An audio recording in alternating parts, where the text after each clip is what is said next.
This is Audible. Full Moon by Jim Butcher. Chapter 18. I tried to make my stunned body respond, to get to my feet, to unleash every ounce of magic at my command to protect Murphy, and to hell with the consequences. I failed. The loup-garou hurtled down the hallway, moving faster than I could have believed something so massive could move. Its claws gouged into the tile floor like it was soft clay. The walls shook around the beast, as though its very presence was able to make reality shudder. Blood-stained drool spilled from its foaming jaws, and its green eyes blazed with hellish fury. Murphy, standing at her full 5 feet and change tall, was shorter than the loup-garou, its eyes on level with hers. She was wearing jeans again, hiking boots, and a flannel shirt rolled up past the elbows, a bandana around her throat. She was without makeup or jewelry, her earlobes curiously naked and vulnerable, without earrings. Her punky little haircut fell down around her eyes, and as she raised her gun, she thrust out her lower lip and puffed out a breath, flipping her bangs up out of her vision. She started shooting when the loup-garou was about 30 feet away. Useless. The thing had laughed off bullets fired into its skull at point-blank range. I noticed 3 things at that point. First, Murphy's gun was not the usual heavy-caliber Colt semi-automatic she carried. It was smaller, sleeker, with a telescopic sight mounted on its rear. Second, the gun made a little bark, bark, bark, rather than the more customary wham, wham, wham.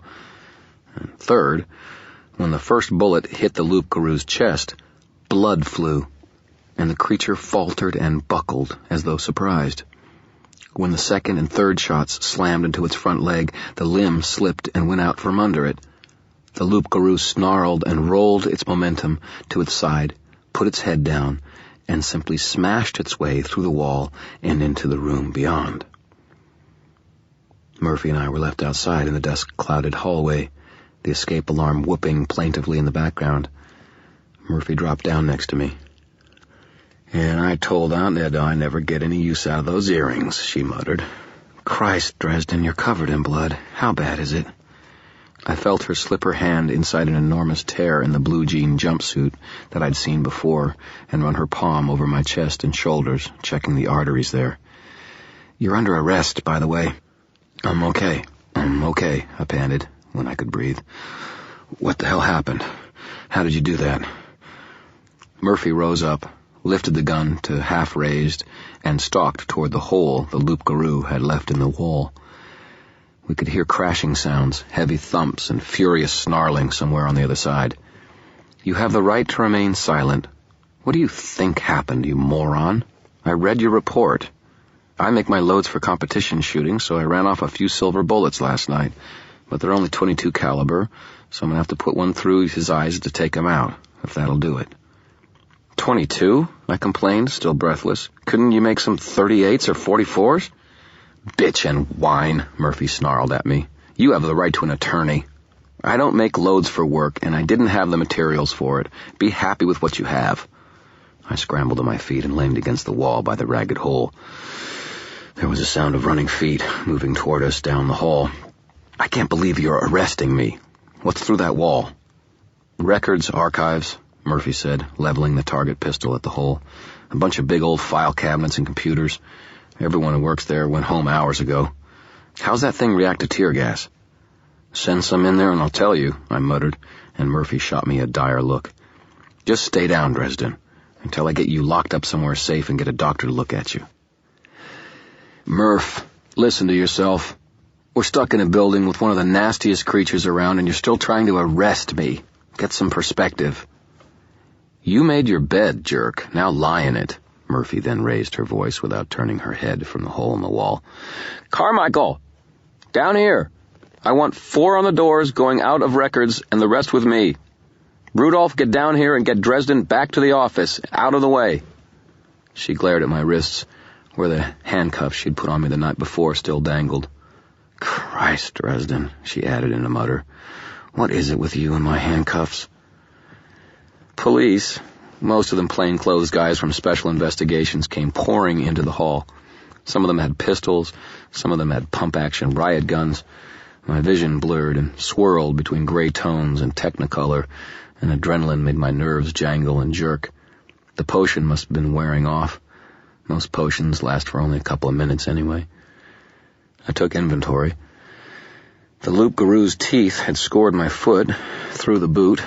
It hurt, and my sock was soaked with blood. I would leave little red footprints on the floor when I started walking. I could taste blood in my mouth from where I'd bitten into my tongue, and I either had to spit or swallow. I swallowed. No comments, please. My back was mostly numb, and what wasn't numb hurt like hell. My wounded shoulder, naturally, was pounding so hard that I could barely stand. "Bastard chewed up my good boot," I muttered, and for some reason the statement struck me as incredibly funny. Maybe I'd just seen too much for the evening, or whatever had caused it. I sailed into panting, wheezing gales of laughter. Carmichael dragged me back. His round face was red with exertion and tension, and his food-stained tie was loose around his throat.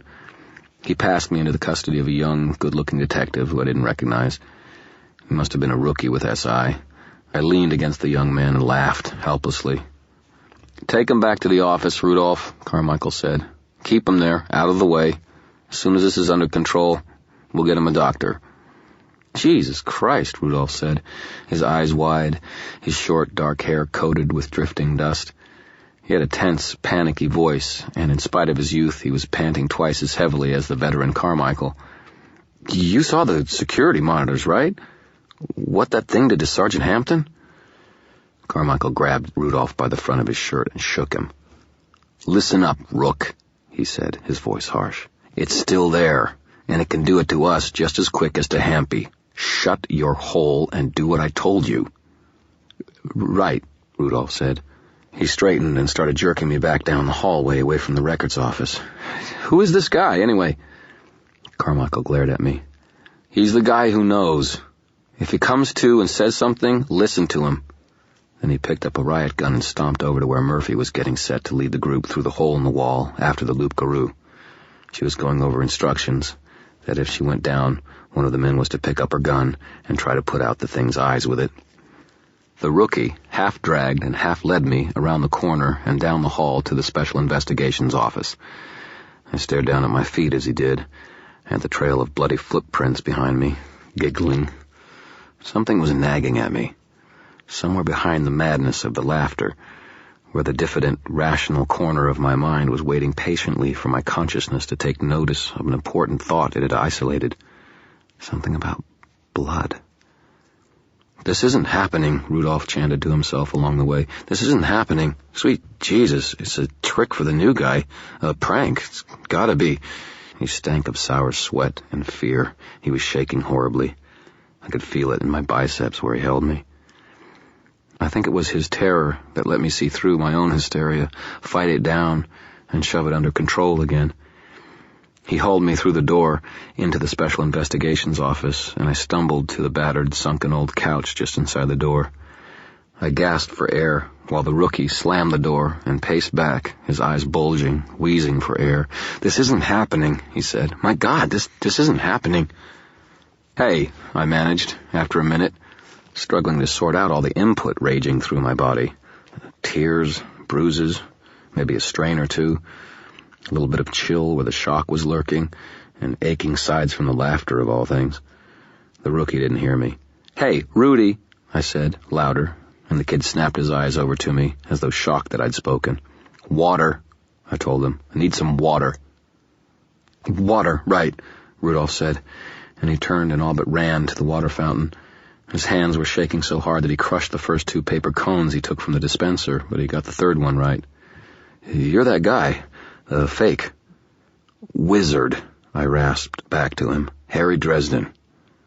"Dresden, right," the kid said, and came back over to me with a paper cone. I took it and splashed the contents all over my face. It was a cool shock, something else to draw me back from the land of giggles and throbbing nerve endings, and I clawed for all the sane ground I could get, and I handed the cone back to him. "One more for the inside." He stared at me as though I was mad. And who's to say, right? And went to get another cone cup of water. I drank the second one down and started sorting through my thoughts. "Blood, Rudy," I said.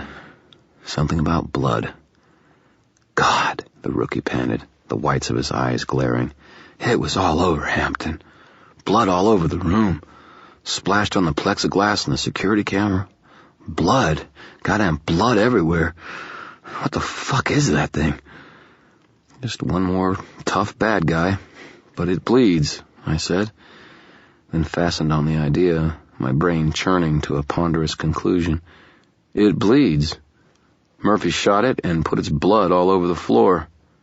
I gulped down the rest of the water and stood. "It bleeds, and I can nail it." I lifted my fist to shake it defiantly over my head and strode past the stunned Rudolph. Hey," he said feebly, "maybe you should sit down. You don't look so good, and you're sort of under arrest still."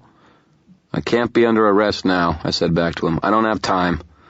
I limped down the rows of desks and partitions to Murphy's office. It's a little tacked-on office with cheap walls of wooden paneling and an old wooden door, but it was more than anyone else in the disfavored department had.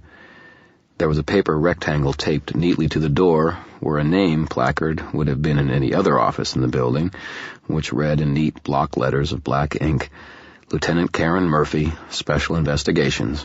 The powers that be refused to purchase a real name plaque for the director of SI, sort of their way of reminding the person they stuck in the position that they wouldn't be there long enough to matter. Underneath a neat paper square at the end was a red and purple bumper sticker that said, "Trespassers will be killed and eaten." I hope she didn't leave her computer on, I mumbled, and went into Murphy's office. I took one look around the neatly organized little place and stepped in to pluck my blasting rod, bracelet, amulet, firearm, and other accoutrements I had in my possession when I'd been arrested from the table next to the computer. The computer was on. There was a cough from the monitor as my hand passed near it, and a little puff of smoke, then a bright spark from somewhere within the plastic console of the hard drive. I winced and collected my things, putting on the shield bracelet with fumbling fingers, ducking my head into the loop of my pentacle amulet, stuffing my pistol into the jumpsuit's pocket, and taking my blasting rod firmly in my right hand, the side of my body that projects energy. "You didn't see that, Rudy, okay?" The rookie had a stunned look on his face as he stared at me and the smoking computer and monitor. "What did you do?" "Nothing. Never came close. Didn't do anything. That's my story, and I'm sticking to it," I muttered. "You got that paper cup? Right then. All we need is a stuffed animal." He stared at me. What did you say?" "A stuffed animal, man," I roared at him. "Don't mess with a wizard when he's wizarding." I let out a cackle that threatened to bring the wild hysteria that still lurked inside of me back in full force and banished it with a ferocious scowl. Poor Rudolph bore the brunt of both expressions, got a little more pale than he already was, and took a couple of steps back from me. "Look, Carmichael still keeps a couple of toys in his desk, right? For when kids have to wait for their parents, that sort of thing?" Said the rookie. I brandished my blasting rod. "Go look." Maybe the kid would have taken any excuse at that point, but he seemed willing enough to follow my instructions. He spun and ran into the main room and started frantically tearing open desks. I limped out of Murphy's office and glanced back at the bloody footprints I'd left on the puke-gray carpet behind me with my soaking sock. The room was getting colder as I lost more blood. It wasn't serious, but it was all the way at the bottom of my considerably long body, and if I didn't get some bleeding stopped before too much longer, it was bound to cause problems. I was going to bend over and try to get a better look at my wounded foot, but when I started to, I swayed and bobbled dangerously and thought it would be better to wait until someone else could do it. I stood up and took a couple of deep breaths. Something nagged me about this entire deal. Something that was missing, but I'd be damned if I could figure out what it was. "Rudy," I called out, "you get that animal yet?" The rookie's hand thrust up from one of the partitioned cubicles with a battered stuffed Snoopy doll. "Will this work?" "Perfect," I said woozily. And then all hell broke loose. Chapter 19.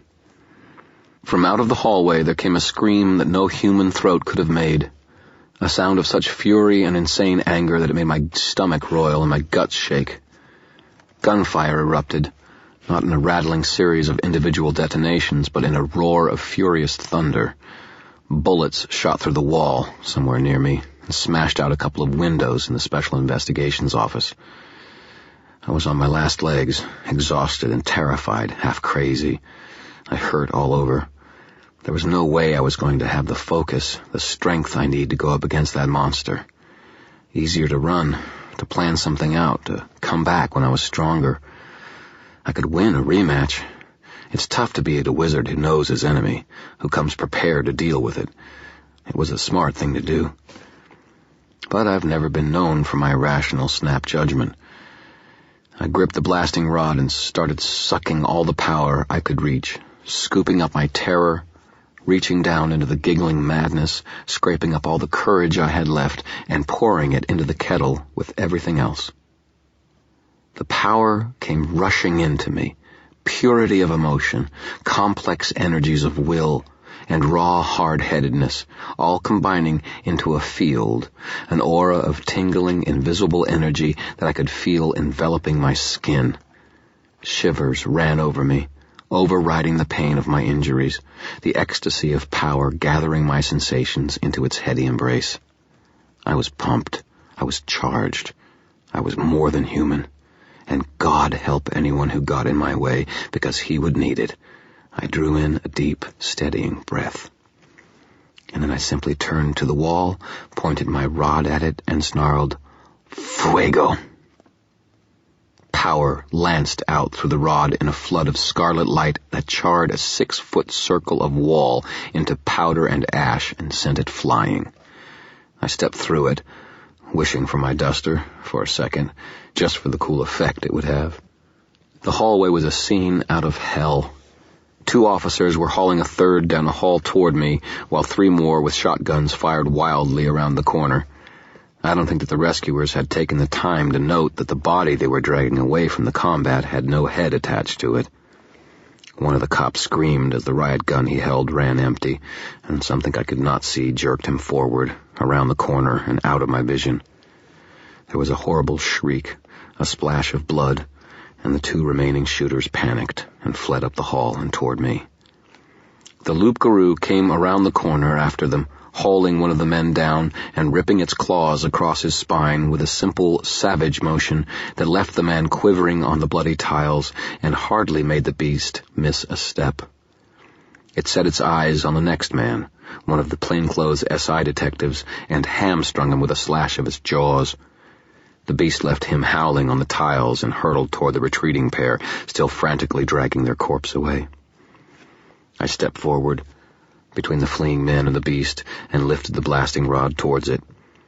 "I don't think so, bub." The loup-garou crouched down, its massive body moving with unholy grace, its head and 4 quarters soaked in blood.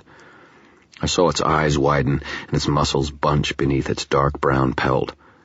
Power gathered at my fist, red and brilliant, and the length of my blasting rod turned an incandescent white. Energy seethed through me as I prepared to release hell on earth at the monster, made my teeth ache and my hair stand on end.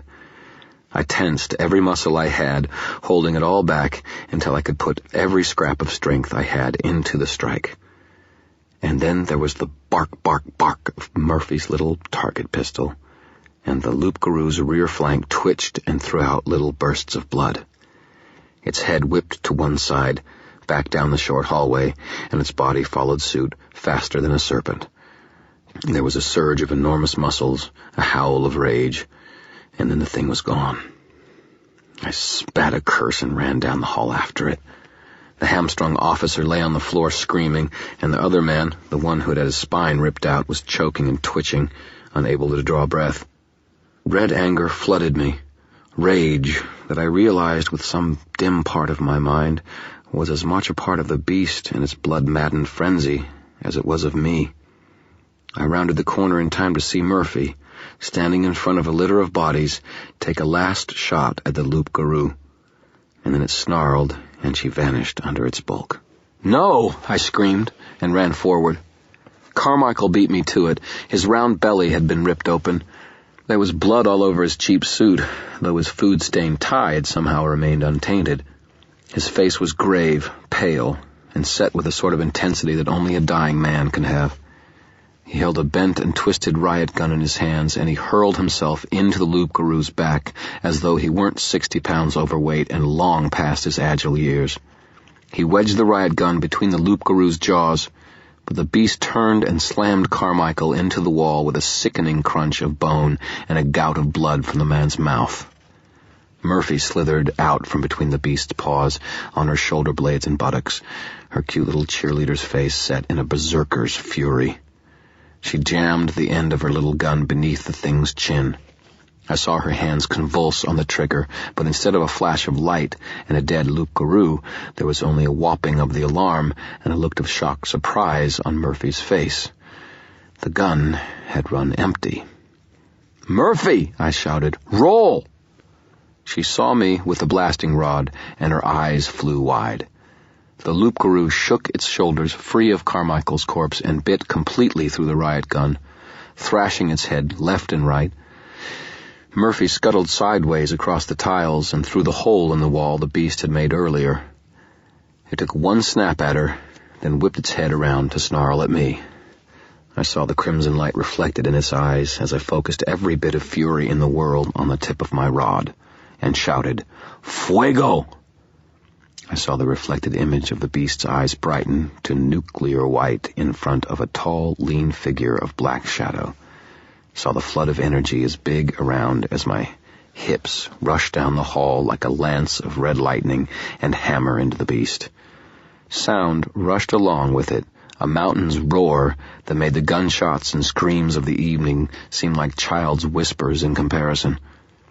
The power lifted the loup-garou, hurtling it over the wounded figures moaning on the floor, down the hall, into holding, through the security door, and through the cell door immediately across from it, then through the brick exterior wall of the building and out into the Chicago night. But it wasn't over yet. The lance of power carried the loup-garou across the street, through the windows of the condemned building across from the station, and through a series of walls within, each one shattering with a red brick roar. Before the red fire died away, I could see the far side of the building across the street and the lights of the next block over through the hole the loup-garou had made. I stood in the blood-spattered hallway, filled with the moans of the wounded and the wail of the escape alarm. The sounds of emergency vehicles drifted into the building through the ragged hole in the wall. A slender young black man stood up from the floor of the cell the loup-garou had smashed through and gawked at the hole in the wall, then followed the destruction back down the hallway to where I stood. "Damn," he said, and it had the same hushed tone to it as a holy word. Murphy struggled out of the hole in the wall to pitch down on the floor of the hallway, gasping. I could see a bulge of bone warping out the skin from her lower arm, where it had been snapped somehow. She lay white-faced and gasping and staring at Carmichael's crushed body. For a moment I couldn't do anything but stand there gawking. There was another hole in the wall, where the loup-garou must have crashed back into the hall, putting itself between the two groups of policemen, where they couldn't risk shooting at it without hitting one another. Or maybe they had. Some of the men who were down looked as though they had bullet wounds. And from the outside, over the sirens and the moans of the noise of the city night, I heard a long, furious howl. "You've got to be kidding me," I breathed. My limbs felt like bruised jelly, but I turned to limp back around the corner and found Rudy there, staring, a paper cup in one hand and the Snoopy doll in the other. I took both from him and stalked back into the hallway to the second hole the loup-garou had made. I found what I was looking for at once. Blood on the inside of the hole of the wall where the beast had plowed through it. The loup-garou's blood was thicker, darker than human fluids, and I scooped it into the paper cup before going back into the hallway. I swept clean a place with my foot, set down my blasting rod, got out my chalk, and drew a circle on the ground. Rudolph approached me, his head jerked back and forth between grisly corpses and splashes of blood. My God, what are you doing? I slapped the Snoopy down in the middle of the circle, then smeared the beast's blood over the eyes and mouth, over its ears and nose. Thaumaturgy, I said. What? Magic, I clarified grimly. Make a symbolic link between a little thing, I nodded at the Snoopy doll, and a big thing. Make it happen on a smaller scale, and it happens on a larger scale, too. Magic, Rudolph echoed. I glanced up at him. Go downstairs. Send the emergency people up here, Rudy. Go on. Send them up here to help the wounded. The kid twitched his eyes from the bloody Snoopy back to me and jerked his head in a nod, and he turned and fled down the hallway.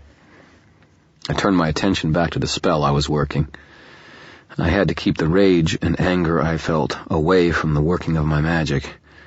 I couldn't afford to let flood my spirit with grief, fury, and thoughts of vengeance for the dead men, for their deaths, for the pain that would be visited on their families. But as God is my witness, I wanted nothing more than to try to set that thing on fire and burn it somewhere outside. I tried to remind myself that it wasn't MacFinn's fault. He was under a curse, and not to blame. Killing him wouldn't bring back any of the dead men in those bloody hallways, but I could keep any more men from dying tonight. And I could do that without killing him. In retrospect, it was just as well I didn't try to murder MacFinn. Magic like that takes a lot of energy, certainly more than I had. I would probably have killed myself in the effort to finish off the loup-garou. Not to mention that the council would have get their feathers ruffled by the concept, even though technically MacFinn wasn't a human being at the moment. Killing monsters isn't nearly as much an issue with the council. They don't hold an equal opportunity mercy. Instead, as my vision started to fade, I began to chant nonsense syllables in a low musical refrain, focusing the energy I would need inside the circle I had closed around me. It wasn't until later that I realized I was babbling a chant of Ubriaka Uberus Ubrum to the Peanuts theme music. I tore off a strip of my own bloody jumpsuit and bound it across the Snoopy's eyes, its ears. I bound up the ends of its fuzzy, cute little paws, then mouth, as though muzzling it.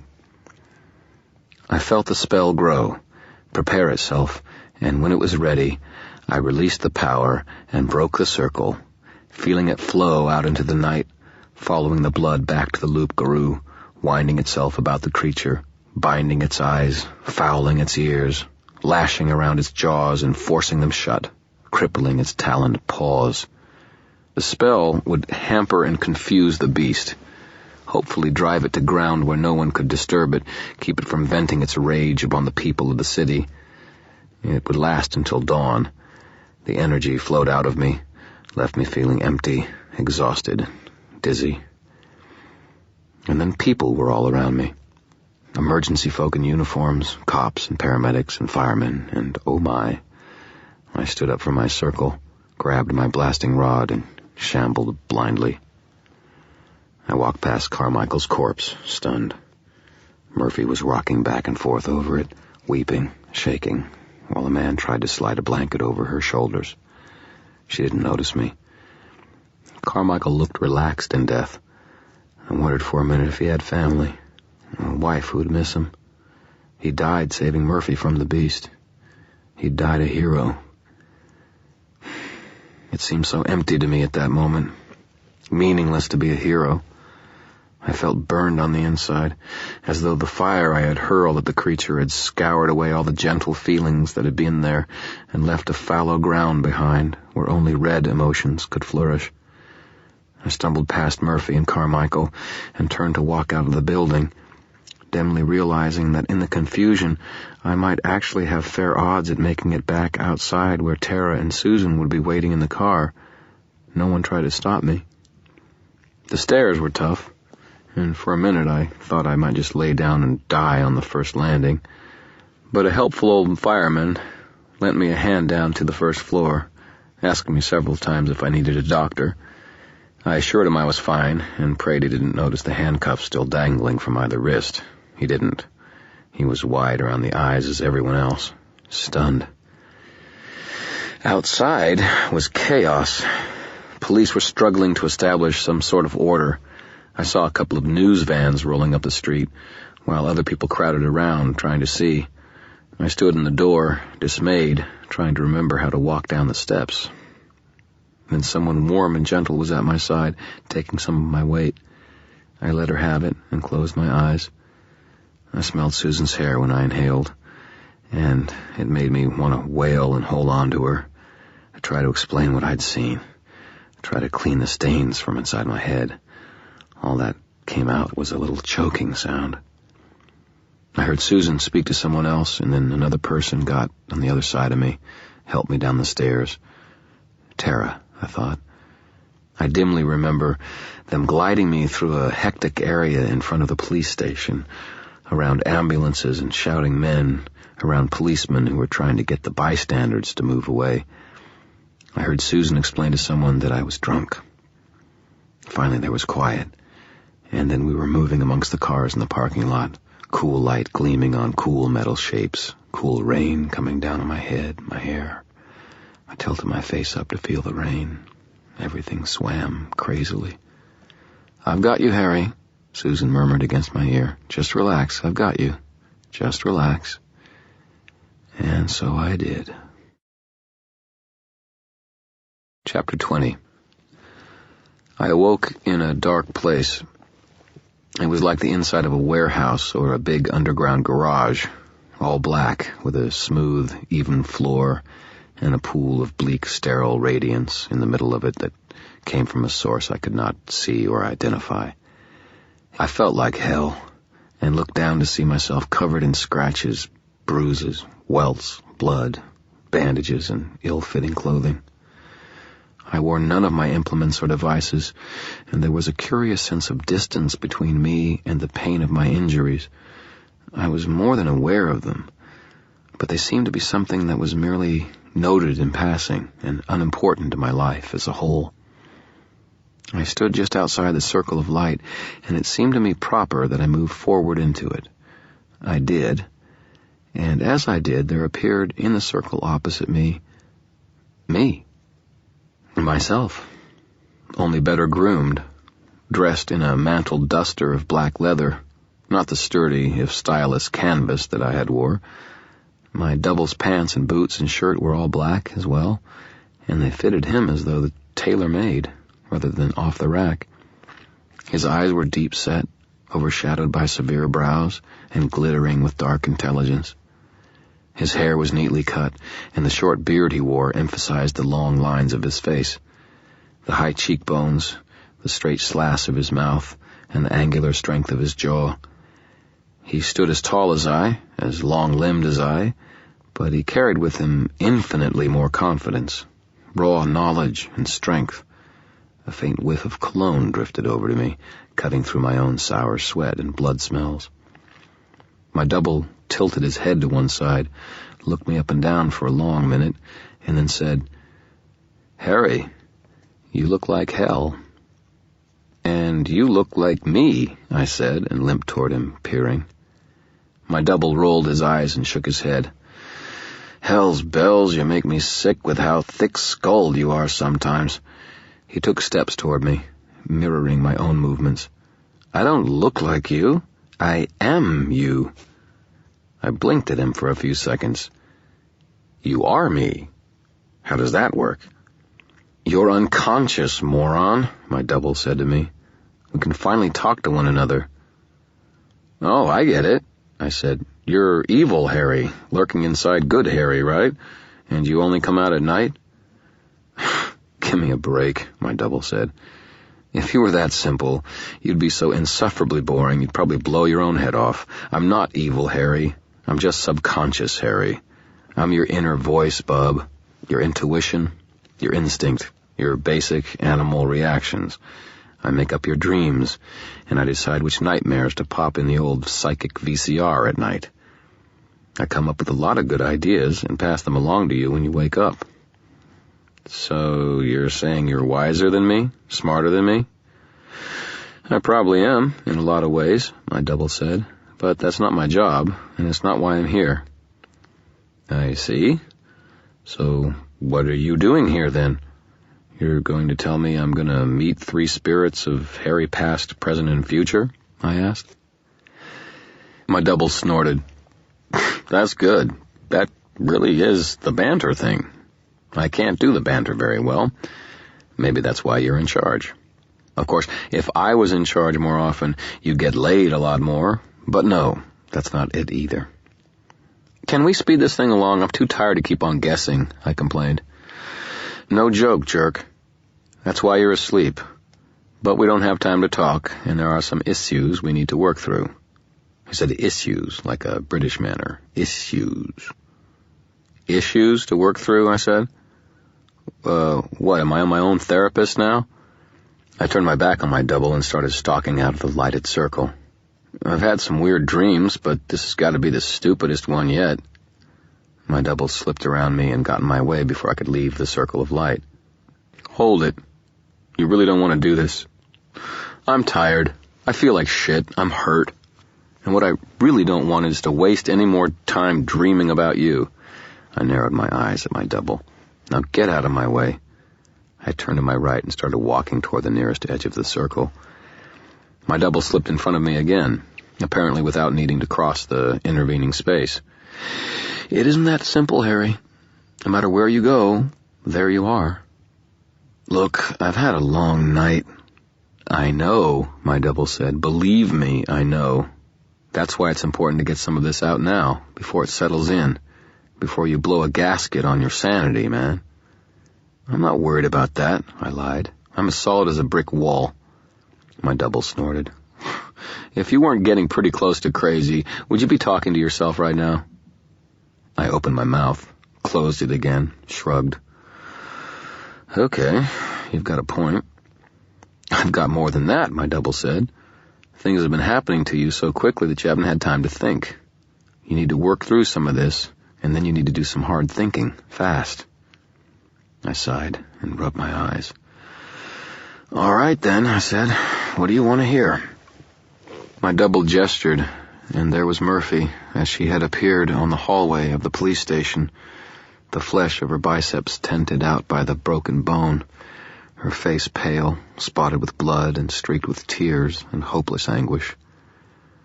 Murph, I said quietly, and knelt down by the image.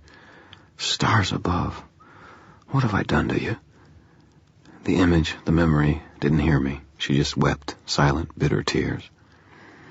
My double knelt on the other side of the apparition.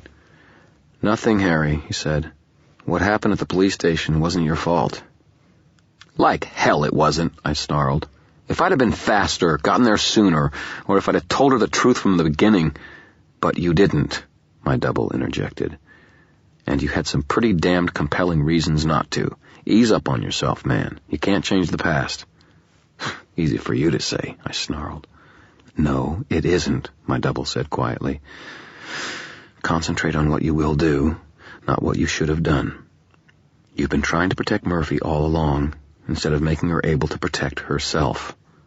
She's going to be fighting these kinds of things, Harry, and you won't always be there to babysit her. Instead of trying to play shepherd, you need to play coach, to get her into shape to do what she needs to do. But that means telling her everything, my double said. The White Council, the never, all of it. The council won't like it.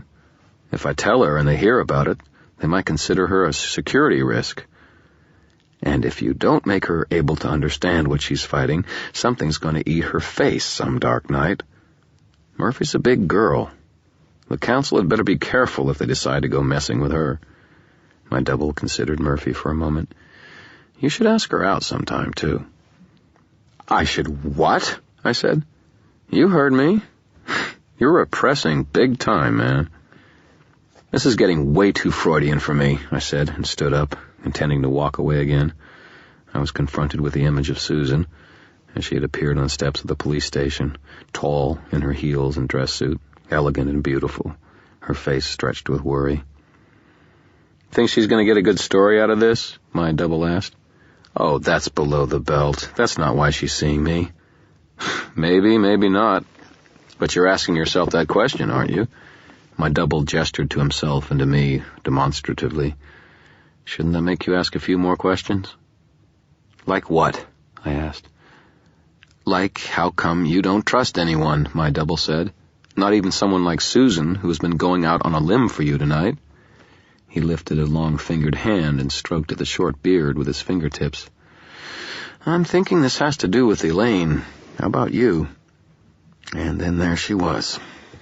A girl of elegant height, perhaps 18 or 19 years of age. Gawky and coltish, all long legs and arms, but with the promise of stunning beauty to add graceful curves to the lean lines of her body. She was dressed in a pair of my blue jeans, cut off at the tops of her muscled thighs, and my own T-shirt, tied off over her abdomen. A pentacle amulet, identical to my own, if less battered, lay over her heart, between the curves of her modest breasts. Her skin was pale, almost luminous. Her hair was a shade of brown gold, like ripe wheat. Her eyes a startling storm cloud gray in contrast. Her smile lit up her face, made her eyes dance with secret fires that still, even after the years, made me draw in a sharp breath. Elaine. Beautiful, vital, and as poisonous as any snake. I turned my back on the image deliberately, before I could see it change into the Elaine I had last seen, naked, festooned in swirling paints that lent a savage aura to her skin. Her lips had been stained brilliant, wet red, curving around, twisting, rolling phrases as she chanted, and the mist of her circle. Its sigils meant to focus pain and fury into tangible power that had been used to hold a foolish young man helpless, while his mentor offered him one last chance to sip from a chalice of fresh, hot blood. It's been over for a long time, I said, my voice shaking. My double answered me quietly. It isn't over. It isn't over yet, Harry. As long as you hold yourself responsible for Justin's death and Elaine's fall, it still colors everything you think and do. I didn't answer myself. She's still alive, my double said. You know she is. She died in the fire, I said. She was unconscious. She couldn't have lived through it. You'd have known if she died, and they never found a second set of bones. She died in the fire, I screamed. She's dead. Until you stop pretending, my double said, appearing before me, and try to face reality, you are not going to be able to heal. You are not going to be able to trust anyone, which reminds me. My double gestured, and Tara West appeared as I'd seen her crouched behind the garbage bin at the rear of the gas station, naked, her body lean, feral, leaves and a bit of bracken in her hair. Her amber eyes gleamed with cold, alien intelligence. Why the hell are you trusting her? I haven't had much choice, I snapped. In case you haven't noticed, things have been sort of desperate lately. You know she's not human, my double said. You know she was at the scene of the crime, at Marconi's restaurant, where Spike was torn up. You know she has some kind of hold on a group of young people, the favorite targets of creatures of the Never-Never. In fact, you can be pretty damn sure she's a shapeshifter of one kind or another who isn't telling you the whole truth, but still comes asking for your help. Like I can throw stones for not telling the whole truth, I said. My double said in an answer. But you haven't confronted her about what she isn't telling you. Those kids. Who the hell were they? And what were they doing? What is she getting them into? And why is she keeping it secret from McFinn? He didn't recognize the names when you dropped them. All right, I said. I was going to talk to her anyway, as soon as I wake up. My double chuckled. If things are that leisurely. These murders are still happening, and they're starting to pile up. Are you serious about doing something about them? You know I am. My double nodded firmly. I'm glad we agree on something. Let's look at some facts. McFinn couldn't have committed all the murders. Most particularly, he couldn't have committed the most important murder, the industrialist, Marconi's partner. He and his bodyguard were killed the night after the full moon, and Spike was wiped out the night before the full moon. MacFinn doesn't have any control over his shape-shifting. He couldn't have been the one to pull off those murders. So who could have? I asked. His fiancée. The men were ripped apart by an animal. But the FBI lab said that it wasn't a true wolf that did it. Werewolves are slightly different from real wolves, my double said. How do you know that? I demanded. I'm the intuition, remember? My double said. Think about it. If you were going to change yourself into a wolf, do you think you could hold that image in your head perfectly exact? Do you think you could make all the millions of subtle, tiny changes in skeletal and muscular structure? Magic doesn't just work. A mind has to direct it, shape it. Your emotions, your feeling towards wolves would color it too, change the image and the shape. Ask Bob next chance you get. I'm sure he'll tell you I'm right. Okay, I said. I'll buy that. But FBI said that there was more than one set of tooth marks and prints too. MacFinn explained some of them. During last month's full moon, he probably killed some people when his circle went kablooey. And the group Tara had, they called themselves the Alphas, could explain the rest of them, if they were shapeshifters. Now you're catching on, my double said, approval in his tone. You're smarter than you look. Do you think they were behind spoiling MacFinn's containment circle? The fancy one with all the silver and stuff? They had the knowledge to do it, through Tara. Tara could have let him in, providing opportunity, my double said. But they didn't have a motive, I said. Why would they have done it? Because Tara told them to, maybe. I frowned and nodded. She is a creature of the never-never, who knows what's going on through its head. It doesn't necessarily have to be understandable by human logic. My double shook his head. I don't buy that. I saw the way she looked at MacFinn, and how she sacrificed herself to divert the FBI and the police so that he could escape. Your instincts are telling you that she's in love with MacFinn, and that she wouldn't act against him.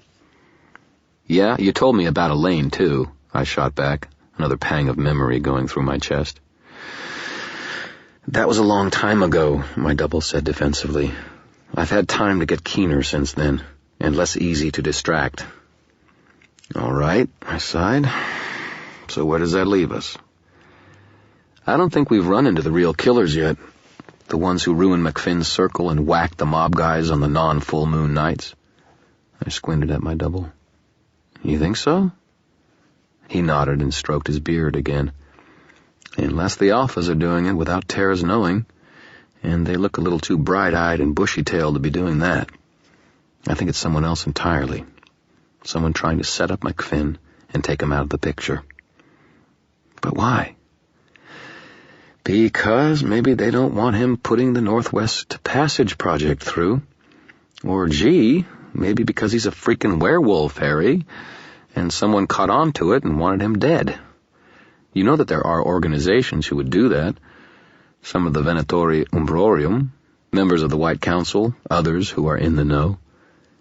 But you don't think I've seen them yet? I don't think you've picked them out from the background, my double said.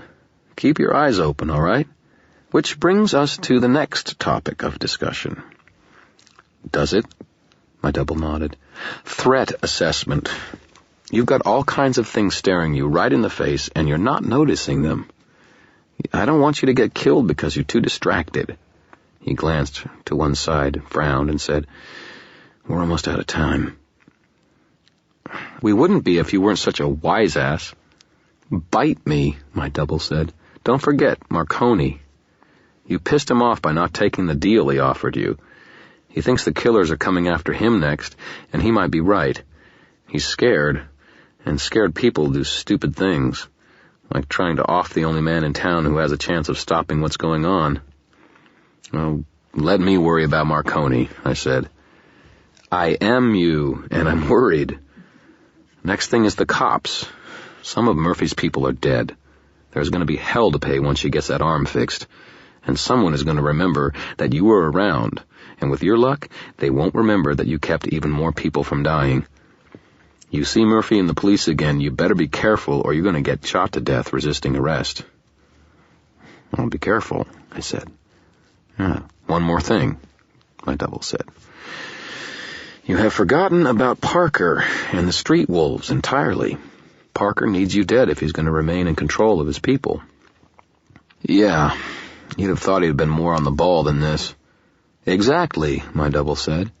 You've been hiding and away from your apartment for a while, but you show up in public again, you can bet Parker will be on your trail. And think, he knew the real deal between you and Marconi, and he's a petty thug in Chicago. There's probably a connection between them, and you've been too dumb to think of it. Stars above, I muttered. It's not as if the situation's very complicated. No pressure, right? At least you're willing to deal with it now, instead of just closing your eyes and pretending they don't see you. Be careful, Harry. It's a real mess, and you're the only one who can clean it up. Who are you, my mother? I asked. My double snapped his fingers. That reminds me, right, your mother. He broke off, glanced up and around him, an expression of frustration coming over his face. Oh, hell. And then someone was shaking my unwounded shoulder, shaking me roughly awake. I blinked open my eyes in shock, and all the pains of my body came flooding back to me with a renewed energy and agony. My brain reeled for a few minutes, trying to shift gears. I was sitting in the passenger seat of Susan's car. We were rolling down an expressway somewhere, but rain was clouding the view of the skyline, so I couldn't orient myself to where we were. The glowing numbers of the dashboard clock said it was only a few minutes after 9. I'd had less than a half an hour's sleep. There was an old beach towel wrapped around my wounded foot, and my face felt cool, as if someone had been wiping it clean. Is he awake? Susan said, her voice high and panicky. Is he awake? I'm awake, I said, blearily, blinking open my eyes. Sort of. What? This better be good. It is not good, Tara said from the back seat. If you have any power left, wizard, you should be prepared to use it. We are being followed. Chapter 21. I rubbed at my eyes and mumbled some vague curse at whoever was following us. Okay. Give me a minute. Harry, said Susan, I'm almost on empty. I don't know if we have a minute. It never rains, I moaned. Tara frowned at me. It's raining now, she turned to Susan. I do not think he is coherent. I snorted and looked around blearily. It's a figure of speech. Hell's bells, you really don't know anything about humans, do you? Are you sure there's someone following us? Tara glanced back at the traffic behind us. 2 cars back, and 3 cars behind that one. 2 vehicles are following us. How can you tell? I asked. Tara turned those odd amber eyes back to me.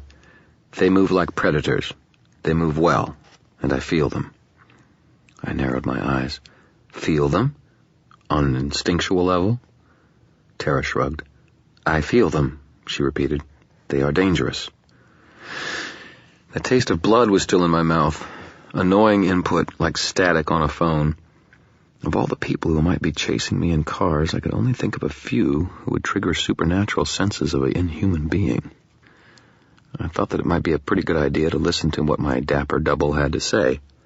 Susan, I said, I want you to get off the expressway. Her dark eyes flashed beneath the street lamps as she looked at me, then down at her fuel gauge. I have to in the next couple of miles anyway. What do you want me to do? Pull off. Get to a gas station. She flashed me another nervous look, and I had the time to note that she was gorgeous, like some sort of Latin goddess. Of course, I might have been a little less than entirely objective. Then what? She said. I checked my foot and idly took off my remaining boot so that my hips would be parallel with the floor while I was standing. Call the police. What? Susan exclaimed, and guided her car off the freeway and down the exit ramp. I felt around in the jumpsuit's tool pouch until I came up with a little sports bottle with my second potion in it. Just do it, I said. "Trust me on this one." "Wizard," Tara said, her voice still utterly calm, "there is no one but you who can help my fiancé." I shot Tara an annoyed glance. "I'll meet you where you hold your Cub Scout meetings." "Harry," Susan said, "what are you talking about?" She pulled the car down the exit ramp onto a one-way access road. "I understand what you are doing," Tara said. "I would do the same for my mate." "Mate?" Susan said indignantly. "Mate? I am most certainly not his I didn't want to hear the rest of what Susan said, because I grabbed my blasting rod in one hand, the potion in the other, opened the door to the car, unfastened my seatbelt, and rolled out onto the shoulder of the road. I know. It sounds really stupid in retrospect, even to me. But it made sort of a chivalrous cockamamie sense at the time. I was pretty sure that Parker and his cronies in the street wolves were shadowing us, and I had a precise idea of how dangerous they could be. I had to assume that they were even worse during the full moon. Susan had no idea of the level of danger she was in, and if I stayed near her, I would only draw her more deeply into it. And Tara... I still didn't trust Tara. I wasn't sure I wanted her fighting at my back. I wanted to deal with my pursuers myself, to deal with my own mistake myself, and not to make an innocent bystander like Susan pay for it. So, I threw myself out of the passenger seat of a moving car. Don't look at me like that. I'm telling you, it made sense at the time. I held out my arms and legs in a circle, as though I was trying to hug a barrel, and then scrape, rip, bumpity, whip, thud. Everything whirled around the whole while. I managed somehow to keep my sense of direction, to maintain my momentum largely in a roll, and to angle myself toward the dubious comfort of the thick weeds at the side of the access road. By the time I came to a stop, I was among freshly crushed plants, all damp and cold from the rain, the smell of mud and grass and asphalt and exhaust clogging up my nose. There was pain everywhere, spreading out from my shoulder and my foot, whirling dizziness, blackness that rode on my eyelids and tried to force them down. I struggled to remember what I had planned on doing when I'd thrown open the door to Susan's car. It came to me in a moment, and I jerked the squeezed top of the sports bottle open with my teeth and then crushed the plastic bottle, forcing the potion inside it out through the narrow nozzle into my mouth. 8 ounces of cold coffee, I thought, dimly. Yum. It tasted like stale cardboard and 2 old pizza and burned coffee beans, but as it went down my gullet, I could feel the power in the brew spreading out in me, active and alive, as though I had swallowed a huge, hyperkinetic amoeba. My fatigue quite simply vanished, and energy came rushing into me, like it sometimes does at the end of a good concerto or an overture. The pain receded to levels I could manage, the soreness lifted out of my muscles, and my cloudy, cloggy thought process cleared as though someone had flushed my synapses with jalapeno. My heart rate surged, and then held steady, and then I came to an abrupt conclusion that things just weren't as bad as I thought they were. I pushed myself up using my bad arm, just to spite the injury that Agent Ben had dealt me, and brushed myself off. My jumpsuit was torn, and there was fresh blood on it, scrapes from the asphalt, and darkening bruises on my legs and arms that I could already see. Annoying little bastards. I held them in contempt. I shook my shield bracelet loose around my left wrist, took my blasting rod in my right hand, and turned toward the access road. I drew in a breath, smelling the odor of the rain on the asphalt, and more distantly the crisp, clean scent of autumn, almost buried by Chicago's stink. I considered how much I loved the autumn, and composed a brief poem about it as I watched traffic force Susan's car on down the access road and out of sight, and then turned my head to view a pair of cars cut frantically across traffic and cruise down the access road. The lead car was a 2-ton pickup, one of the really big ones, and Parker sat behind the wheel, looking around wildly until his eyes lit upon me, standing there in the tall weeds beside the road. I smiled at him and contemplated his shocked expression to my own satisfaction. Then I drew in a breath, and my renewed will with it, lifted the rod in my right hand, murmured a phrase in a language I didn't know, and blew the tires off his fucking truck. They all went at once, in one satisfying thump, complete blowouts, resulting from a sudden heating of the air inside the tires. A pretty slick spell to pull off on the fly, heating up the air inside the tires of a moving vehicle. The truck slewed left and right, and I could see Parker frantically rolling the steering wheel in an effort to maintain control. 2 people sat in the cab with him, faces I didn't recognize from here, and they evidently didn't believe in seatbelts. They were tossed about the inside of the truck like toys. The truck careened off the road in a spray of gravel, went past me into the weeds, hit some sort of ditch, and went into a perilous roll. There was an enormous crunching sound.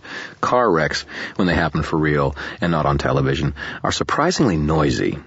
They sound like someone pounding empty trash cans out of shape with a sledgehammer, only louder. Parker's truck tumbled over twice, crunched into the side of a hill, and lay there on its passenger side. "Well then," I said with a certain amount of professional pride, "that should take care of that." I spoke too soon.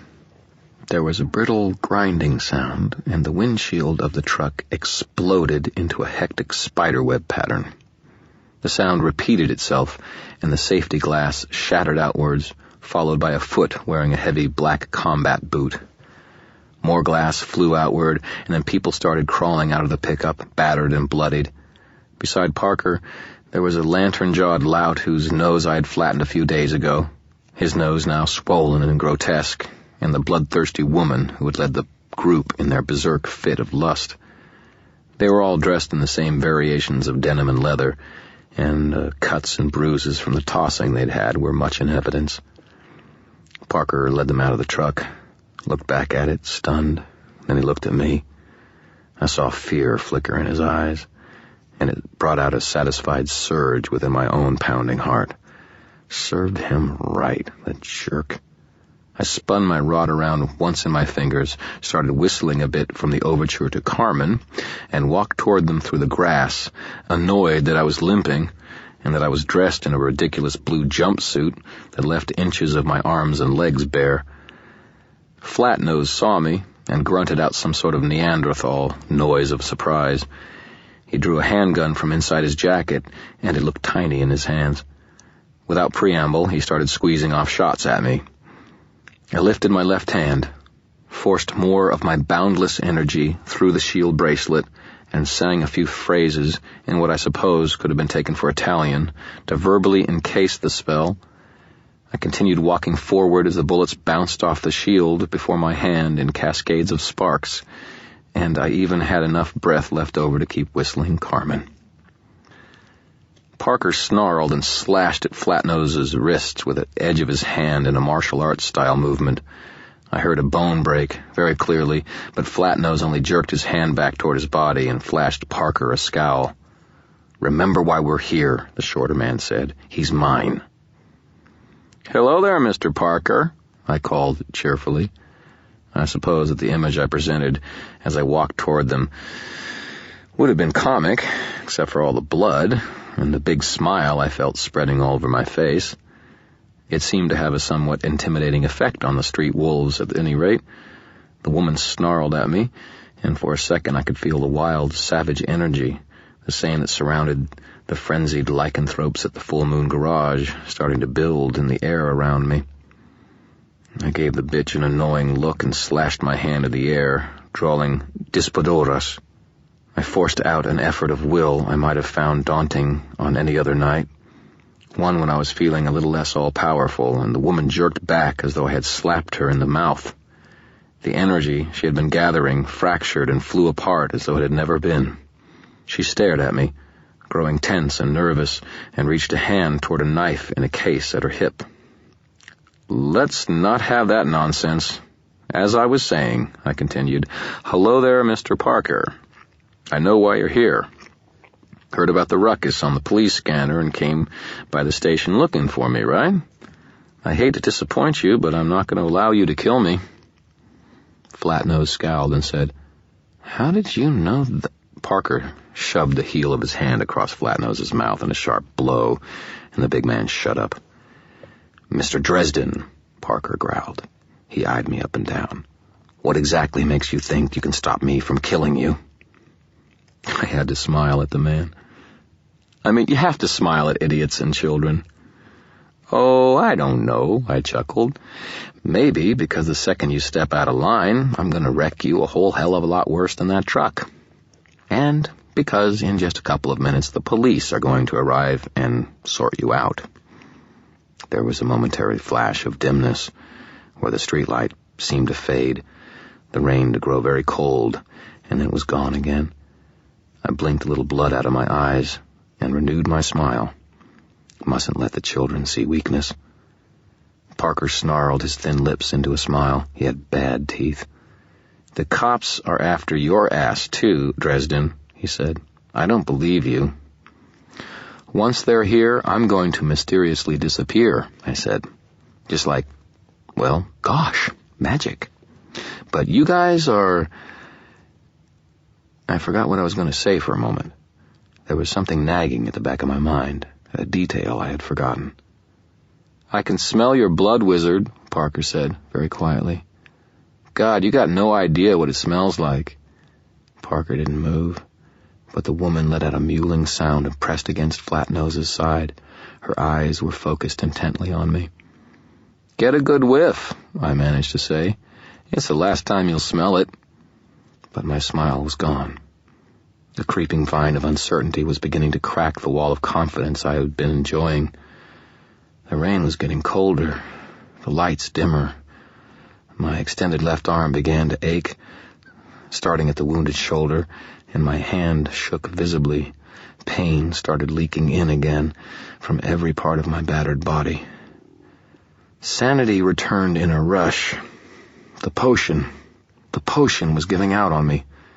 I had pushed myself way too hard while the first euphoria was going over me. Dispelling the intimate aura of rage and lust that the women had begun to gather over them had been a feat I would never have considered in a stable frame of mind. There were too many unknowns. My heart was laboring along now, and I started panting. I couldn't get enough breath to slow down my rocketing heartbeat. Parker and his two companions grew tense together, all at once, with no visible signal passing between them. I could feel that wild energy again coursing down to the lycanthropes from beyond the rain clouds overhead. I swear to you, I could see the cuts on their body from the crash closing up before my eyes. Flatnose rolled the wrist that had just been broken, flexed his fingers at me, and gave me a grim smile. "Okay, Harry," I told myself. "Keep calm. Do not panic. All you have to do is hold them here until the cops get here, and then you can bleed to death in peace. Or get a doctor, whichever hurts less." "You know, Parker," I said, and my voice had a fluttering quaver to it, a fast, desperate quality. "I didn't really mean to show you up at your garage. Hell, I wouldn't have even been there at all if Denton's goon hadn't turned me on to the idea." "That doesn't matter now," Parker said.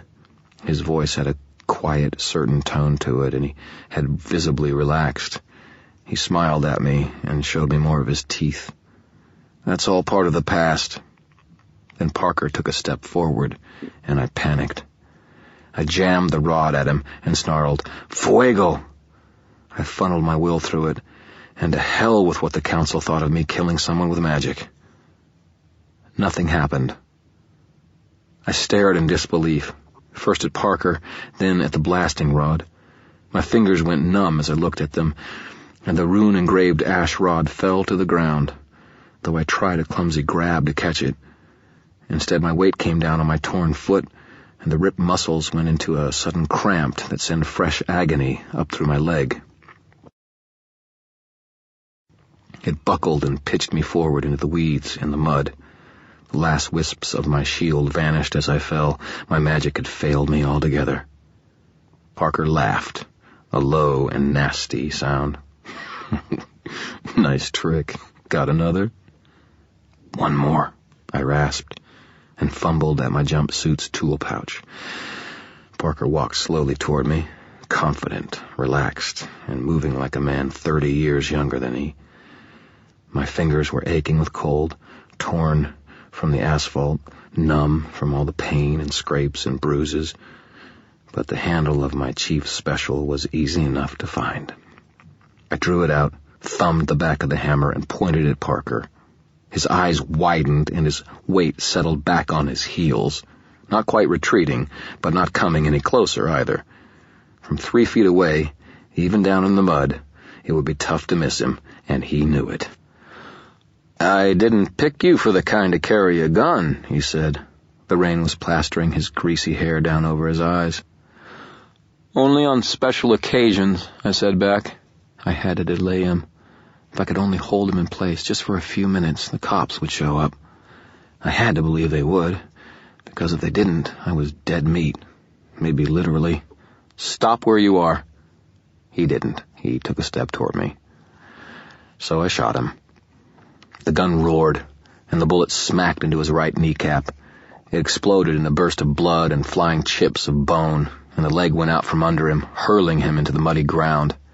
He blinked once, surprised, but the pain he must have been feeling didn't seem to register. He scooted back a couple of feet and stared at me for a second, reassessing me. Parker then drew his legs beneath him and, ignoring his ruined knee, hunkered down on his heels and rested his elbows on his thighs as if we were old friends, keeping his hands in plain sight. "You're tougher than you look.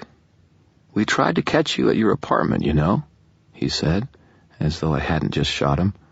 "But the cops were all over it. Police band said you'd gotten arrested, but I guess you got away. We paid the jailer to let us know when they rounded you up." He grinned his snaggle-toothed grin and looked almost friendly. "Hell, kid, we were hanging around in a bar 2 blocks from the station for almost 2 days, just hoping to be there when you brought you up the steps. Drive-by." He pointed his finger at me in a bang-bang motion and let his thumb fall forward. "Sorry to disappoint you," I mumbled. I was working hard not to give in to the shakes, the cold or the darkness. I knew he was up to something, but there was too much to deal with, too much injury, too much exhaustion, too much blood on my hands. Parker chuckled. "And instead, everything goes to hell at the station. Gunshots, explosions, sounds like a war inside, which is fun to watch.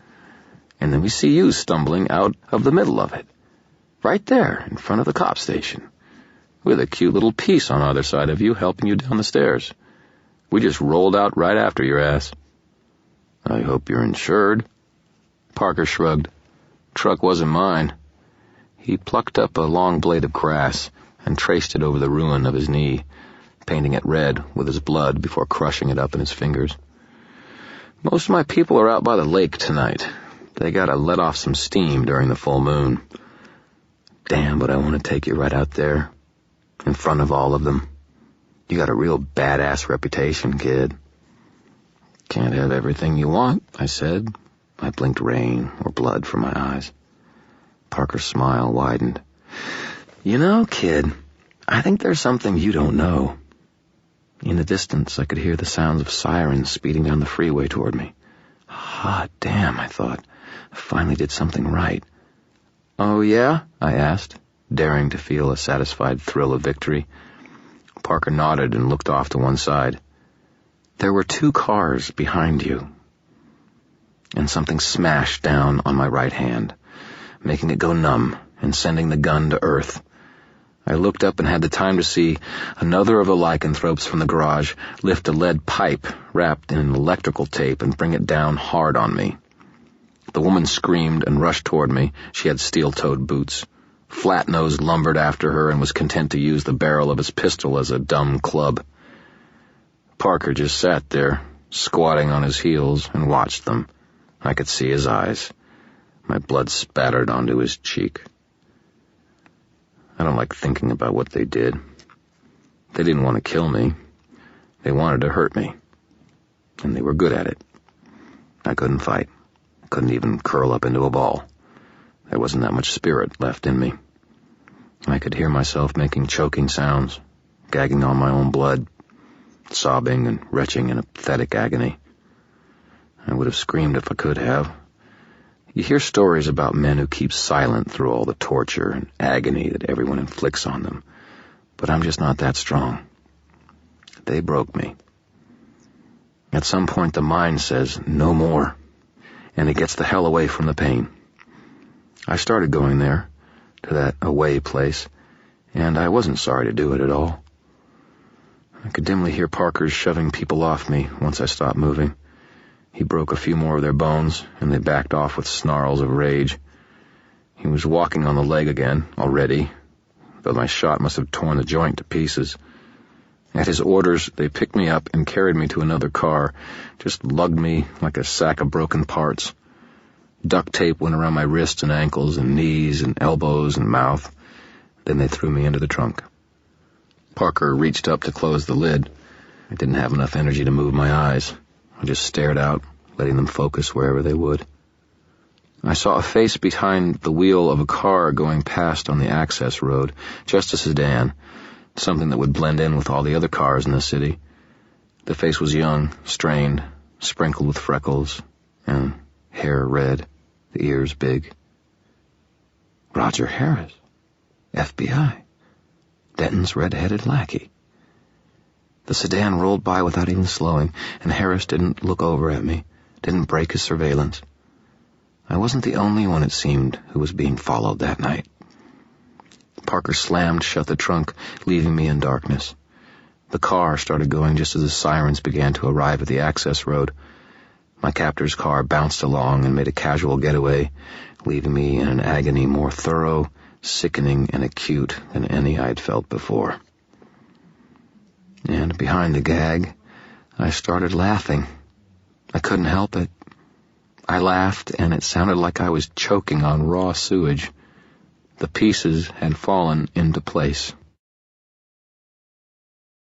Chapter 22.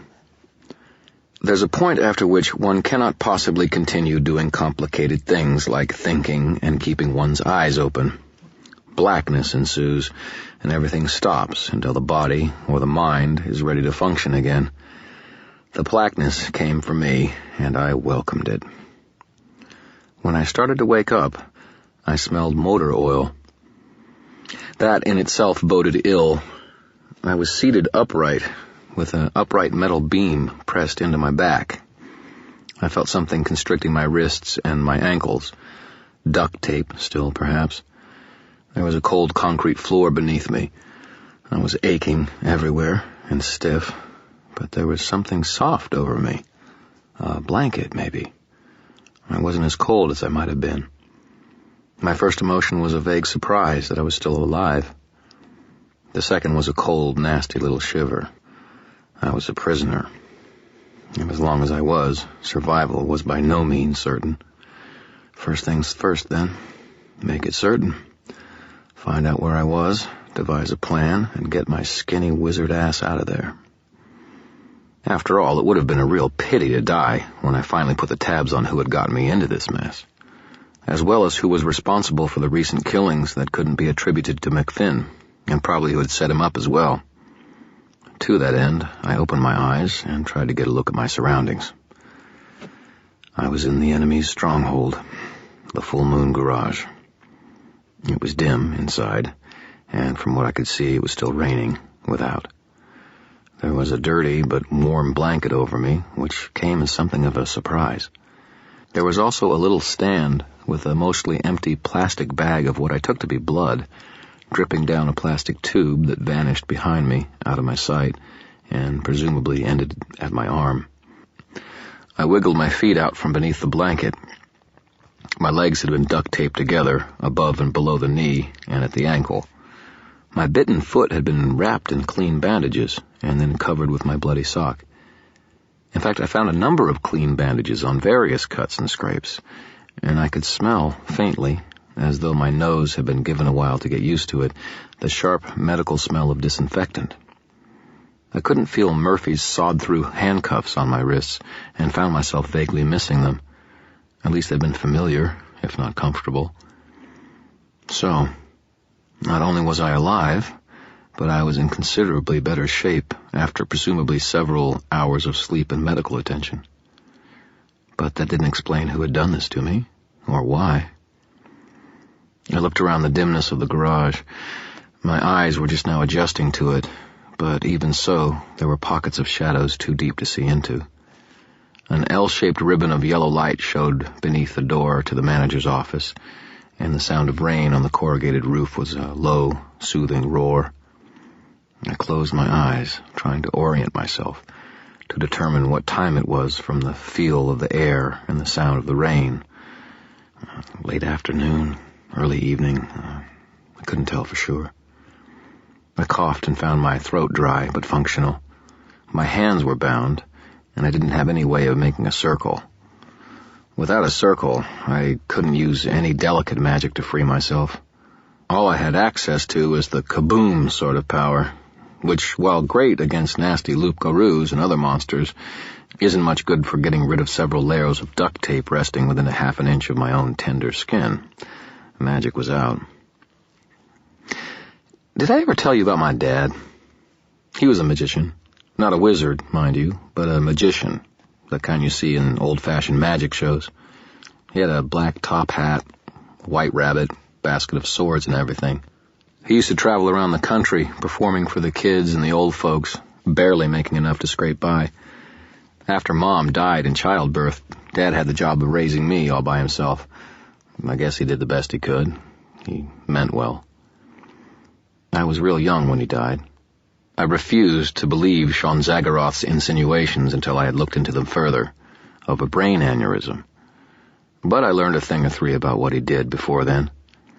He'd named me after 3 magicians, after all, the first of which was Houdini himself. And one of Houdini's first rules was that the means of escape was always within your grasp. Positive attitude. It's a fact that a human being can escape from just about anything, given enough time.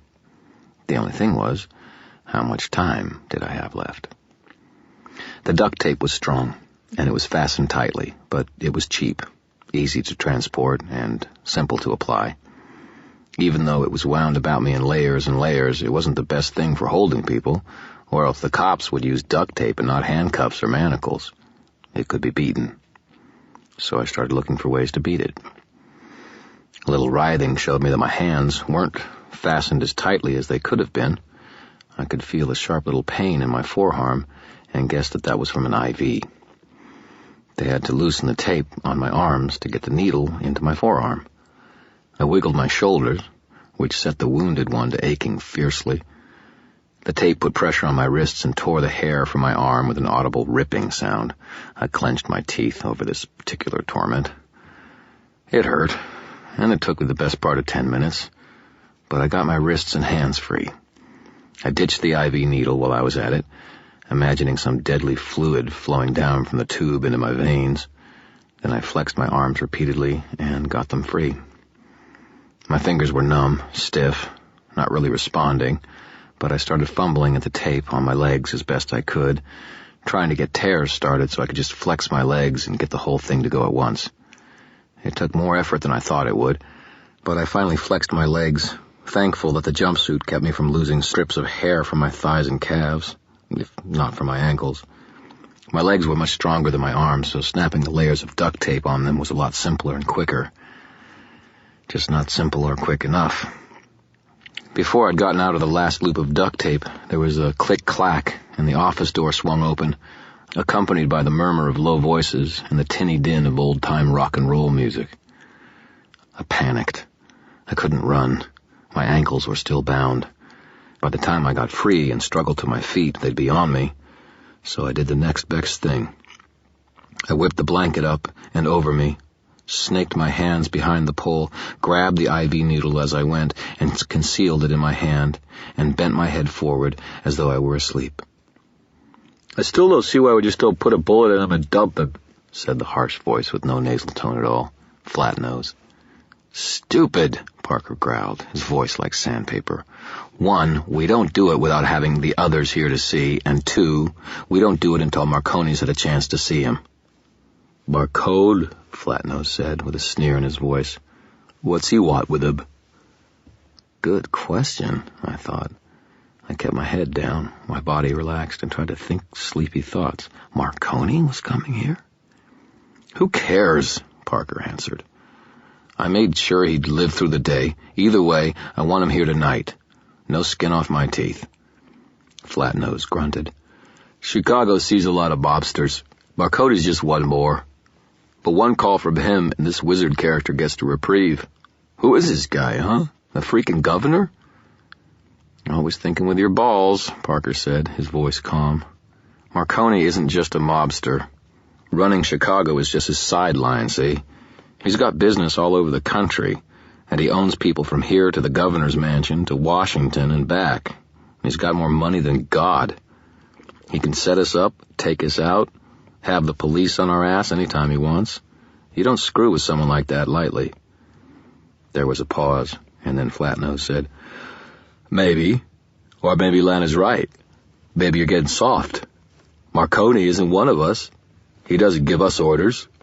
The Parker I knew 10 years ago wouldn't have thought twice of telling Marconi to fuck off. Parker's voice became resigned. Don't do this, man. You were never good enough, even when you were young. The Parker you knew 10 years ago would have gotten us all killed by now. I've kept you in cash, in dope, women, whatever you wanted, so settle down. I don't buy it, Flatnose said back. I think Lad is right. I say we off this skitty son of a bitch right now. I felt myself tense and prepared to make a run for it, hopeless or not. I'd rather get killed trying to get away than trying to pretend I was asleep. Back down, Parker said. Then there was a scuffling noise of boots on the old concrete.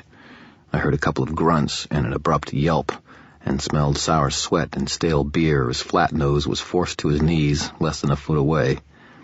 He kept making small noises of pain, thick with tension, as though Parker was holding him in some kind of lock. I forced myself to relax, not to just stagger up and start running, but I felt a bead of sweat trickle down my face. Parker snarled over Flatnose's whimpers. I told you. You were never good enough. Challenge me again, in public or alone. It doesn't matter, and I will rip your heart out. The way he spoke the threat was eerie, not with the hissing, villainous emphasis one would expect, but in a calm, measured, almost bored tone, as though he were mentioning switching out a carburetor or changing a light bulb. There was a rippling sort of sound, and Flatnose let out a howl of pain that dissolved into a string of dog-like whimpers. I heard Parker's boots move a few steps away. Now get up, he said. Call Tully's, and get the others back here before the moon rises. We'll have blood tonight. And if Marconi isn't polite enough, we'll have a lot more. I heard Flatnose make his way to his feet and shuffle off in a slow and haphazard fashion. He vanished into the office and closed the doors behind him. I waited for a few moments, hoping the Parker would wander off and I could make my escape. But he didn't. Damn it. I was running out of time. If I waited until the rest of the lycanthropes returned to the garage, I would never be able to get away. The numbers would be stacked too high. If I was going to make a break for it, logically, the time was now. Of course, I was still bound. By the time I got my legs free, Parker would be on me, and I had just listened to him disable a man twice his size and threaten to rip his heart out. And he meant it, too. I could tell. When I looked inside of him, I could see a dark and angry place, the source of all that power and force of will. He could tear me to pieces with his bare hands, literally. And what was worse, he would. I had to have a head start if I was going to run. I could make him mad, maybe. Antagonize him into going to get a baseball bat or another roll of duct tape for my mouth. Then I could run. Make a clean getaway. The one problem with that plan is he might just rip my heart out on the spot. But nothing ventured, nothing gained. I didn't have time to be picky. So I lifted up my head enough to squint at him in the semi-darkness and said, You certainly have a way with people. You must have read a book or something. My voice startled him, and he spun with the reflexes of a nervous cat. He stared at me for a long time before he started to relax. So, you're alive. It's just as well, I suppose. Mostly I was just tired. Thanks for the sack time. He showed me his teeth. "No problem. Checkout is in a couple of hours." That scared me enough to make a rational man pee, but I only shrugged. "No problem. Good thing your people can't hit. They might have made me uncomfortable." Parker laughed a rough laugh. "You got balls, kid. I'll give you that. Or at least until Lana gets her teeth into them later." This wasn't going at all well. I had to find some way to piss him off and make him laugh. "How's the knee?" Parker narrowed his eyes. "A lot better. It didn't quite heal up before sunrise, but I figured it'll only take an hour or so after the moon comes up." "I should have aimed higher," I said. Parker's jaw clenched down a little. "Too late now, kid. Game over." "Enjoy it while you can. I hear your people are getting a little sick of you. Do you think Lana will be the one to tear your balls off when they put you down?" His boot came out of nowhere and hit me in the side of the head. It threw me hard to my right, and if I hadn't have clinched my arms at the last minute, it would have thrown me to the ground and revealed my lack of bonds. "You just don't know when to keep quiet, do you, wizard?" "What have I got to lose?" I shot back. "I mean, hell, it isn't as though the people that looked up to me have turned against me, right? It isn't as though I'm getting too old to manage—" "Shut up!" Parker snarled, his eyes taking in an eerie, greenish cast in the darkness, a trick of light, and he kicked me again, this time in the stomach. My breath went out in a whoosh, and I fought to continue speaking. "Waking up stiffer every morning, eating less, maybe not as strong as you used to be, right? Not as fast. Got to beat up old dogs like Flatnose there, because if you try one of the younger ones, they'll take you down." The plan was working beautifully. Now all I needed was for him to stalk out of the room to calm down, or fetch an instrument of mayhem, or some more duct tape, anything. Instead, Marconi just spun on his heel, picked up a tire iron, and turned back to me, lifting it high. "Fuck Marconi," he snarled, "and fuck you, wizard." His muscles bunched beneath his old t-shirt, and he raised the iron above his head. His eyes gleamed with the same sort of animalistic fury I had beheld in the other lycanthropes the night before. His mouth was stretched into a feral grin, and I could see the cords in his neck standing out as he wound up to give me the death blow. I hate it when a plan falls apart. Chapter 23. I clenched my teeth and kicked my legs. The duct tape around my ankle gave way, but it was too late to do me any good. I didn't have time to get my weight beneath me to run, but I made the gesture in any case. Just one of those things you do when you're about to die, I guess. "Mr. Hendricks," came a very hard, very calm voice. "If Parker does not put down the tire iron in the next second or two, please shoot him dead." "Yes, sir, Mr. Marconi," Hendricks' rumbling basso answered. I looked over to my right to see Gentleman Johnny Marconi standing in a gray Italian business suit. Hendricks stood in front of him, and a bit to one side, in a much cheaper suit, huge, and holding a pump-action shotgun with a short barrel, its stock worked into a pistol grip in his meaty paws. The gaping black mouth of the barrel was leveled at Parker's head.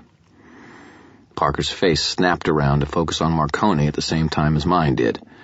Parker's jaw clenched and his eyes narrowed into furious slits. His weight shifted from one foot to the other as though he were preparing to throw the tire iron. "That's a 12-gauge riot gun, Mr. Parker," Marconi said. "I am fully aware of your rather special endurance at this time of the month.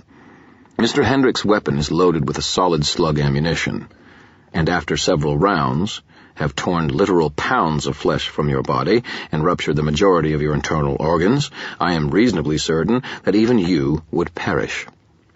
Marconi smiled very politely, while Hendricks clicked the safety off the weapon and settled his feet as though he were expecting firing the weapon would knock him down. "Please," Marconi said, "put down the tire iron." Parker glanced back at me, and I could see the beast raging in his eyes, wanting to howl out and bathe in blood. It terrified me, made me go cold, right through my gut and down through my loins. There was more fury and rage there than any of the other members of the Street Wolves had demonstrated. Their own berserk losses of control had looked like a child's tantrum next to what I saw in Parker's eyes. but he controlled it. He lowered his arm, slowly, and took 2 steps back from me, and I felt my breath whisper out in a sigh of relief. I wasn't dead. Yet. My kick hadn't quite dragged the blanket off me, and I was still settled with my back against the steel post. They didn't know I was loose beneath the rough wool. It wasn't much of an advantage, but it was all I had. I needed to find a way to use it, and fast. "My people are coming," Parker growled. "If you try any more of that heavy-handed shit, I'll have you torn apart." "They are coming," Marconi agreed placidly, "but they are not yet here. Their motorcycles have all suffered flat tires, quite mysteriously. We have time to do business." I heard his shoes cross the concrete floor toward me, and I looked up at him. Marconi met my eyes without fear, a man in his mature prime, his hair immaculately graying at the temples, his custom-made suit displaying a body kept fit in spite of the advancing years. His eyes were the faded green of dollar bills and as opaque as mirrors. "Hi, John," I said. "You've got good timing." Marconi smiled. "And you have a way with people, Dresden," he said, glancing at the silent Parker with unveiled amusement. "You must have read a book. I'm already reasonably certain as to your reaction, but I thought I would give you another chance." "Another chance to what?" "I received a phone call today," Marconi said. "A Harley MacFinn somehow discovered my personal number. He was quite irate. He said that he knew it was me who had destroyed his circle and set him up, and that he was going to deal with me tonight." "I'd say you've had it then, John. Harley can be fairly destructive." "I know. I saw the news programs from the station last night. A loup-garou, is he?" I blinked. "How did you—" Marconi waved a hand. "The report you gave to Lieutenant Murphy. Such things have to be paid for, and thus copied and filed and copied and filed. It wasn't hard to obtain a copy for myself." I shook my head. "Money isn't going to buy off Harley MacFinn." "Quite," Marconi said. "And my parents, God rest their souls, were in no position to leave me anything, much less articles of silver, or I deal with him myself.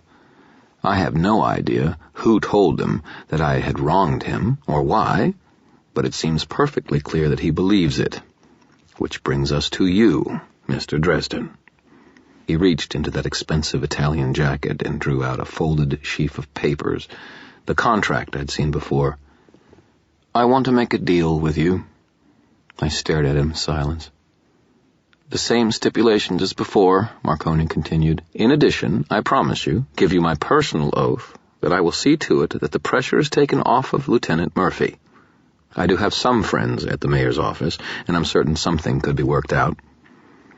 I started to tell him to go to hell, but I bit back the words. I was trapped at the moment. If I ran, Parker would probably lose it and tear me apart. If he didn't, Marconi would just point his finger and the hulking Mr. Hendricks would put me down with a 12-gauge slug. And Murphy, in spite of recent misunderstandings, was my friend. Or maybe it was more accurate to say that in spite of what had gone on lately, I was still Murphy's friend. Saving your job, getting the pressure from the politicians off her. Isn't that why I'd gotten involved in this to begin with? Wouldn't Murphy thank me for helping her? No, I thought. Not like that. She wouldn't want that kind of help. Magic she could accept. Help from money generated by human suffering, graft, and deception was a different story. Marconi looked good in his gray suit and his perfect hair and his manicured hands, but he wasn't. My own hands weren't clean, but they were free. Things were desperate and getting worse the longer I waited. Maybe I could pull off enough magic to get myself out of this. I drew in a breath and focused on a pile of loose tools and metal parts on a workbench 20 feet away. I gathered together threads of will, feeling the pressure build with a sort of skewed intangibility to it, something I'd never felt before. I focused on my goal, on the rush of air that would lift the tools and parts and hurl them at Marconi, Parker, and Hendricks like so many bullets. and I prayed that I wouldn't catch myself at the edges of it on accident and get myself killed. I'd be breaking the first law of magic if any one of them died, and I might have to deal with the White Council later, but hell's bells, I didn't want to die on that concrete floor. My head pounded, and I pushed the pain aside, focused, and breathed out, Ventus Civitas. The energy I'd gathered whispered out of me. The tools jumped and rattled in place, and then fell still again. Fire erupted behind my eyes. The pain was blinding, and I sucked in a breath and bowed my head forward, struggling not to fall to one side and reveal my lack of duct-tapedness. Oh, stars, it hurt like hell, and I clenched my teeth to keep from crying out.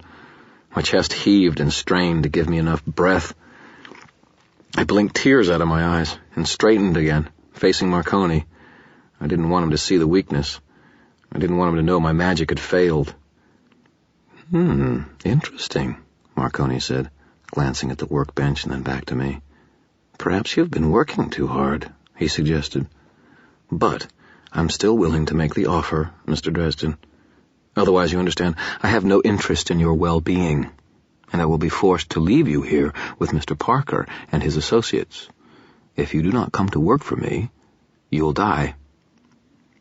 I glared up at Marconi and gathered in a breath to spit out a curse at him. To hell with him and his whole stinking breed of parasites. Polite and smiling bastards who didn't care about the lives they ruined, the people they destroyed, so long as business continued as usual. If I was going to die here, I was going to lay out a curse on Marconi that would make the grimmest old fairy tales you ever heard of sound like pleasant daydreams. I glanced at Parker, who was glaring suspiciously at Marconi, and stifled the curse as well, and lowered my head to hide my expression from Marconi. I had an idea. He dies anyway, Parker growled. He's mine. You never said anything about him leaving with you. Marconi stood, his mouth settled in a tight smile. Don't start with me, Parker, Marconi said. I'll take what I want to take. Last chance, Dresden. This wasn't part of the deal, Parker said. I need him. I'll kill you before I let you take him. Parker put one hand behind his back, as though scratching an itch.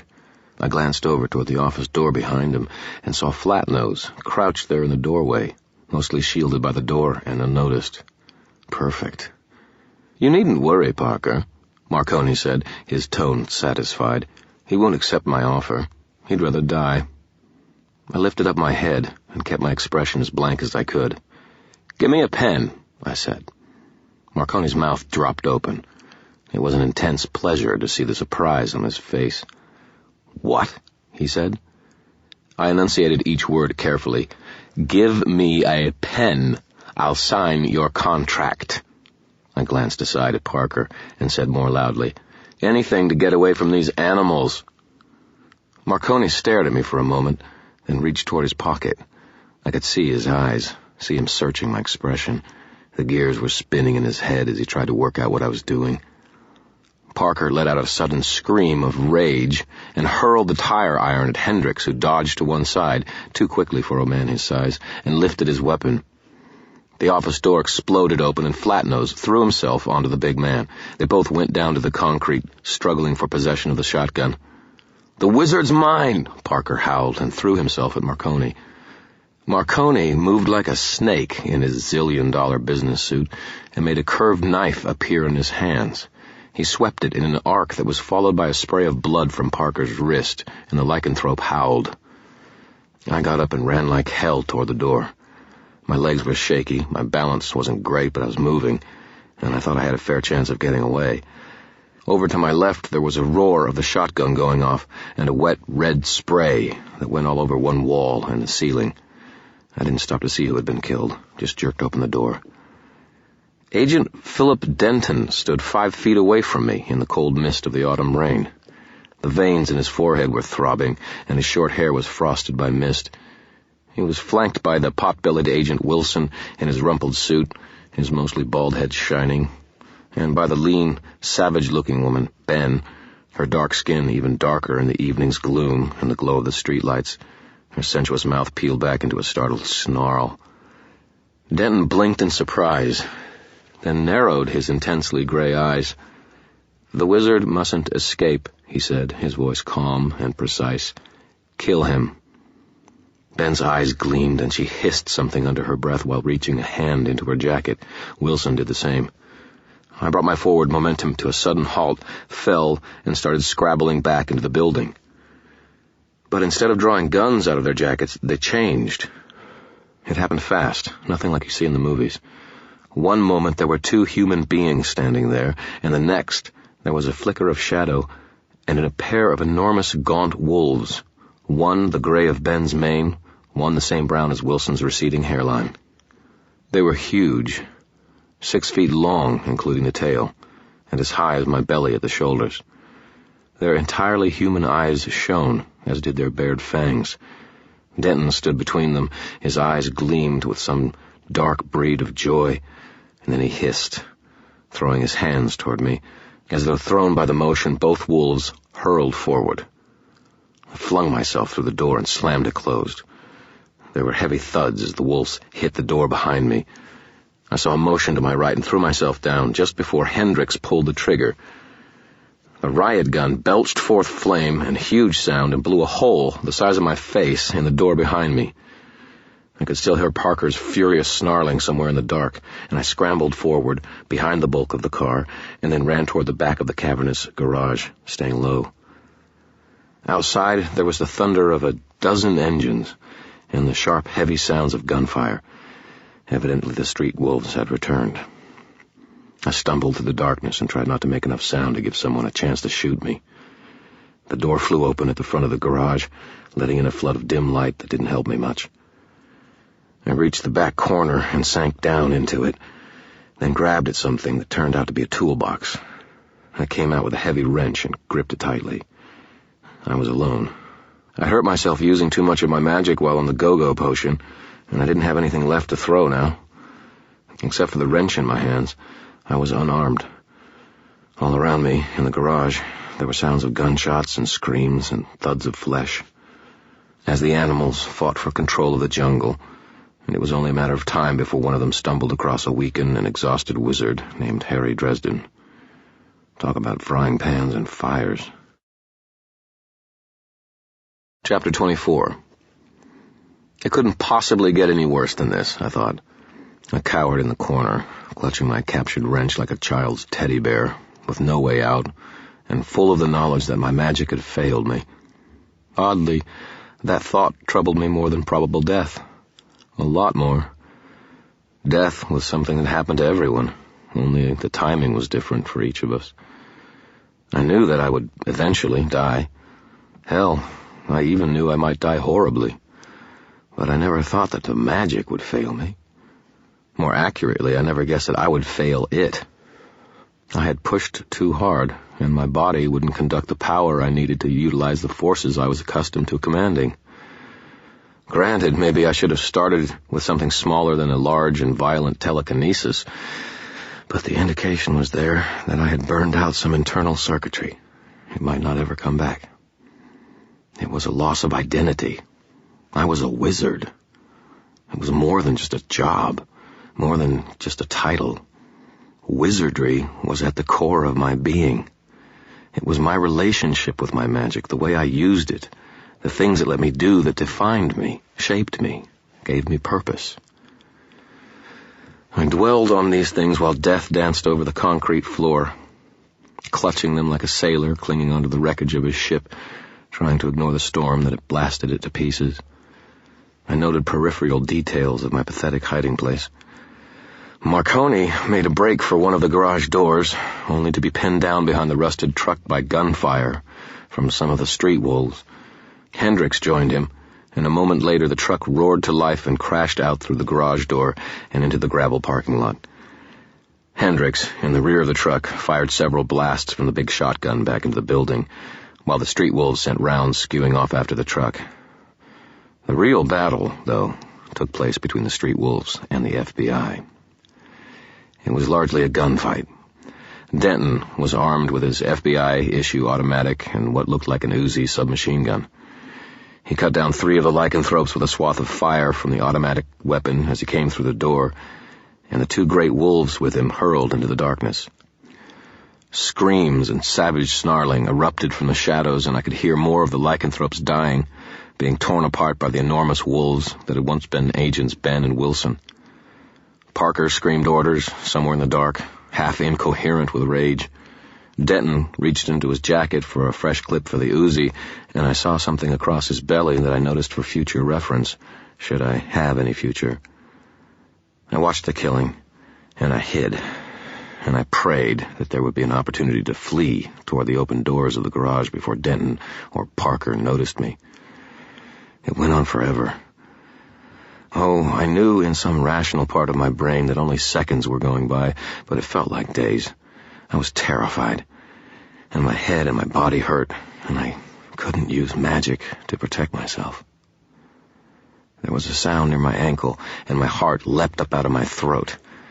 I flinched violently away from it. The sound repeated itself in a continuous scrabble of noise. The floor, I noticed, was rough dirt and broken concrete in this corner, where the foundation was flawed. The scrabbling noise came from the very base of the wall, where the dirt was stirring and moving. Something was trying to dig its way beneath the wall and into the garage, practically right underneath my butt. I felt a chill of fear, followed swiftly by anger at the thing that had added to an already overabundant flow of adrenaline. I clutched my makeshift weapon in hand and moved to crouch over the source of the disturbance, lifting it in preparation to strike at whatever came through. I saw it in the dimness, and there was no mistaking the shape. A paw. A huge canine paw, scrabbling at the earth, digging out a shallow hole beneath the wall, frustrated by bits of concrete that had gotten in the way. Between shots I could hear animal sounds outside, panting whimpers of eagerness, it seemed. Whatever was out there wanted to dig its way inside, and it wanted it bad. "Dig this," I muttered, and swung the wrench down on the paw, hard. There was an instant yelp of pain, and the paw jerked its way back out from beneath the corrugated metal wall. It was followed by a snarl, and the paw appeared again, whereupon I slammed the wrench down on it once more, with similar results. I heard a furious snarling sound from the other side, and I released a small surge of vindictive satisfaction by leaning down close enough to the hole to say, "Ha! Bring another one in here and I'll give you the same." I heard sounds outside for a moment, then the crunch of gravel and Tara West's smooth, unmistakable voice. "Wizard," she hissed. "Stop that!" I blinked, startled, and leaned down close to the hole. "Tara? Is that you? How did you know it was me?" "You are the only man I ever met," Tara growled, "who would smash the paws that are trying to free you from certain death." I flinched at another burst of gunfire from the far side of the garage. "I'm going to tell them to dig again. Do not strike their paws." "Them?" I demanded. "Them? Who?" But she didn't answer me. Instead, the scrabbling sounds began again. I looked over my shoulder at the rest of the room. I saw street wolves moving swiftly through the door at the gaping hole Marconi had left in the garage door when he escaped. In a flash of automatic muzzle fire, I saw Denton stand over the form of a lanky woman and firing down into it, apparently making absolutely certain she would never arise again. I had enough time to recognize Lana's face, now screwed up with pain rather than bloodlust. Her body jerked and twitched as Denton emptied the remainder of the clip into her, and then everything went black again. By my feet, the scrabbling sounds continued and then broke off in a yelp. I heard a series of vicious snarls and yelps from the half-dug hole beneath the wall, and I cursed. "Tara," I whispered, as loudly as I dared. "What's going on?" There was only more growling for answer and a sharp yelp that carried to the far side of the garage. I threw myself flat behind the toolbox in a pile of junk just before a flashlight beam swept over the corner where I was hiding. "It's that bitch," Denton snarled. "Roger's got her outside." There was a whispering sound and a tingling feeling along my spine. Then a throaty female voice purred. "Parker's still here. So is that wizard. I can smell them." "Damn it," Denton growled. "The wizard knows too much. Wilson, go help Roger." "What about me, lover?" the female voice said. A husky little laugh added to the end. Agent Ben sounded like she just had too much sex, drugs, and rock and roll and was hungry for more. You and I stay here. I'll cover the doors. Flush them toward me. There was a mewling sound of pleasure from the woman. Come with me, she urged. Change. You know you'll love it so much. You'll know how good it feels. I could visualize Denton's veins throbbing. It's smarter for one of us to cover the door with a gun. But there was a sort of heavy reluctance to his tone. Fuck smart, Ben purred. Come with me. Change. It's not why we did this. Not why we made the bargain. Ben made another sound, utterly sexual in nature. It doesn't matter now. Taste it, she urged him. Taste the blood. The light wavered and dropped from the corner where I hid. I chanced to look up. Agent Ben, spattered in gore, stood before Denton in a wash of his flashlight from the floor. She had 3 of her fingers pressed together and was sliding them between his lips. Denton was shaking, and his eyes were squeezed tightly closed. He sucked at her fingers, something frighteningly erotic in the motion. One of the huge, gaunt beasts from earlier, Wilson, I suppose, stood nearby, watching the pair of them with gleaming eyes. Denton made a growling sound and grasped Ben by her mane of gray hair, jerking her chin so that he could nuzzle and lick the blood smeared over her throat. She laughed and arched into him, her hips undulating against his urgent motions. Change, she moaned. Change. Do it. There was a howl of rage and a flash of motion, and Parker staggered from the darkness, one arm dangling uselessly, a heavy knife in his other hand, and defiance and insane anger in his glazed eyes. Denton and Ben looked up, then they reached to their waists, flickered, and changed into a pair of nightmare-sized wolves, their eyes glowing in the ambient light, jaws dropping open, revealing lolling tongues and vicious fangs. Parker lurched forward, greasy hair flying, and the 3 wolves leapt on him. I stared in a sort of sickened fascination. The wolves buried him under a mound of fangs and fur and blood in absolute fury. He screamed, the knife flailing, and it was cast aside out of his hands to land spinning on the floor not far from me. Parker tried to fight, tried to struggle up and kick, but it was all hopeless.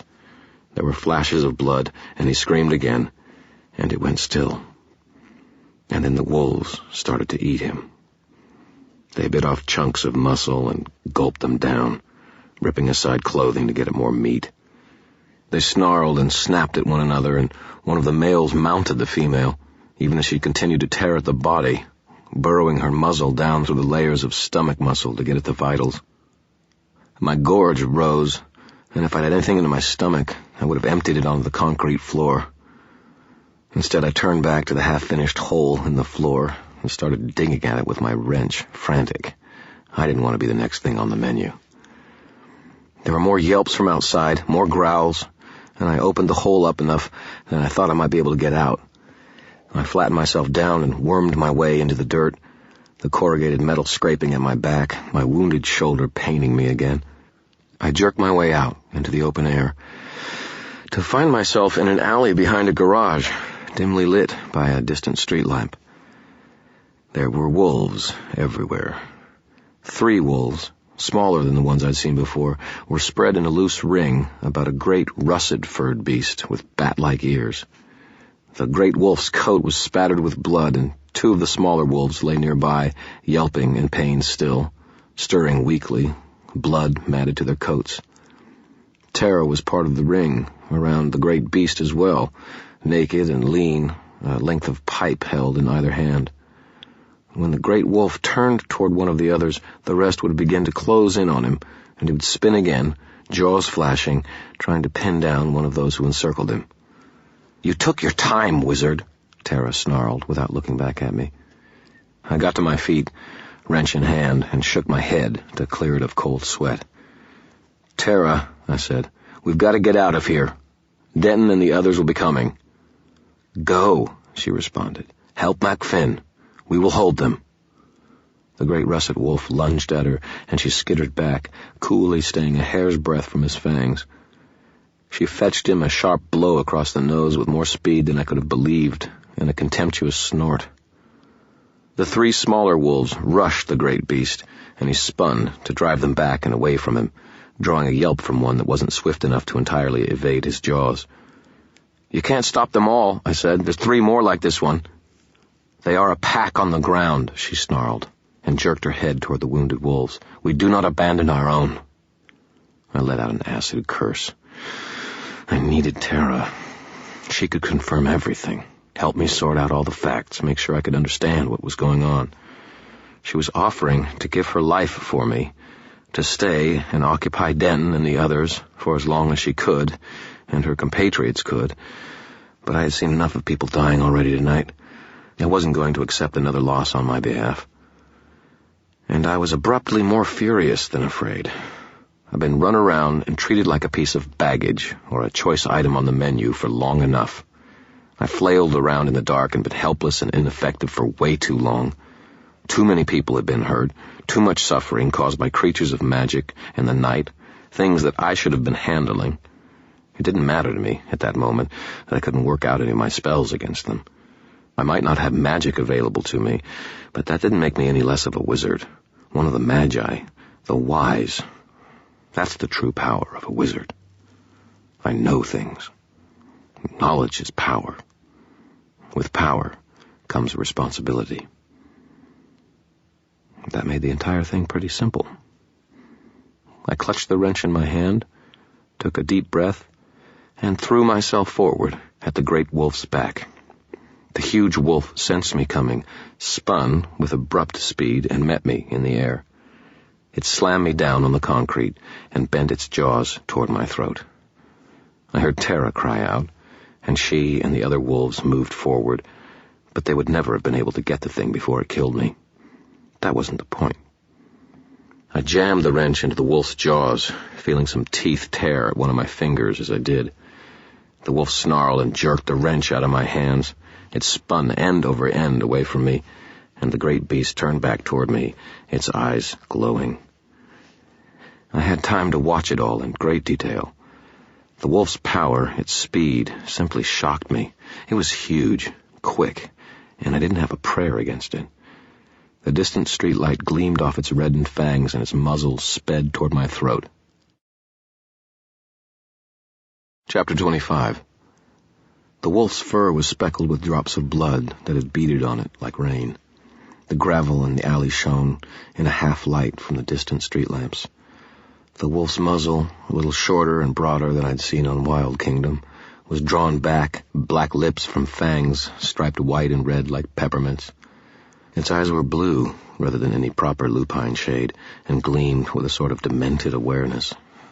I had time to see all those details because I didn't need my eyes for what I wanted to do. I thrust my hands into the beast's pelt as he went for my throat, and wormed my way down between its forelegs with my buttocks, fingers digging, until I found what I was looking for. The sharp metal edges of a belt buckle, down against the skin, almost flush to the surface.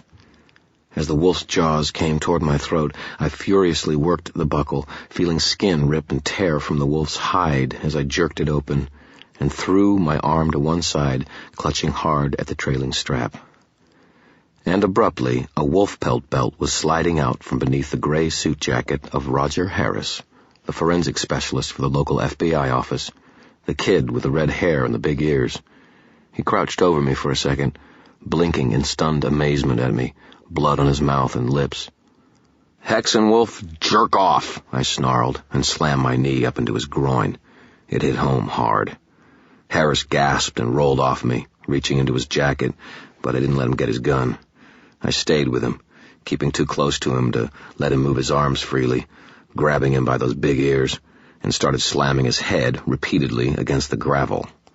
He struggled against me for a few seconds, but I'd taken him by surprise. His skull banged against the rocks over and over, and after half a dozen solid blows, he stopped struggling. I released his ears with a little jerk and looked up at Tara and the wolves. They were closing in around him like a pack of sharks around a wounded dolphin, and I could read the blood in their eyes, the bared fangs, and the white-knuckled grip of Tara's hand on her lead pipes. I felt a sudden surge of frustration. Bad enough to have bloodthirsty animals roaming all over the city. I didn't need more of them on my team. "Everyone back off," I snarled. "He's ours," Tara answered me in kind. "He hurt those of the pack." "Then why don't you get them some help instead of wasting your time on this guy?" I said. "His blood is ours," Tara said, and the wolves confirmed this with a chorus of angry growls. "He can't hurt you now. Killing him won't make your friends any better, and the lost time might finish them." "You do not understand, wizard," Tara snarled, and the wolves echoed her in a chorus, white fangs showing. "It is our way." I stood up, slowly, to my full height. "I understand," I said in a very low and even voice, "that you do not want to make me any more angry than I already am." I met Tara's eyes and stared hard. My jaws ached from clenching. "There's been enough killing. Take him out now, and you're no different than he is." "Wrong," Tara said. "I would be alive, and he's dead." "Not if you cross me, you won't be." We held the tension for a moment, glaring at one another. I saw uncertainty waver over her face. She didn't know I was out of gas, magically speaking, and she'd seen me do too many impressive things with my powers to want to defy me lightly. She blinked first and looked away from me with a sullen sound in the back of her throat. "As you wish, wizard," she said. "We don't have time to waste fighting one another. The rest of his pack is coming, and we have wounded to tend to." I nodded and swept my gaze around at the three wolves around me. "Anybody else?" I challenged. They all backed away from me and didn't meet my eyes. "All right, then," I said, and stooped to recover Harris's gun and the wolf pelt belt. "Do you have any transportation out of here?" "Yes," said Tara, and barked an order. "Georgia." One of the wolves, a leggy, lanky, pale brown beast, shuddered and paced in a circle, making small, whimpering sounds. A moment later there was a whisper of power, and the she-wolf shivered and went still, her head bowed. And then she shook herself, and all that pale brown hair faded from paler skin, leaving me staring at the lanky, dark blonde girl I had seen in the department store a few days ago, sans all the black leather.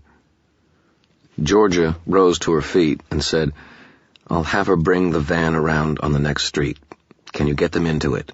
Her expression was tense, and her eyes a little wide. "Yes," Tara said. "Everyone, come back to yourselves." And the other two ambulant wolves began to pace in a slow circle, gathering their own power, and their own transformations commenced, until they stood before me as a pair of naked young men, one of them the short, stout boy who had been arguing against Georgia, Billy, and the other a face I recognized but couldn't name. Tara took charge of the situation while I held Harris's gun and kept watch down the alley. She and the two young men made a litter for one of the wolves out of Harris's jacket, and the other Tara simply picked up with a flexion of wire-tight muscle and carried, though it must have weighed 150 pounds. The wounded wolves yelped piteously, and Tara and the two young men cast dark glances at the downed Harris while they headed down the alley and over to the beach, leaving me alone with the kid. I hunkered down beside him and slapped his face until his eyes rolled open. He blinked once and then jerked, as though he was about to sit up. I stuck the barrel of the semi-automatic in the hollow of his throat and said, in a calm voice, "Hold still." He froze, staring up at me with wide eyes. "I'm going to ask you some questions, kid. I think I've got the answers already, but you're going to talk to me, quietly and honestly, or I demonstrate point-blank bullet impact for you right here and now. Got it?" Harris's mouth twitched a few times before he managed to speak. "If you kill me," he said, "Denton won't stop until you're dead." "Give me a break, Roger," I said back in a reasonable tone. "Denton wants me dead anyway. I could kill you now, and it wouldn't make any difference in what he has to do." Roger licked his lips and rolled his eyes about without moving his head, as though hoping for rescue. "How did you know about the belt?" "I saw Denton inside, and I saw that before you all changed. And I saw that before you all changed, You had reached inside your jackets for something. I figured that first night Agent Ben was reaching into her jacket to touch the belt and tear Murphy's head off when she got mad, but she managed to remember not to do it in time and drew her gun instead, right? Harris's head twitched in a slight nod. The bargain, I said. You're Hexenwolfen. So you've made a bargain with someone to get the power to change, to get the belts. Who is it? I don't know, Harris said, and his eyes widened. God, I don't know. Denton handled all of it. I narrowed my eyes at him and drew back the hammer of the gun. Please, he squealed breathlessly. I don't know. I swear to God, Denton handled all of that. He just came to us, asked us if we wanted to back him, if we wanted to nail some of the scum that kept getting away from the law, and I told him I did. Jesus, I didn't know it was going to lead to this. Lead to what, Roger? I said, my tone frosty. Start from the beginning and make it quick. Marconi, he said, his eyes on the gun in my hand. It was all about Marconi. Denton wanted to take him down. You mean kill him? His eyes flickered up to me. He told us there was no other way to get him, that he was doing more to poison the city than anyone alive. And he was right. Marconi's brought enough influence in this town to stay clear of the city police forever, and he carries weight on the national level, too. The Bureau has had more than one investigation on him called off. He's untouchable. So you plan to use the belts to kill him? He nodded. But there would be evidence. No one would believe he'd just been mauled by wild dogs. There would be full investigations, forensics, the works. I understood and nodded. So you needed someone to make it a neat package. Let me guess. The street wolves. Harris showed his teeth. A gang of felons and troublemakers with a wolf motif. Murder of a criminal figure by persons with a wolf motif. No one would bother to check the figures on that one. It's obvious. And we get one more dangerous group off the street. Yeah, Roger, except that they'd be innocent of that particular crime. Did you think of that? Innocent, like those other people who died those nights around the full moon last month. You killed them. You and the rest of Denton's team. He closed his eyes, his face going pale, and he shuddered. The change. When you're changed, when you're a beast, it's so incredible. So much speed, power. Your body just sings with it. I tried coke once in college, and it was nothing compared to this. The blood. His tongue flicked out again over his blood-stained lips, a thirsty motion this time, rather than a nervous one. I think I'm starting to see. Denton didn't tell you about that part, about how your thoughts are influenced. He probably didn't know himself. And once you've done it once, Harris nodded emphatically, you just can't stop it, man. It gets to where you're pacing the room at night. And it's better than sleep. When you get finished hunting, you feel so alive. He opened his eyes again, staring up at me, pleading.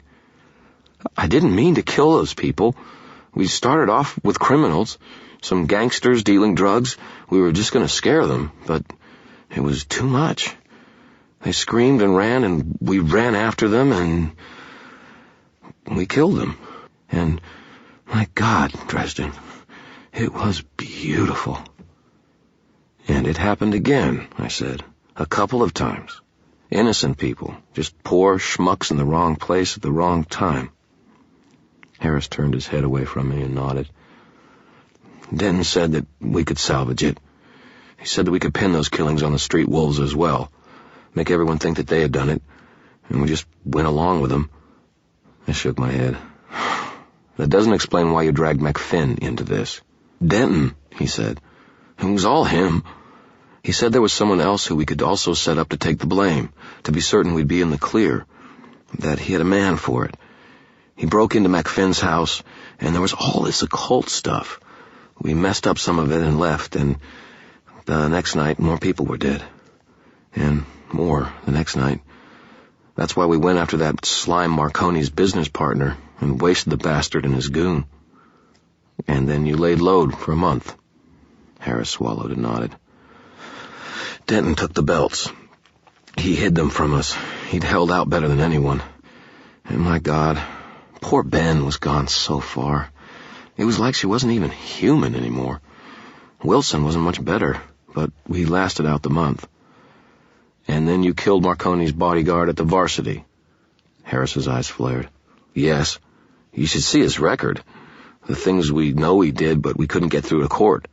My God, Dresden, he had it coming. Maybe. Maybe not. Who are we to judge? Who are we not to? Harris demanded. The power was in our hands. We had the responsibility to use it for good, to do our jobs. Hell, Dresden, if you're such a do-gooder, you should be helping us, not getting in our way. These men are untouchable, and you know it. I shifted my weight uncomfortably. I don't agree with your methods, with setting people up to take blamings for your killings. Harris sneered. Like McFinn has never killed anyone. Hell, he's a murderer now, isn't he? After that scene at the police station, anyone would be convinced he was a killer. Except me, I said. McFinn would never have been there if you hadn't messed up the circle that held him. Yeah, Harris said, a spiteful, frustrated edge to his tone. Except you. You gotta poke around in our business. Christ, that crazy report to Murphy even talked about the belts. That was when Denton started to take you seriously. If you had any brains at all, you'd pull that trigger and get the hell out now, before Denton and the others come out of the haze and come after you, because you know way too much. Why the street wolves? I said, instead of shooting him. Why send me off to check them out? Denton figured they'd kill you, Harris spat, and get you out of our hair. I nodded. He'd figured that someone else had been trying to kill me the whole time, and I hadn't really noticed. And he knew they were after me, after I got away from them the first time. Yeah, and had me tailing them so we could find you and make sure you were dead. When I saw you in the back of the car, I figured you were. So we planned to hit on the street wolves to go down tonight, before McFinn went to Marconi. How did you know about that? I asked. Harris snorted. Marconi told us. The snake called asking for police protection. I almost smiled. Did he get it? Hell no, Harris answered me. He lifted his chin and balled his hands into fists, and I felt them tighten up beneath me. I'm done talking, he said. If you aren't going to sign on with us, then get the hell out of here, or pull the trigger, but quit wasting time. I'm not done talking, I said, and I jammed the gun crosswise over the kid's throat, strangling him. You're going to give Denton a message for me. I'm sick of dancing around. Tell him he'll get his shot at me at Moonrise and Marconi's place. Harris squirmed beneath me, making rasping, gagging sounds. His eyes widened at my words. It doesn't take a genius to figure out that he'll try to be there when McFinn shows up, I said. That he'll want to make sure everyone there is dead, so he's the only one who can report what happened. You tell him that I'll be there, and tell him that he's not going to get away with it. Do you understand me, kid? I let up on the pressure, and Harris croaked out a vague affirmative. I rose away from him, keeping the gun in one hand and the belt in the other. I saw his eyes flicker to the belt, tracking its movement with a tense, strained sort of hunger. Why tell me? The kid asked. Why warn us? I stared down at him for long seconds before I answered him, in a quiet voice. Because I don't like what you are doing. What you are. You aren't using the power you've been given. It's using you. You are turning into animals. You're using savagery and fear to try to uphold peace. Now it's your turn to see what it's like to be afraid. Harris rose to his feet, his red hair askew, blood drying on his mouth, and backed away several paces from me, his eyes darting around. My belt, he said. I want my belt. Forget it, kid, I told him.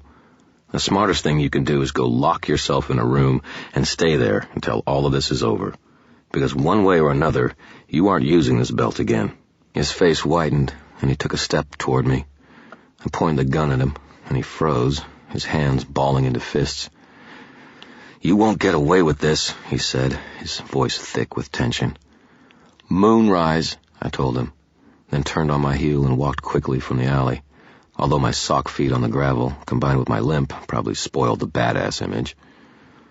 30 feet down the alley, Tara appeared from the shadows and fell into step beside me, close enough to support me if I should fall. You were wrong, wizard, she said. I glanced down at her, and she met my gaze with her soulless amber eyes. How so? They have not become animals. She looked over her shoulder. Her eyes narrowed. Animals do not do what they have done. Animals kill to eat, to defend themselves or their own, and to protect their territory. Not for the joy of it. Not for the lust of it. She looked back at me. Only humans do that, wizard. I grimaced, but couldn't really refute her. I guess you're right. Of course, Tara said. We walked in silence for a moment. Will you try to help my fiancé? I'll try, I said, but I can't let his curse claim any more lives. She nodded, her eyes dark. He would want it that way. He thinks of others before himself. He sounds like a good man. She shrugged, but there was a sudden worried weight in her shoulders. And these others, the FBI, they will try to stop you. Yes. And when they do? I can't let them go on like they have. They're out of control. I don't think they can stop themselves from killing now. I didn't look down at Tara, just focused on taking steps, one at a time. When they do, I said, when they do, I guess I'm going to need to get very human. Chapter 26.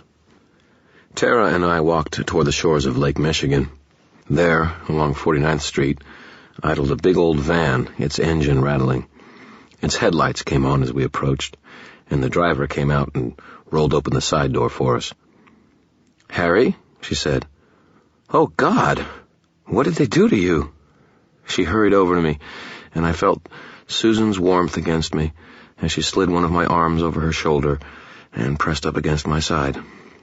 She was wearing jeans that showed off her long legs, and a dark red jacket that complemented her dark skin. Her hair was tied back into a ponytail, and it made her neck look slender and vulnerable. Susan felt soft and warmed beyond relief, and smelled clean and delightfully feminine, and I found myself leaning against her. All the aches and pains that had faded into the background came throbbing back into the forefront of my awareness in comparison to her soft warmth and gentle support. I liked the way Susan felt better than the way I did. They beat him, Tara explained, but they kept him alive, as I told you they might. Your face looks like a sack of purple potatoes, Susan said, her dark eyes studying me, the lines in her face deepening. You say the sweetest things, I mumbled. They loaded me into the van where Georgia, Billy, and the other alphas were crouched. Two of the young people, a boy with blinking, watery blue eyes, and a girl with mousy brown hair, lay on their backs, gasping quietly. Clean white bandages had been wrapped around their wounds. Georgia had, evidently, been the attending medic. All of the alphas were dressed in plain, dark bathrobes, rather than their birthday suits, and I felt an oddly grateful feeling toward them for it. Things were weird enough without needing to ride around in a van with a bunch of naked, somewhat geeky college students. I put my seatbelt on and noted the bruises on my hand and forearms as I did. Ugly, dark purple and brown splotches, so thickly scattered over my skin that in places I couldn't tell where one stopped and the next began. I sat down and leaned against the window, pillowing my head on my right hand. What are you doing with these people? I asked Susan when she got into the driver's seat. Driving, she said. I was the only one old enough to rent the van. I winced. Ouch. Tell me about it, she said, and started the engine. After you jumped out of the car, and I finished with my heart attack, we called the police, just like you said. Tara went to look for you and told me that the police had shown up too late and that the street wolves had taken you. How did that truck crash like that? Bad luck. Someone made all their tires explode at the same time. Susan gave me an arch look and started up the van. Those bastards. Just lie still, Harry. You look like a train wreck. We gotta get you someplace quiet. Food, I said. I'm starving. Tara, can you keep track of moonrise? I will, she said. The clouds are moving away. I can see the stars. Fantastic, I mumbled. And then I went to sleep, ignoring the jostling of the van. I I didn't wake up until the smell of fried grease and charred meat made me look up at the drive-through window of the fast food burger joint. Susan paid for everything in cash, passing paper sacks to everyone. I snagged a golden paper crown from one of the bags and idly joined it into a circle and put it on my head. Susan blinked at me, then let out a brief laugh. "I am," I intoned with an imperious narrowing of my eyes, "the Burger King." Susan laughed again, shaking her head, and Tara gave me a serious, level gaze. I checked the status of the young people in the back of the van and found them, even the wounded ones, hungrily wolfing, no pun intended, down the food. Tara caught the direction of my glance, leaned toward me. "Puppies," she said, as though the word should explain more than it did. "They were not hurt so badly as they thought. They will hardly have scars to show for it." "That's good to know," I said, and started sipping at my cola and chomping down hot, steaming French fries. "But what I'm really interested in," I said, "is knowing why your blood was in Marconi's restaurant the night before the full moon." Tara took a hamburger patty off the bun and started nibbling on it, holding it in her fingers. "Ask another time." "No offense," I said, "but I'm not so sure there's going to be another time, so tell me." Tara took another bite of meat and then shrugged. "I knew that the pack that had harassed my fiancé was about. I deducted where they might strike, and went there to attempt to stop them." "All by yourself?" Tara sniffed. "Most of those people who turn themselves into wolves know little about being wolf, wizard. But these had taken too much of the beast inside. I ran through the window glass and fought, but they outnumbered me. I left before I could be killed." "And what about these kids?" I said, nodding toward the back of the van. She glanced back at them, and for a moment I saw warmth and a pride gleaming in her eyes, subverting the remote alien lines of her face. "Children, but with strong hearts. They wish to learn, and I taught. Let them tell their tale." "Maybe later," I said, and finished off the French fries. "Where are we going?" "To a safe place, to arm and prepare ourselves." "Myself," I corrected her. "To prepare myself. I'm not taking you with me." "You are incorrect," Tara said. "I am going with you." "No." She fastened her amber eyes on mine. "You are strong, wizard, but you have not yet seen my beast. The men you will oppose will take my fiancé from me. I will not allow that. I will be with you, or you will have to kill me to stop me." This time, it was me who looked away first. I sipped my drink, scowling, while Tara placidly ate more hamburger patty. "Who are you?" I asked her finally. "One who has lost too many of her family already," she said, and then she settled back on the seat and withdrew from the conversation, falling silent.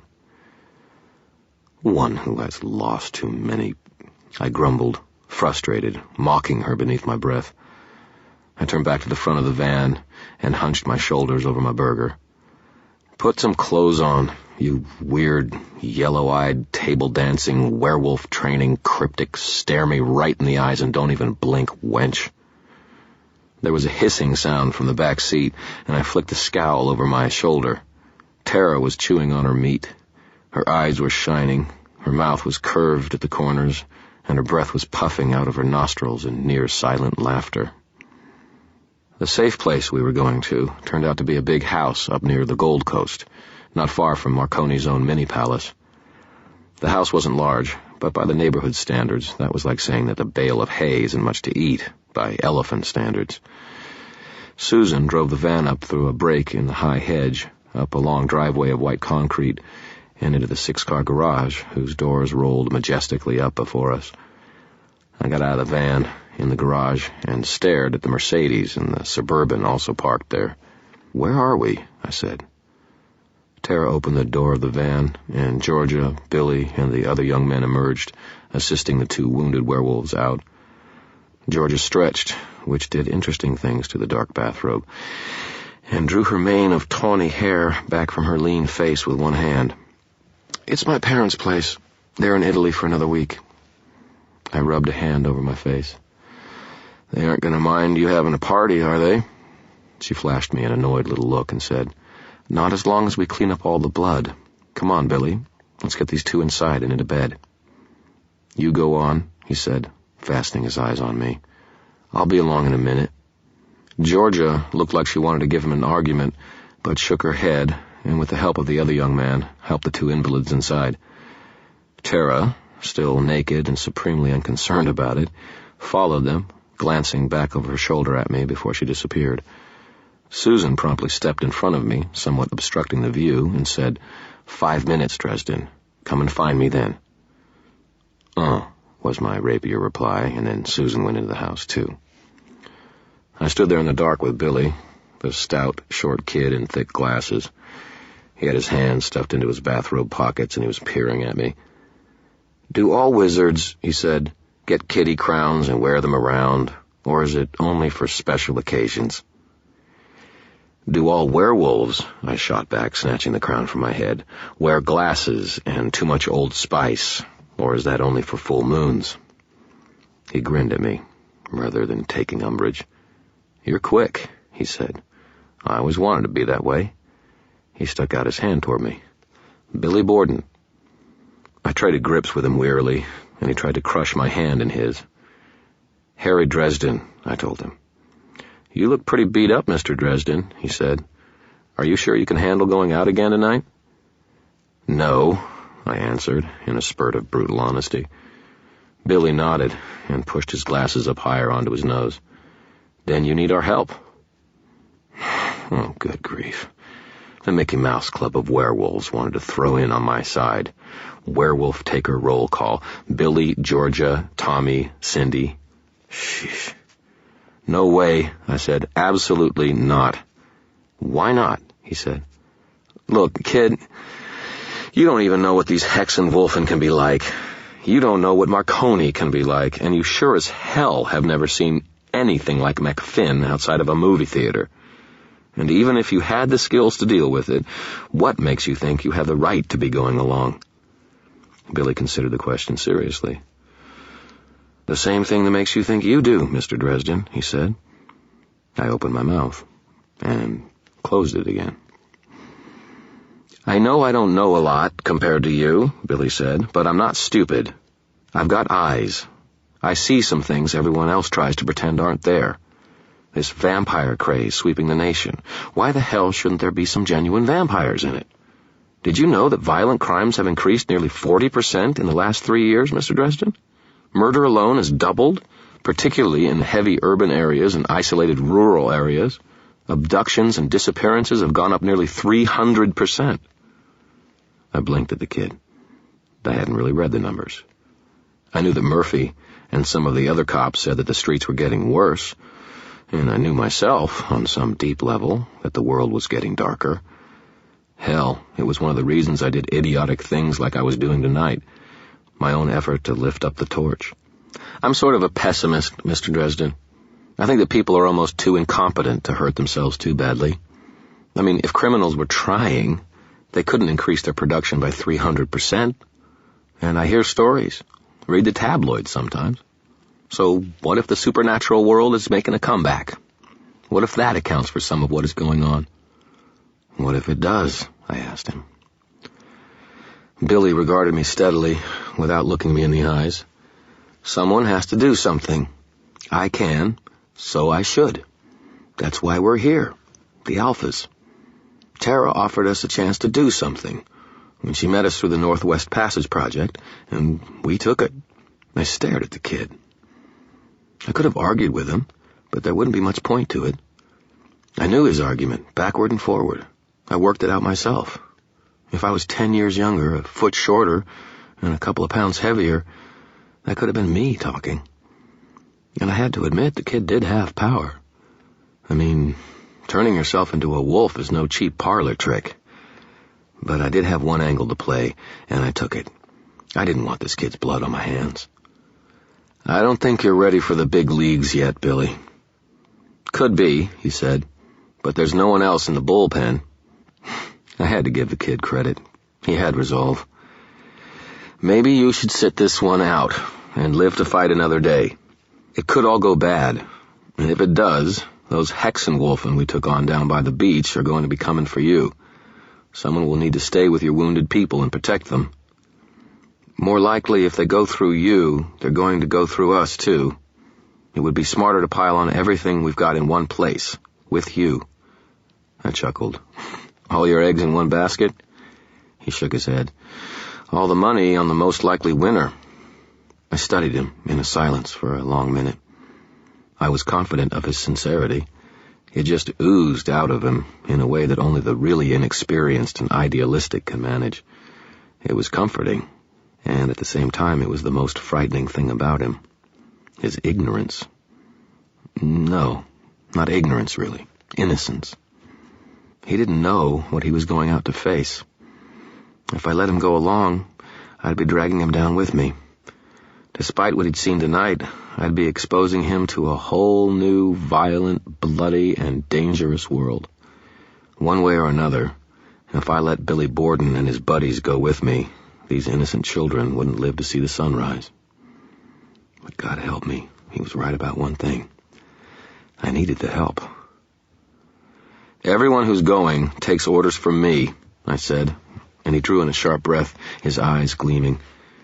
Not Tara. You do what I say, you do it when I say it. And if I tell you to leave, you go. No questions. You got it? I got it, Billy said, and he gave me a cocky grin that simply did not belong on the face of a geeky college nerd in a black bathrobe. You're a smart man, Mr. Dresden. I snorted at him, and just then the automatic light on the garage door opener went out, leaving us in darkness. There was a disgusted sound from the doorway, and then the lights came on again. Georgia, in all her willowy, annoyed glory, was standing in the doorway to the garage.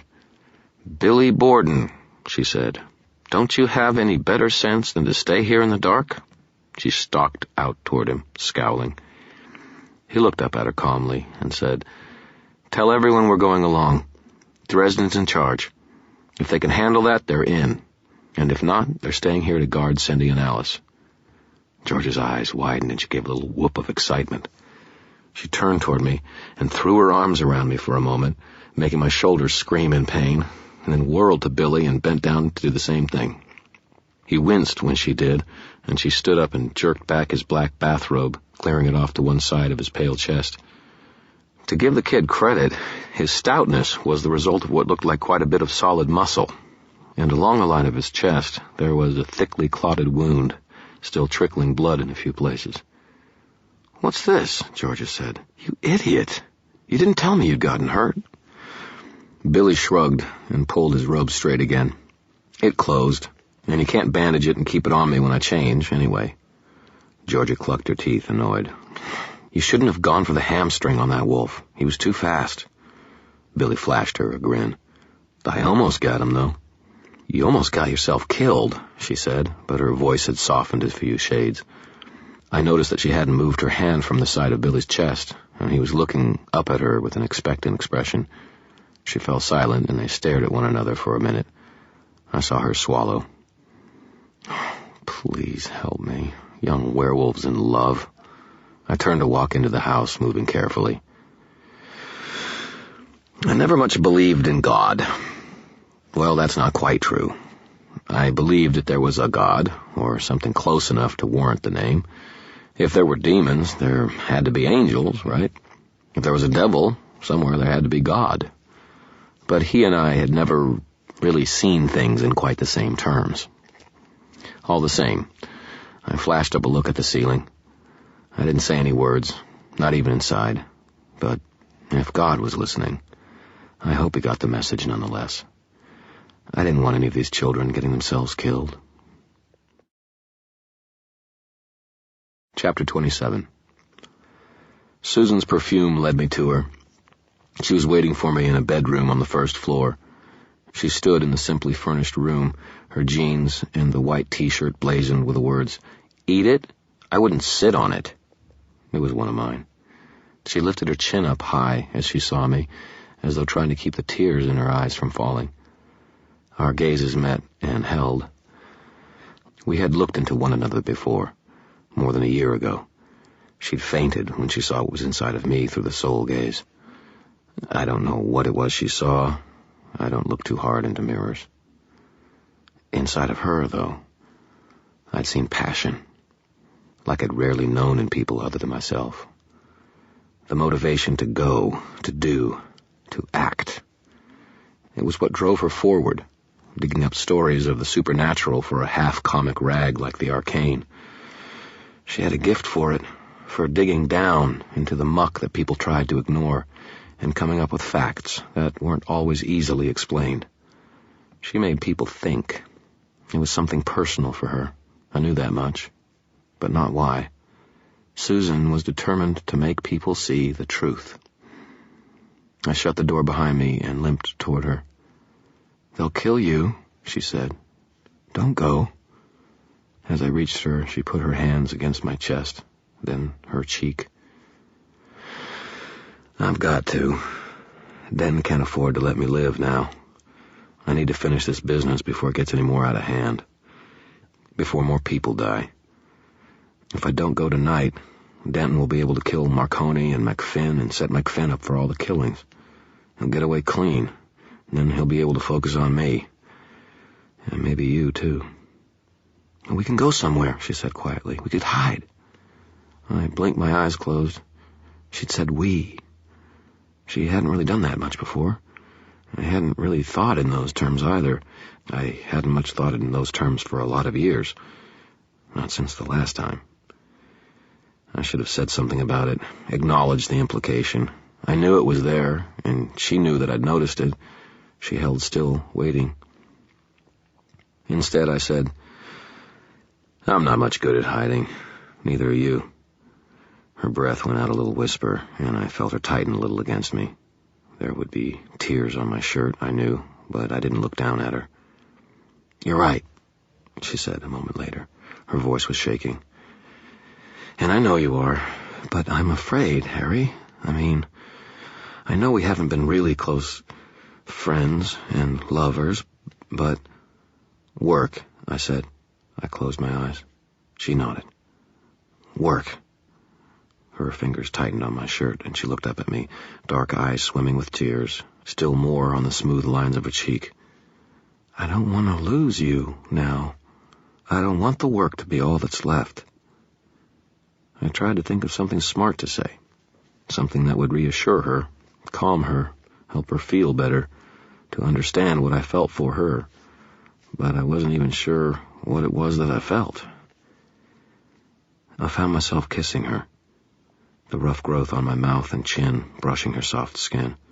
She tensed at first, and then melted against me with a deliciously feminine sort of willingness, a soft abandonment of distance that left her body, in all its dark beauty, pressed against mine. The kiss deepened, slowed, became something intense and erotic and self-contained. The motion of our lips, the warmth of our bodies pressed together, the touch of my fingertips on her face, feather light, the scratch of her nails as her fingers kneaded my shirt.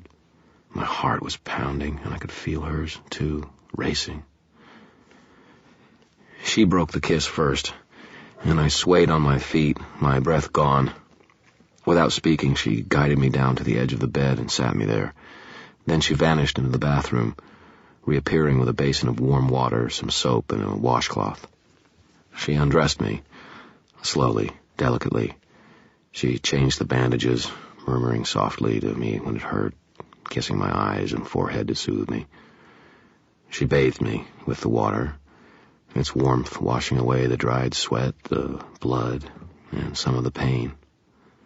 Patiently, more gentle than rain, she made me clean while I drifted, my eyes closed.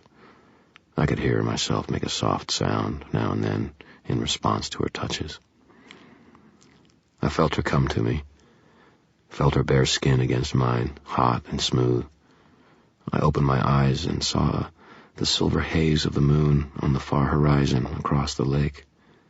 I saw Susan outlined in it, all sweetly feminine curves and lines, a beautiful shadow. She kissed me again, and I returned it in kind. And it was a liquid, smooth thing, as restrained and desperate as the near still surface of a rushing river.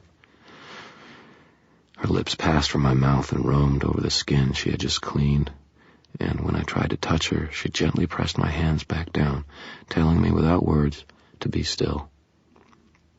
It went on like that, all skin and light touches, soft sighs, pounding hearts, until she settled atop me, keeping her weight off me with her legs, her hands afraid to cause any pain. We moved together, feeling the power of our need, our hunger for one another, a pure blend of desire and warmth and affection and incredible intimacy that shook us to the core. It ended in silence, the sensation all the more piercing for that, our mouths together, our breaths mingling. She lay down beside me until our pounding hearts slowed down, and then she rose and said, "I don't know if I want to fall in love with you, Harry. I don't know if I could stand it." I opened my eyes and answered softly, "I've never wanted to hurt you. I don't know what's right." "I know it feels right," she said, and kissed me again, then started touching my forehead, lifting her head back to study me with gentle, compassionate eyes. "You see so much pain. I just wanted to remind you that there was something else in the world." I'm a pretty tough guy. I mean, look at me. I can handle some rough stuff, but some things I'm not so tough about. I started crying, hard, and Susan held me, rocked me gently until the tears had gone away. I wanted to stay there, where it was warm, where I was clean, and where there wasn't anyone dying. There wasn't any blood or snarling animals, and no one was trying to kill me. I liked the idea of being there with Susan in her arms a whole lot more than I liked the idea of going out into the silver light of the full moon, which was growing greater underneath the horizon, coming up in a hazy nimbus. Instead, I drew away from her a little and sat up. It was a fool's moon. She rose and went to an overnight bag, returning with it, and drew out a pair of my black jeans, my black sneakers, socks, a heavy, dark gray shirt, dark undies to complete the color theme, and, bless her heart, ibuprofen. I rose to dress, but she pressed a hand on my shoulder and made me sit down, then dressed me herself, slowly and carefully, her attention focused on the task. Neither of us spoke. Ever had a beautiful, naked woman dress you? Talk about girding your loins for battle. There was something indescribably soothing and at the same time exciting about it. I could feel my body becoming more relaxed and aware, my senses more in tune with what was around me. I heard footsteps in the hall and a knock at the door. Tara's voice called, "Wizard, it is time." I stood up, but Susan grabbed my wrist. "Harry," she said. "Wait a minute." She knelt down by the bag and drew out a heavy box, flat and broad. "I was going to give it to you for your birthday, but I thought you could use it." I tilted my head and took the box in hand. It was heavy. "What is it?" I asked her. "Just open it, dummy," she answered, smiling up at me. I did, and inside was the smell of soft, worked leather, sensuous and thick, wrapped up in translucent paper. I tossed the lid aside, took the paper out, and found dark leather, new and matte black, hardly casting back the light. I took it out of the box, and it unfolded into a heavy, long coat, like my own duster in design, even to the mantle around the shoulders and arms, but it was made of a finer material. I blinked at the coat. "It must have cost you a fortune." She laughed wickedly. "Yeah, but I got to wear it around naked, just to feel it on my skin." Her face sobered. "I want you to have it, Harry. Something from me, for luck." She glided to my side and helped me slide into the coat. The coat settled around me with a comforting heaviness and a peculiar sort of familiarity. It felt just right. I plucked my mother's pentacle from its chain from beneath my shirt and wore it openly. And I got Harris's confiscated sidearm from my coveralls tool pouch and put it in the coat's pocket. I didn't have any other magical tools, and maybe not any more magic.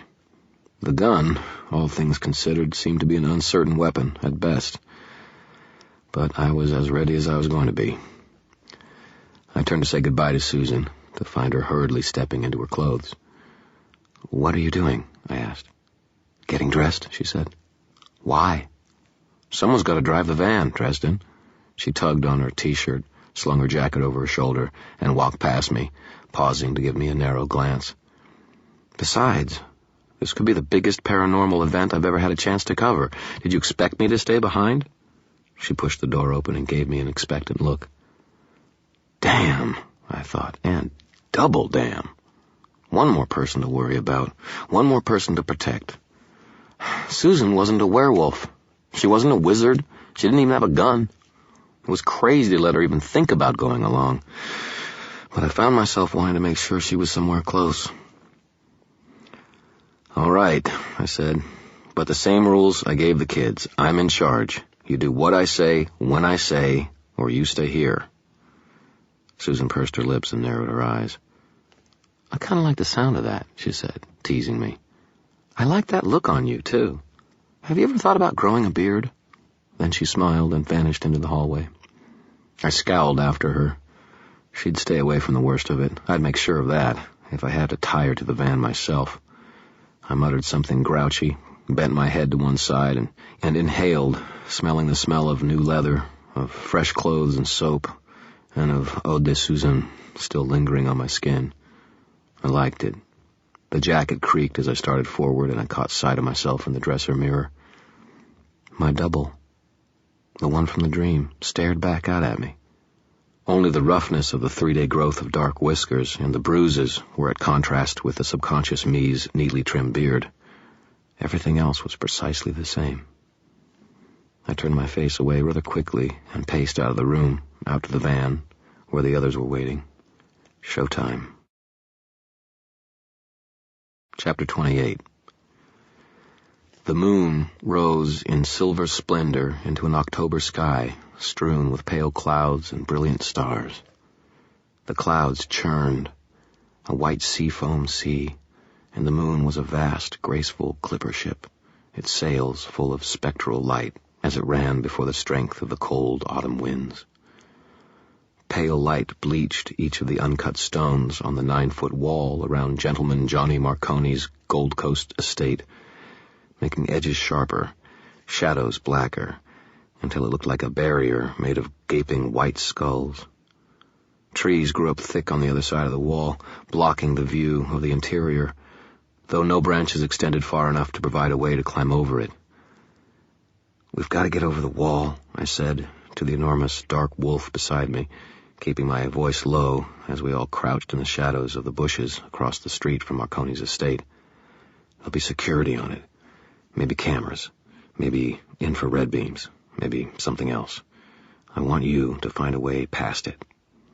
The wolf flickered her amber eyes toward me and made a soft, assenting growl.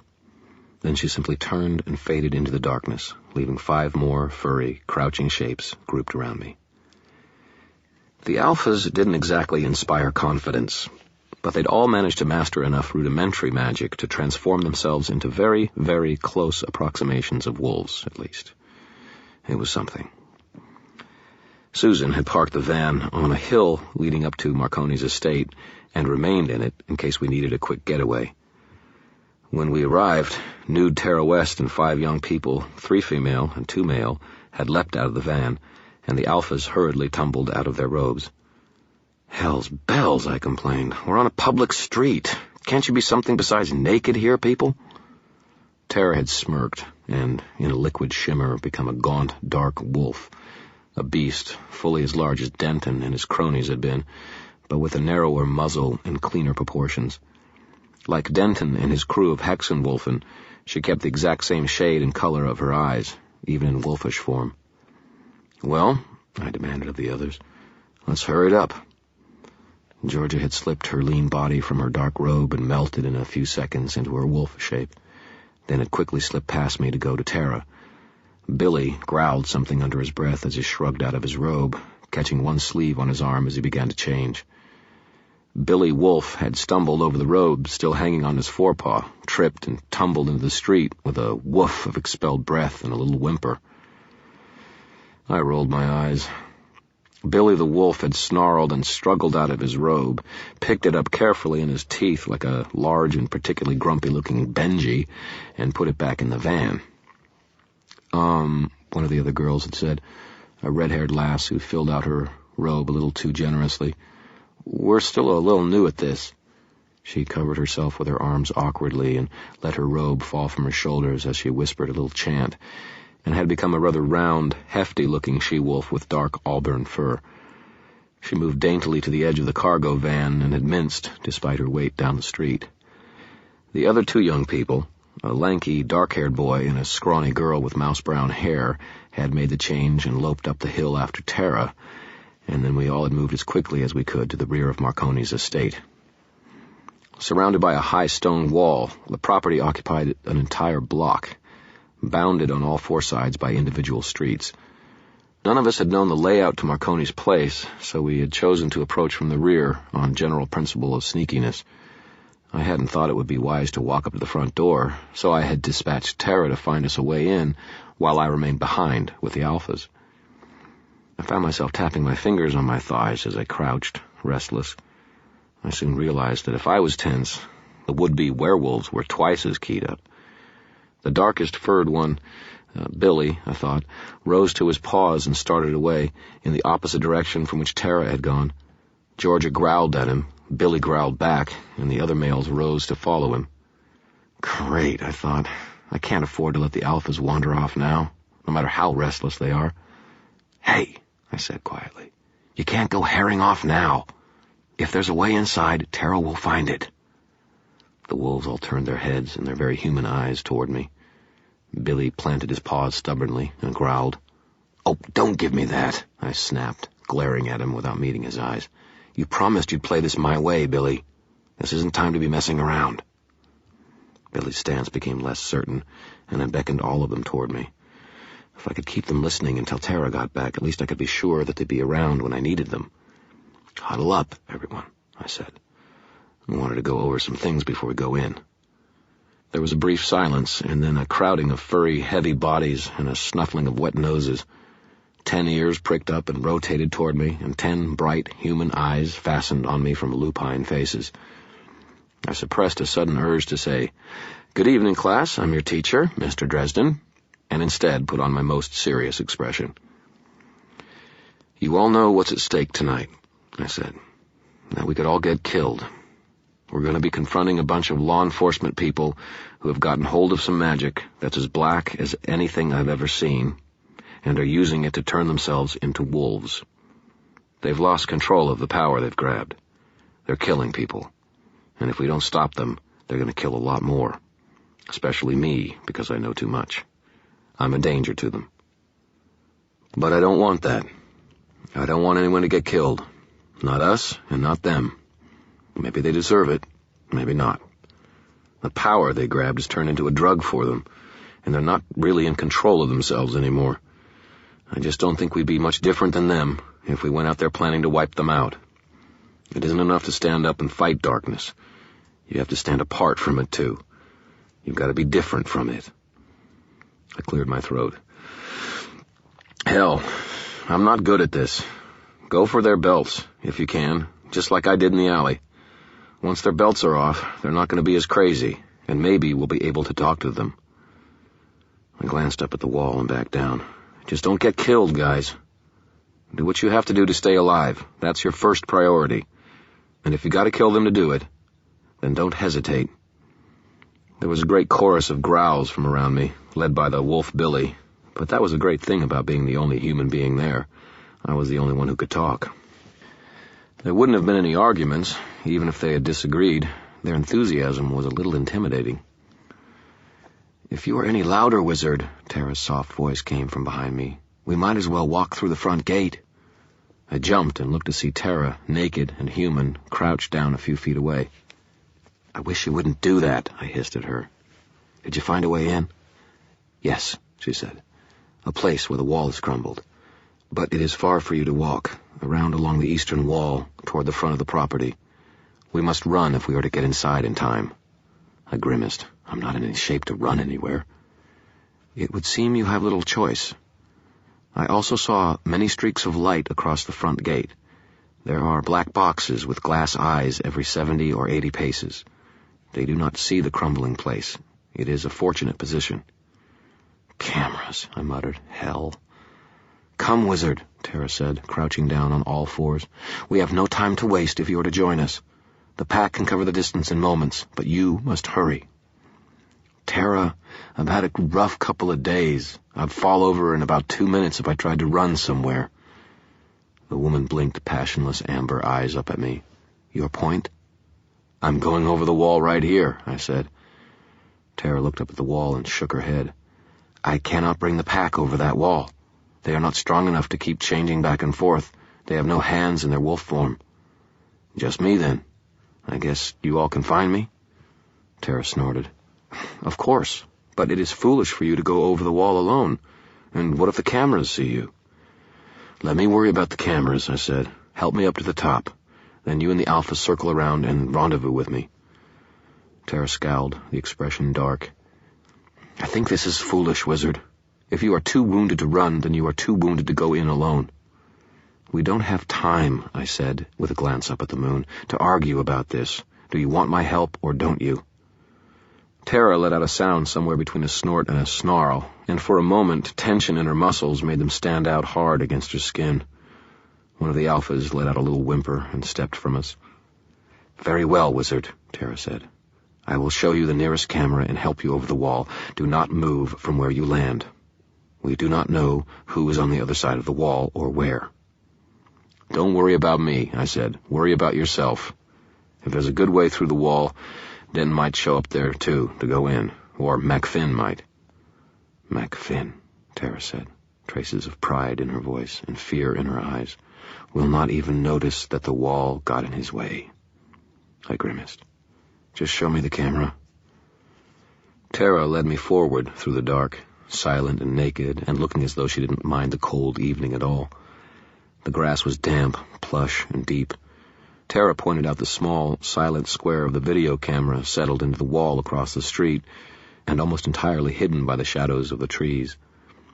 I licked my lips and leaned toward the camera, keeping my own form obscured by the bushes. I squinted my eyes and drew in my will, trying to focus. My head started to pound at once, and I felt sweat break out beneath my arms and across my forehead.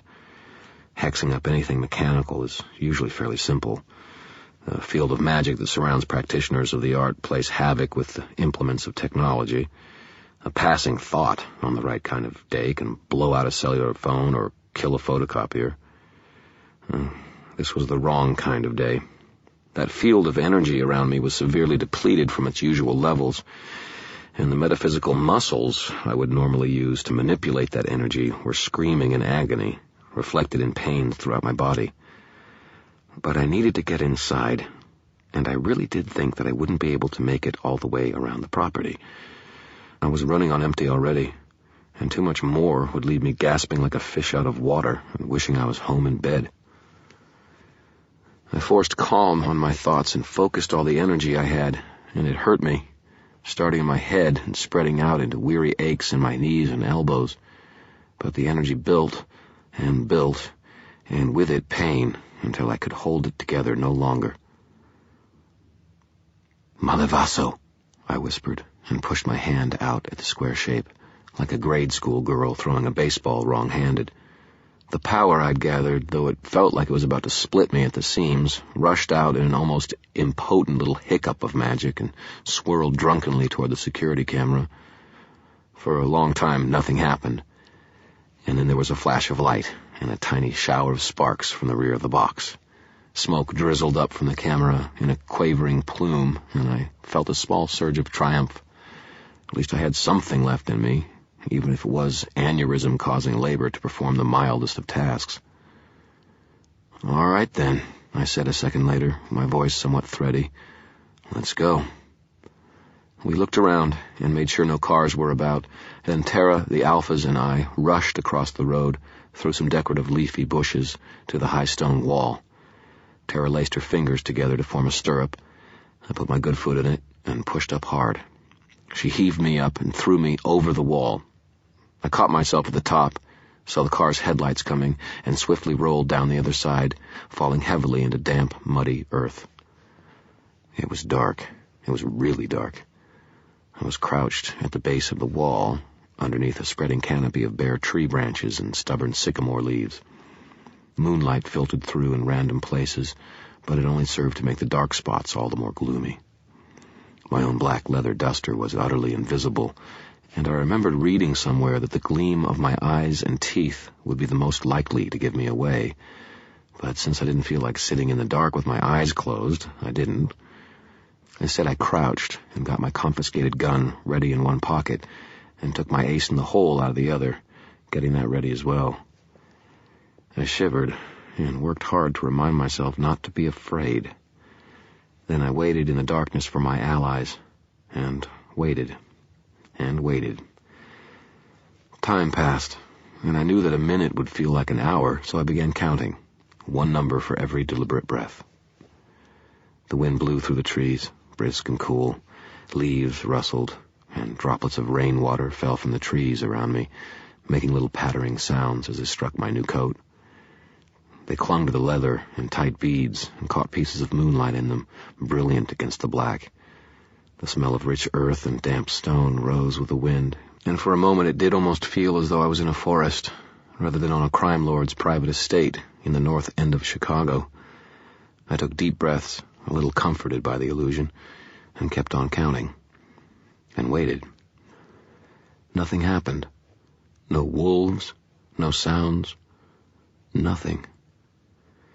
It wasn't until I got to 100 that I started to get really nervous. My stomach began a slow twist that made weak sensations lace out through my arms and legs like slivers of ice. Where was Tara? Where were the alphas? It shouldn't have taken them nearly so long to get to the inside of the wall and then cover the distance back to me. Though the estate was huge, the distance surely meant little to the flashing speed of a wolf. The evening had obviously been moving along entirely too smoothly, I thought. Something had gone wrong. I was alone. Chapter 29. Alone. It's one of those small words that means entirely too much, like fear or trust. I'm used to working alone. It goes with the territory. Wizards at my level of skill and strength, well, my usual levels, are few and far between. Maybe no more than 24 in the United States, with a slightly higher concentration of them in Europe, Africa, and Asia. But there is a difference between working alone and finding yourself facing a hatful of foes on a cold night while wounded, in the dark, and practically helpless. It took me about 10 seconds to become acutely aware of that difference. Fear settled in comfortably. Fear was something I was used to. I was able to think past it, to focus on my predicament. Yay for me. My body reacted the same old way, keying up for fight or flight, while I forced my breathing to stay even. The smart thing to do would be to run, turn around and go back to the van and have Susan drive me the hell away. Granted, I probably couldn't even climb the wall on my own, but I could have tried. But I was already committed. I was here to do battle with the forces of evil, such as they were. I had dropped the challenge to them, not the other way around. Besides, if Tara and the kids were in trouble, I was the only one who could help them. I climbed to my feet, getting out the gun, and moved forward through the woods in a direction that seemed perpendicular to the line of the stone wall behind me. The woods were thick, sycamores and poplars giving way to evergreens with scratchy, low branches. I slipped through them as best I could, moving as quietly as I could manage. I didn't think I made more noise than the wind did, as it rattled the branches and the falling leaves and stirred more droplets of water to fall. In time, maybe 3 or 4 minutes, I came to the edge of the woods and looked out onto Gentleman Johnny Marconi's estate. It was magnificent. Something out of a home and garden magazine. You could have put a small golf course in Marconi's backyard. A long ways off, at the front of the property, Marconi's huge white house stood serene and flawless, artistically illuminated by dozens of lights, with a veranda or patio larger than a dance floor plotted out at the rear. Behind it, 3 enormous square plots, side by side, contained lit and lovely gardens, terraced down a gently sloping hill toward me. At the hill's base was a pretty little vale, and there was a small pond, which I realized after a moment was an enormous concrete-lined swimming pool, lit from beneath the surface. The pool was irregularly shaped, and one corner of the pool stirred near the surface. Steam lay thick over the water. Standing stately sentinel toward the center of the vale was a ring of evergreens, thick and stocky trees that concealed whatever was at their center. 2 rounded hillocks decorated the left side of the vale's landscape, one of them surrounded by what looked like a replica of a small ruined shrine or a temple, all cracked marble and fallen columns. The whole place was well lit, both by silver moonlight and by lighting placed at strategic intervals. The lawn was immaculate, and the trees dotted the grounds in a sort of careless perfection that only an army of expensive gardeners could possibly have maintained. And they say the crime doesn't pay. I took a position behind a screen of trees and brush and looked around the grounds with a careful, stealthy caution. I didn't have long to wait. There was a rush of motion from beneath one of the trees on the far side of the estate, and a swift, dark form, a dark-furred wolf, Billy, I thought, flew from beneath one tree toward a patch of dark shadow on the grass, not 20 feet from me. I tensed and started to rise from my hiding place in the brush to call out to the wolf as he ran. A bright red dot of light appeared against the wolf's fur. There was a hollow sound, something I could hardly hear, like a politely covered cough. I saw the wolf jerk. A flash of blue feathered against its fur, and then the beast tumbled into a roll and fell to the ground. It struggled for a moment back to its feet and reached for the dart in its flank and its jaws. Its balance wavered, and the wolf staggered to one side and fell. I saw its chest heaving, and one of its rear legs twitched spasmodically. I thought I could see the beast's eyes, Billy's eyes, focus on me for a moment, and then they glazed over and went vacant. "Nice shot," called a deep, tense voice. In the ring of evergreens there was a motion, and then Denton appeared, walking out across the grass toward the fallen wolf. His dark, short hair was still immaculately rigid. I couldn't see the veins in his forehead, despite the bright light. It was a subtle change in him, one of several. His tie was loose, his jacket was unbuttoned, he moved with less steel in his backbone, more fire in his belly. There was an animal quality to him, a surety and savagery of purpose that had been uncertain before. And what it meant was a lot more significant than the changes that showed on his exterior. His restraint was gone. Whatever last remnants of doubt or regret had enabled him to maintain his own self-control and some measure of control over the other Hexenwolfen had vanished in the blood frenzy in the full moon garage. It was in every line of him now, in every step, every flicker of his eyes. The man had become a predator. From the evergreens behind him appeared the rest of the Hexenwolfen. Ben, now dressed only in a white dress shirt and a gray business skirt, her legs dark and rippling with muscle in the moonlight. Harris, his ears still sticking out, his freckles dark spots against pale skin, his manner restless and hungry. And Wilson, still in his wrinkled suit, with his shirt unbuttoned, his pot belly overlapping the belt of dark fur that was around his waist. He stroked and patted it with his fat fingers. His mouth was set in an odd, dangerous grin. Denton moved across the grass to the fallen wolf and nudged it with his toe. 6, he said. Did you count 6? 6, Ben confirmed, her voice throaty. Can we have them now? She reached Denton's side and pressed up against him, lifting one leg to rub against his, burying it to the top of her thigh as she did. Not yet, Denton said. He looked around him thoughtfully, and my gaze followed his. Scattered around a circle of perhaps 50 yards diameter were several dark lumps I had taken to be indentations in the ground, shadows cast by the moon and the ground's lighting. I looked again and saw, with a little surge of fearful understanding, that they weren't indentations. They were wolves, my allies. The dark patch Billy had been running for gave a little whimper, and I thought I saw the moon glint off George's tawny coat. I looked around and counted the fallen. 6. I couldn't tell them apart very well. Couldn't tell which of them, if any, was Tara, but I counted 6 fallen wolves upon the ground. All of them, I thought, with a panic rush of fear. All of them had been taken. "Come on," Harris said, his voice tight, strained. "Fuck McFinn. He isn't showing up. Let's take them out, all of them, and go find Dresden." "We'll get your belt soon enough, kid," Wilson snorted, his fingers stroking the fur belt over his belly. "If you hadn't been so stupid as to lose it," Harris snarled, and Denton shook Ben from his side to get between the other 2 men. "Shut up, now. We don't have time for this. Harris, we'll go after the wizard as soon as we can. Wilson, keep your fat mouth shut if you like your tongue where it is, and both of you back off." The men made low, growling noises, and they took steps away from one another. I licked my lips. I was shaking. The gun felt heavy in my hand. There were only the 4 of them, I thought. They weren't more than 30 feet away. I could start shooting right now. If I got lucky, I could down them all. They were werewolves, but they weren't invincible.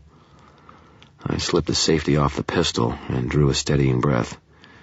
It was a damn fool thing to do, and I knew it. Life is not the movies.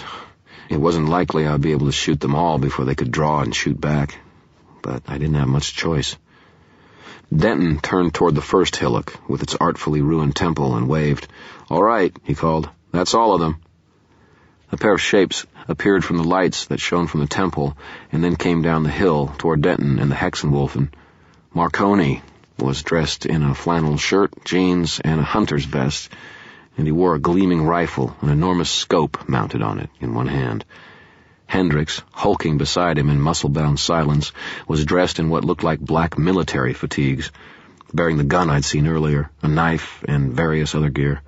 Hendricks' eyes flickered over Denton and his associates warily. I stared at Marconi in shock. It took me a moment to pick my jaw up off the ground and piece together what was going on. Marconi didn't know. He didn't know that Denton and his company were out to get him. He must have blamed the other killings on McFinn and the Alphas. So now Denton had Marconi and the Alphas there. Once McFinn arrived, he would be able to kill everyone he wanted dead, everyone who knew what was going on, and be able to make up any story he damn well pleased. Everyone but me, that is. He did not, as yet, have his hands on me. "These are all we saw on the monitors," Marconi corrected. "There was a malfunction in camera 6 at the rear line of the property. Mr. Dresden and such malfunctions tend to go hand in hand." Damn it. "Are you sure the wizard isn't one of them?" Denton demanded. "One of the wolves?" "I think not," Marconi answered. "But I suppose anything is possible." Denton scowled. "Then he's not here." "If he truly offered you a challenge, he's here," Marconi said, his tone completely confident. "I'm certain of that." "And he just watched his werewolf friends get shot down?" Denton asked. "Wolves run faster than men," Marconi pointed out. "Possibly he hasn't caught up to them yet. He could be watching us even now." "You're giving him too much credit," Denton said, but I saw his eyes instinctively shift toward the blackness of the growth of woods. If I stood up, he would be looking right at me. I froze, holding my breath.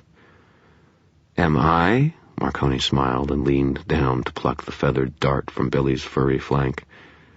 "The tranquilizers likely won't hold these beasts for very long. Decisions need to be made, gentlemen, and if you are to hold to your end of the bargain, you had best get to work producing." I don't know if Marconi noticed Ben's sudden tension, the way she slid her hands over her stomach, but I did. "Kill these dogs now," she said in a low, heated voice. "It prevents complications later in the evening." Marconi tisked. "Short-sighted. Let McFinn tear them to pieces when he arrives, and any medical examiner won't bother to look for the tranquilizers. If one of you does it, it will create awkward questions once forensics takes a look at things. And I thought that was the point of you coming to me with this offer, reducing questions." Ben lifted her lips away from her teeth, and I saw the tips of her breast stiffen beneath her white shirt. "I hate slimy scum like you, Marconi," she purred, sliding her hand from her thigh up over her hip and beneath the buttons of her shirt. Marconi's eyes narrowed on her, and as though connected to the crime lord by some telepathic leash, Hendricks made one simple motion, a shift of his forward arm, that chambered around on the gun with a cold little click-clack. Denton gave Marconi a sharp look and took hold of Ben's wrist with his hand. The woman tensed for a second, resisting him, but then allowed Denton to draw her hand away from the belt that was surely beneath her shirt. Denton released her, and Ben lowered her hands, visibly relaxing. Marconi and Hendricks never so much as blinked or broke a sweat. Fragile situations like this one were evidently second nature to them. I let out a breath I'd been holding for a long time. 6-1, and ready for a fight. If I attacked them now, I didn't have a prayer. If I tried to move, to fade back into the trees, they would be likely to notice me. Damn. Denton glanced to the trees once more, and I held my breath again. "Don't worry, Marconi," he said. "We'll turn the wizard over to you once we find him, no questions asked." "That being the case," Marconi said, "I suggest you start looking while I make preparations for Mr. Macfin. Please remember that I want Mr. Dresden alive, if possible." My throat constricted, and if I hadn't been holding my breath, I think it would have let out a little squeak. What in the world would John Marconi want with me after the incident in the parking garage? Nothing good, certainly. Nothing I wanted to think about. Damn. This night was getting spookier all the time. "Of course, Mr. Marconi," Denton said, his tone a little too polite. "Do you have any suggestions where we would start looking?" Marconi ignored the sarcasm, flicked a switch on the side of his rifle, and pointed it negligently at the tree line. "Over there ought to do." The red dot of the laser sight settled onto a leaf 6 inches to the left of my head, and the thready pulse of fear in my chest turned into an icy white streak of horror. Damn. Chapter 30. If I ran, I would have been seen and pursued and likely torn apart.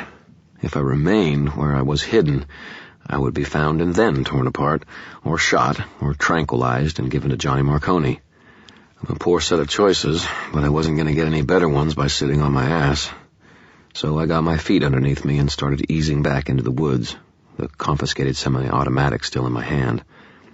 "Hold it," Denton said. "Did you hear that?" "What?" Ben asked. I could hear a sudden, eager tension in her voice, and I struggled not to make any more noise as I hurried my pace back into the shelter of the deeper trees. "Quiet," Denton snarled, and I froze in place. Wind and rain were the only sounds for a few minutes in the chilly autumn night. "Over there," Denton said after a moment.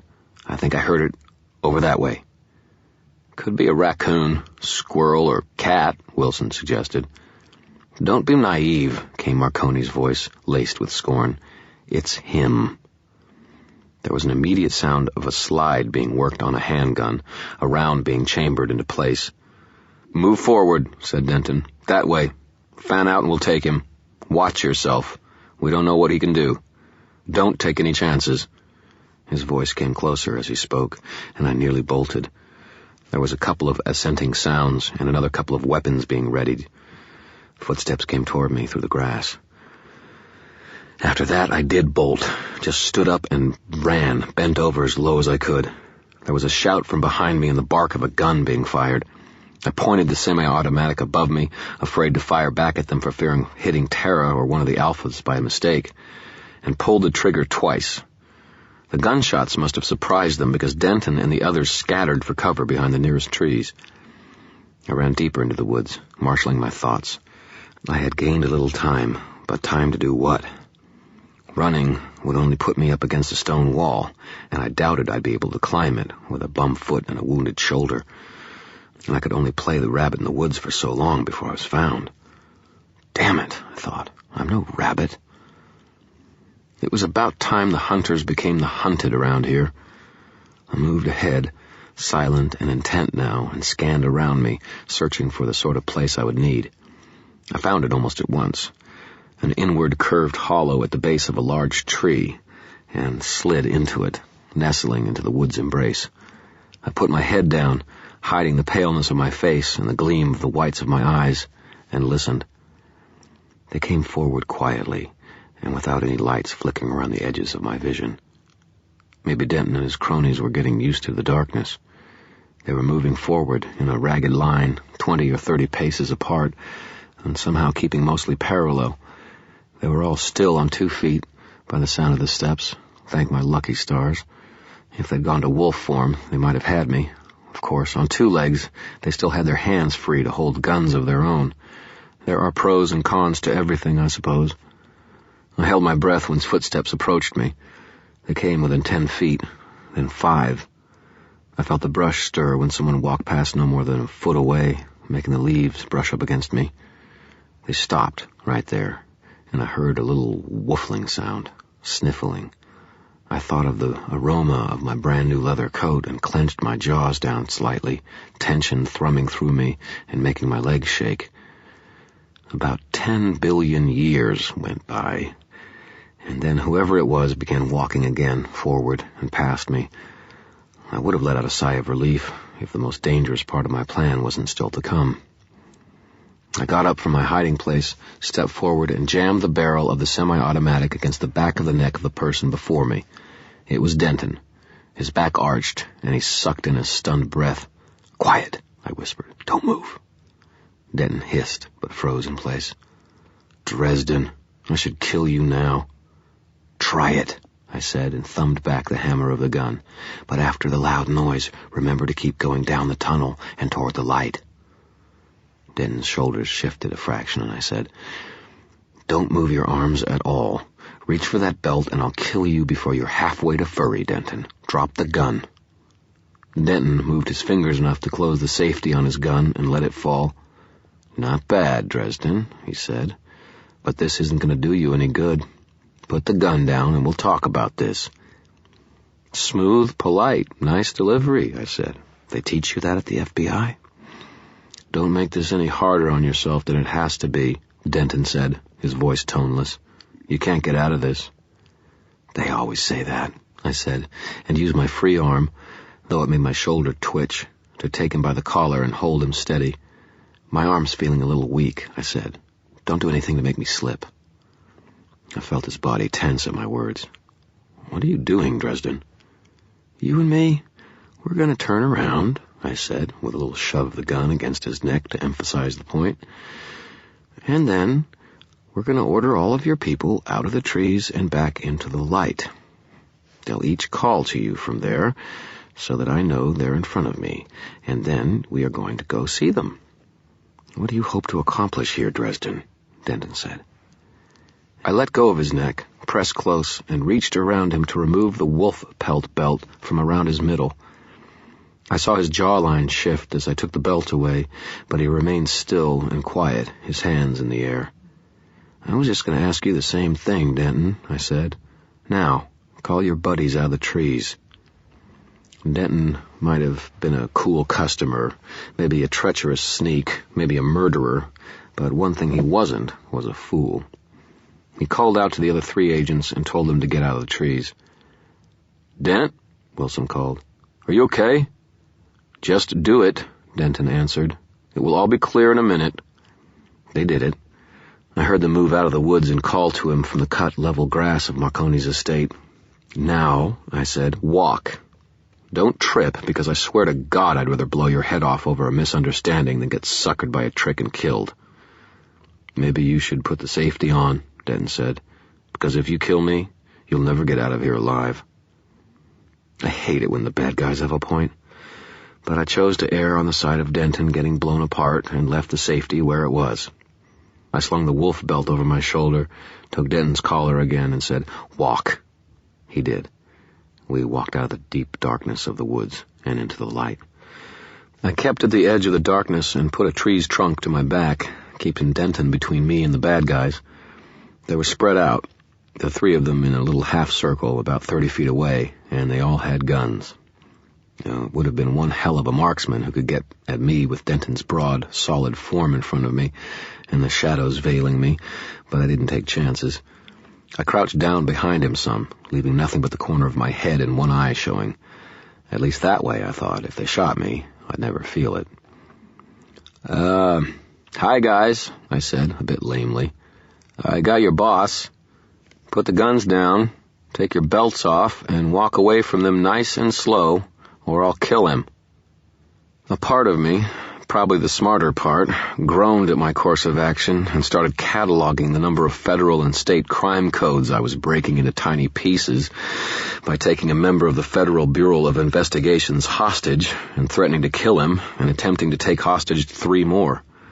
I stopped counting broken laws at 10 and waited to see the Hexenwolfen's response. "To hell with you," Ben snarled. The silver-haired woman dropped her gun and ripped off her shirt, revealing a torso that was impressive in a number of senses, and another wolf-hide belt. "I'll tear your fucking throat out myself." "Deborah," Denton said, his voice strained. "Don't. Please." "Go ahead, bitch," growled Harris. His big ears created a half-moon of shadows of blackness on the sides of his head. "Denton buys it, we all get promoted. Hell, the wizard will probably shoot you while he's at it."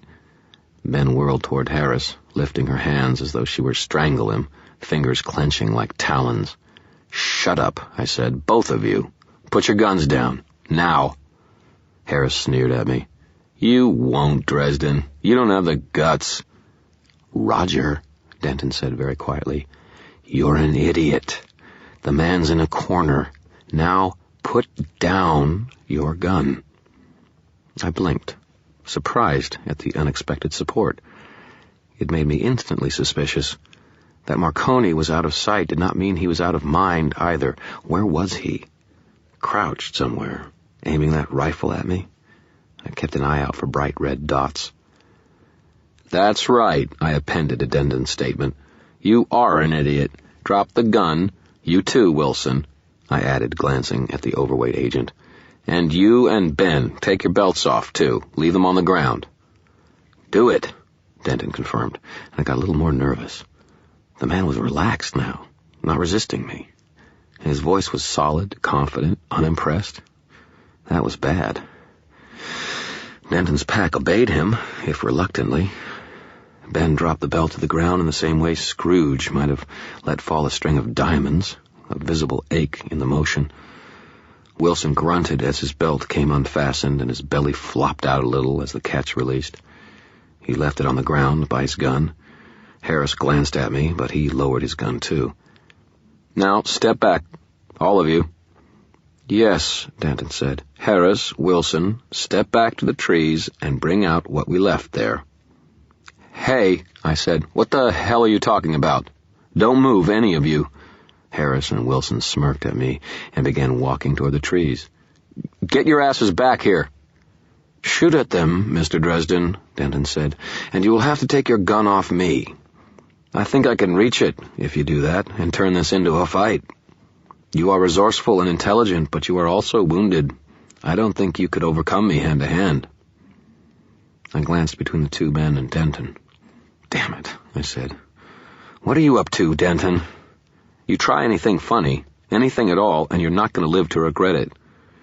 I'm with the FBI. We don't do anything that could be construed as funny, Mr. Dresden." I swore quietly, and could all but feel Denton's mouth stretch into a smile. "Why?" I asked him. "Why did you get involved with these belts? Why are you doing this?" Denton began to shrug, but evidently thought better of it. "Too many years of seeing men like Marconi laugh at the law, of seeing people hurt by him, death, misery brought on by him and people like him. I was just tired of watching. I decided to stop him, and men like him. By killing them," I said. "I was given the power, I used it. What gives you the right to mandate their deaths?" "What gives them the right," Denton asked, "to kill? Should I stand by and let them slaughter Dresden, if I could stop it? I have the power and the responsibility to use it." I felt a little shiver run through me as the words struck close to home. "And the other people? The innocents who have died?" Denton hesitated. His reply was quiet. "It was unfortunate. An accident. It was never my intention." "The belts do more than make you fuzzy, Denton. They change the way you think, the way you act." "I can control my people," Denton said. "Like you did last month?" I said. He swallowed and said nothing. "And you knew, didn't you? You knew they'd find out, and that's why you sent me to the Full Moon Garage." The vein on his forehead pulsed. After the deaths, I was warned about the governing body, a sort of magic police, the White Council, that worked for them. I almost laughed. Yeah, well, someone told you part of the story anyway, Denton. That's why you messed up with McFinn's circle, isn't it? You needed a patsy, and you turned McFinn loose, knowing that the council would suspect him. The street wolves for the cops, and McFinn for the council. Denton snarled. Necessary sacrifices. There was work to be done, Dresden. Oh, yeah? As one of the aforementioned sacrifices, I don't find myself agreeing with you, I said. To hell with the law, right? That's what you're saying, that you're above the law, like Marconi. Denton grew tense again and turned his head a bit toward me, like he might have been listening. I pressed him hard, desperate to reach him. If I could, I might be able to get out of this situation after all. Those belts, man, the power they've given you, it's bad. You can't handle it. It's gotten into your head and you aren't thinking straight. Give them up. You can still walk away from this. Do the right thing. Come on, Denton. Don't throw away everything you fought for all these years. There's a better way than this. Denton was silent for a long time. Harris and Wilson disappeared in the thick ring of pine trees. Ben watched us, her eyes bright, her body muscled and firm in the moonlight, her breasts rather pretty and distracting as she breathed. She looked from the pair of us to the fur belt on the ground, alternatively, and her breaths came ragged. Look at her, I said. Those belts are like a drug. Is this the kind of person she was? Is this the kind of person you want to be? Wilson? Harris?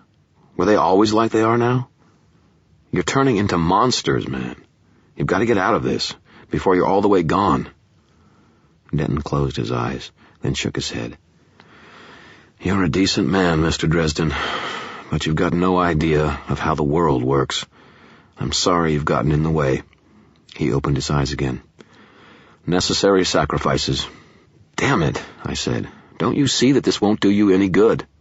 Even if you do get away with wiping out everyone here tonight, Murphy's going to piece together what happened. Denton glanced at me and said, like a mantra, necessary sacrifices. I swallowed, suddenly more cold than I had been. It was eerie, the way Denton said the words, so matter-of-fact, calm, rational. There was no doubt in him, when he should have been afraid. Only fools and madmen know that kind of certainty, and I'd already noted that Denton was no fool. Harris and Wilson emerged from the trees, carrying something between them. Someone hooded, arms and legs bound. Harris had a knife in one hand and was against the base of the hood, which looked to be a pillow. His big ears and freckles were at sharp odds with the arrogant competence with which he held the knife. "Damn you," I said quietly. Denton said nothing. Ben's eyes glittered in the moonlight, bright and vacant of anything but lust or hunger. The two agents brought the prisoner over, and Wilson dropped the legs. Harris kept the knife steady, while the overweight man went to remove the hood, but I'd already seen the cast on the prisoner's arm. Murphy's face was pale, her golden hair bleached to silver by the moonlight and falling down around her eyes. Her mouth was covered in cloth or duct tape, one of the two, and there was blood clot at the base of one nostril, a bruise purpling over one eye. She blinked for a moment, then kicked at Wilson. With the legs bound, it was ineffective, but when Harris snarled and pressed a knife against her throat, she stopped struggling. Her blue eyes glared in fury at Harris and then Wilson, and then they settled on me and widened. "Kill me, Mr. Dresden," Denton said quietly, "and Harris will cut the lieutenant's throat. Ben will go for her gun, as will Wilson. Likely they will kill you. And then they will kill these wolves you brought here with you, your allies. But even if you get us all first, Murphy will be dead, and you will be holding the weapon that killed 4 agents of the FBI." "You bastard," I said. "You cold-blooded bastard." "Necessary sacrifices, Mr. Dresden," Denton said, but it wasn't a calm phrase anymore. It was eager somehow, warmth curving around and through the woods like a lover's hands. "Drop your gun." "No," I said. "I won't." He wouldn't kill another cop, would he? "Then Murphy dies," Denton said. "Harris?" The redhead's shoulders lurched, and Murphy tried to scream through the gag. I cried out and swung the barrel of the gun toward Harris. Denton's elbow came back into my gut, and then his fist snapped up into my nose, casting a field of stars across my vision. The gun went off, pointed somewhere, and then Denton slapped it from my hand and drove another blow into my throat that sent me sprawling to the ground, unable to breathe or move. Denton stopped to recover the gun and said, "You should have shot me while you had the chance, Mr. Dresden, instead of moralizing." He pointed it at me, and I watched his lips curve into a slow, hungry smile. "Beautiful moon tonight," he said. "Sorta reminds me of a story. How did it go?" I tried to tell him where he could stick the moon in his story, but it came out a strangled gasp. I still couldn't move. It hurt too much. Denton thumbed at the trigger, sighted down the barrel at my left eye, and said, "Ah, yes. And I'll huff, and I'll puff, and I'll blow your house down. Goodbye, wizard." Death by nursery tale. Hell's bells. Chapter 31. The barrel of Denton's gun looked bigger and deeper than the national debt as it swung to bear on my face. His gray eyes glittered down the sights at me, and I saw the decision to pull the trigger flash across them. Before he could, I met his eyes hard, shoved myself out toward him with a sudden screaming pain at my temples, and locked him into a soul gaze. There was a rushing sensation, as there usually was, a feeling of movement forward and then down, like being sucked into a whirlpool. I rode the sensation into Denton's head, a brief doubt crossing my mind. Maybe getting shot would be better than wading heart deep into Denton's soul. I can't describe what I found there very well. Try to imagine a place, a beautifully ordered structure, like the Parthenon or Monticello. Imagine that everything is balanced, everything in proportion, everything is smooth and secure. Stick in blue skies overhead, green grass all around, puffy white clouds, flowers, and children running and playing. Now add a couple of 100 years of wear and tear to it. Dull the edges, round the corners a little. Imagine water stains and worn spots where the wind had gotten to it. Turn the skies dirty brown with smog, kill the grass and replace with tall, ugly ragweed. Ditch the flowers and leave in their places only dried-up skeletal rose vines. Age the male children into adult winos, faces haggard with despair and self-loathing and flushed with drink, and the girls into tired, jaded strumpets, faces hard, eyes cold and calculating. Give the place of beauty an aura of rage and feral abandon, where people who walk about watch the shadows like a hungry cat, waiting to pounce. And then, after all of that, after all the cares and trials and difficulties of the world the cop inhabits have been fairly represented, coat everything in a thick, sticky black sludge that smells like swamps and things that attract dun-colored flies, paint it on. Make it a coating that emphasizes the filth, the decay, the despair all around, that brings out the painful decline to the utmost degree. The sludge makes things stronger and more bitter, more rotten, more putrid, all at the same time. That was Denton inside. A good man, jaded by years and poisoned by the power that had taken control of him, until that good man had been buried and only the filth and decay remained. Until the existence of the man who had once been was only a bitter reminder that made the man who was now seem all the more downfallen by comparison. I understood Denton's pain and his rage, and I understood how the dark power he'd taken had pushed him over the edge. There was an image of him kneeling at someone's feet as a wolf fur belt was passed into his hands, and then it was gone. Knowing the man he had once been made clear to me the beast he had become, all violence and hunger and craving. I felt tears on my cheeks and violent shudders shaking down my spine. I could pity Denton and the others with him, but now, more than ever, they scared the crap out of me. I had bought myself a few seconds, at least, with the soul gaze, but would it be enough to keep Denton from blowing my head off? Denton stared at me as the soul gaze broke and we both released. He wasn't reacting well to whatever it was he had seen inside of me. His face had gone white, and his hands were trembling, the barrel of his gun wavering every which way. He lifted his other hand to mop beads of cold sweat away from his face. "No," Denton said, white, showing all the way around the gray irises of his eyes. "No, wizard." He raised his gun. "I don't believe in hell. I won't let you." He screamed then, at the top of his lungs. "I won't let you!" I tensed up, preparing for a futile attempt to throw myself out of the way of the speeding bullet. "Yes," said a calm voice. "You will." A bright red dot appeared right in the middle of Denton's chest, cheerful as a Christmas light. I twisted my head around to see Marconi walking over the turf, his weapon pointed steadily at Denton, Hendricks looming to one side. Denton's lackeys were watching Marconi with bright, steady eyes. Murphy lay on the grass, her feet toward me, her head away. I couldn't see what condition she was in, and both fear and frustration leapt up into me for her sake. "Marconi," Denton said, his back straightened and his eyes narrowed.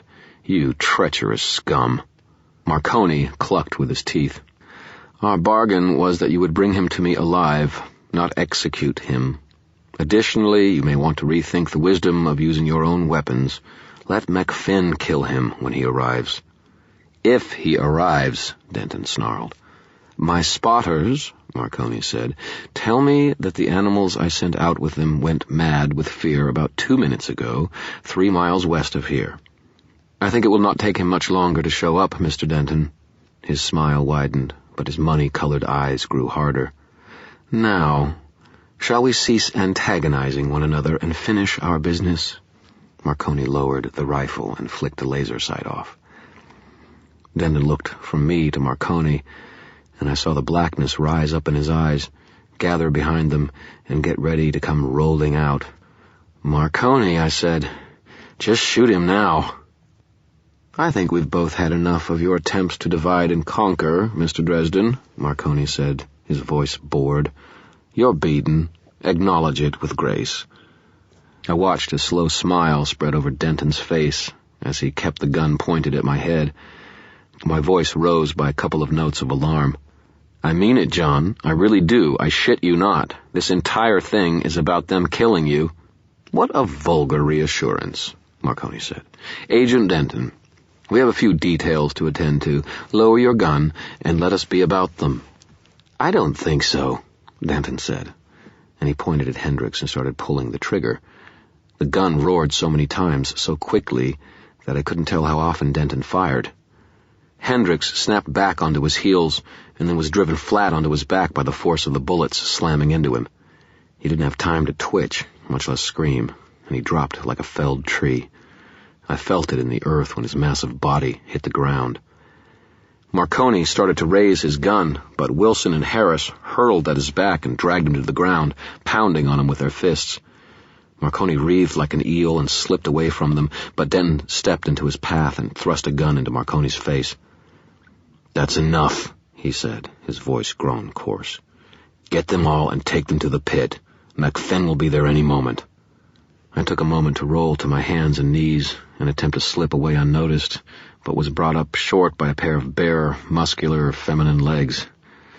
My gaze followed the legs up, past the skirt, to a magnificently bare-breasted torso encircled by a wolf pelt belt, and then to a face dominated by eyes made eerie by the lack of anything recognizably sentient in them.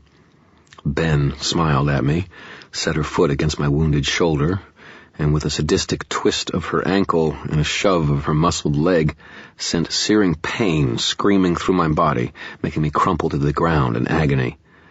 I remember them dragging me across the grounds. We passed into a ring of evergreens, and I remember thinking that any sounds originating in that circle of pines would be heavily muffled by their branches and needles, further muffled by the trees surrounding the property, as well as the high stone wall. Gunshots, for example, might not even be heard at all off the property. It was the clearest thought I had while my shoulder exploded. The next thing I remember was being shoved roughly forward. I fell, straight and hard, in the dispassionate grip of gravity, and after long enough for me to start sucking a breath, I hit the water.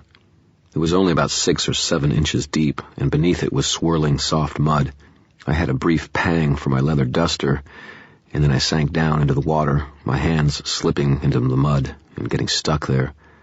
Cold water burbled around my face and felt nice for a moment on my aching shoulder. Someone grabbed me by the collar and hauled me out of the water to sit me on my butt. Hands steadied me, and I sat with my shoulder aching and my head whirling until I could squint up and see who was there. Murphy dropped to one knee in the water beside me and smoothed back my damp hair. "Dresden?" she said. "You okay?" I took a look around me. I was at the bottom of an enormous pit, a square, maybe 10 feet deep and twice that across. Muddy water, maybe from the rain, covered the bottom of the pit, and the moon tinted its surface silvery brown. Directly above the pit's center, maybe 40 feet above me, was a square made of wooden planks, maybe 5 by 5. It was a hunter's platform, suspended by ropes, leading it from the circle of evergreens that surrounded the pit.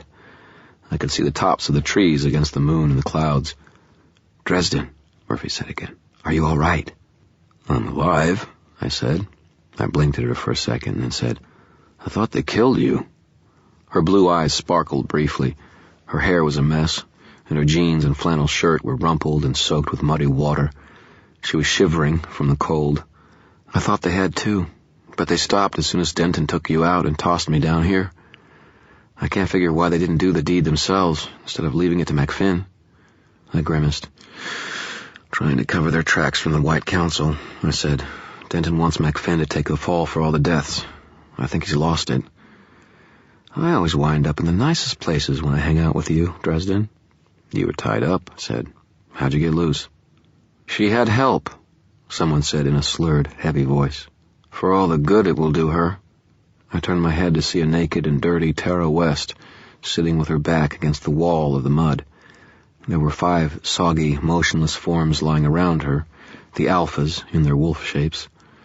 Tara held their heads upon her lap, up out of the water. She looked bedraggled and anguished, touching each of them in turn, very gently. Her amber eyes were dull. "I don't get it," I said. "Why did they stick us down here? Marconi just keeps a pit trap in his yard?" "He was planning on trapping McFinn down here until morning," Tara said, "when he would be vulnerable." Whoa, Murphy said, face pensive. "You're saying Denton is responsible for the deaths? All of them?" "One way or the other, yeah." I gave Murphy the rundown on Denton. The way he'd gotten the pelts for him and his people, lost control of the power they'd given him, and set up the street wolves and McFinn to take the blame. Murphy broke out in acidic swearing. "That was the angle I was missing, damn it! No wonder Denton was so hot to keep you off the case and out of the way, and why he wanted to find you so bad after the scene at McFinn's place. That's how he kept showing up everywhere so fast, too. He already knew that someone was dead."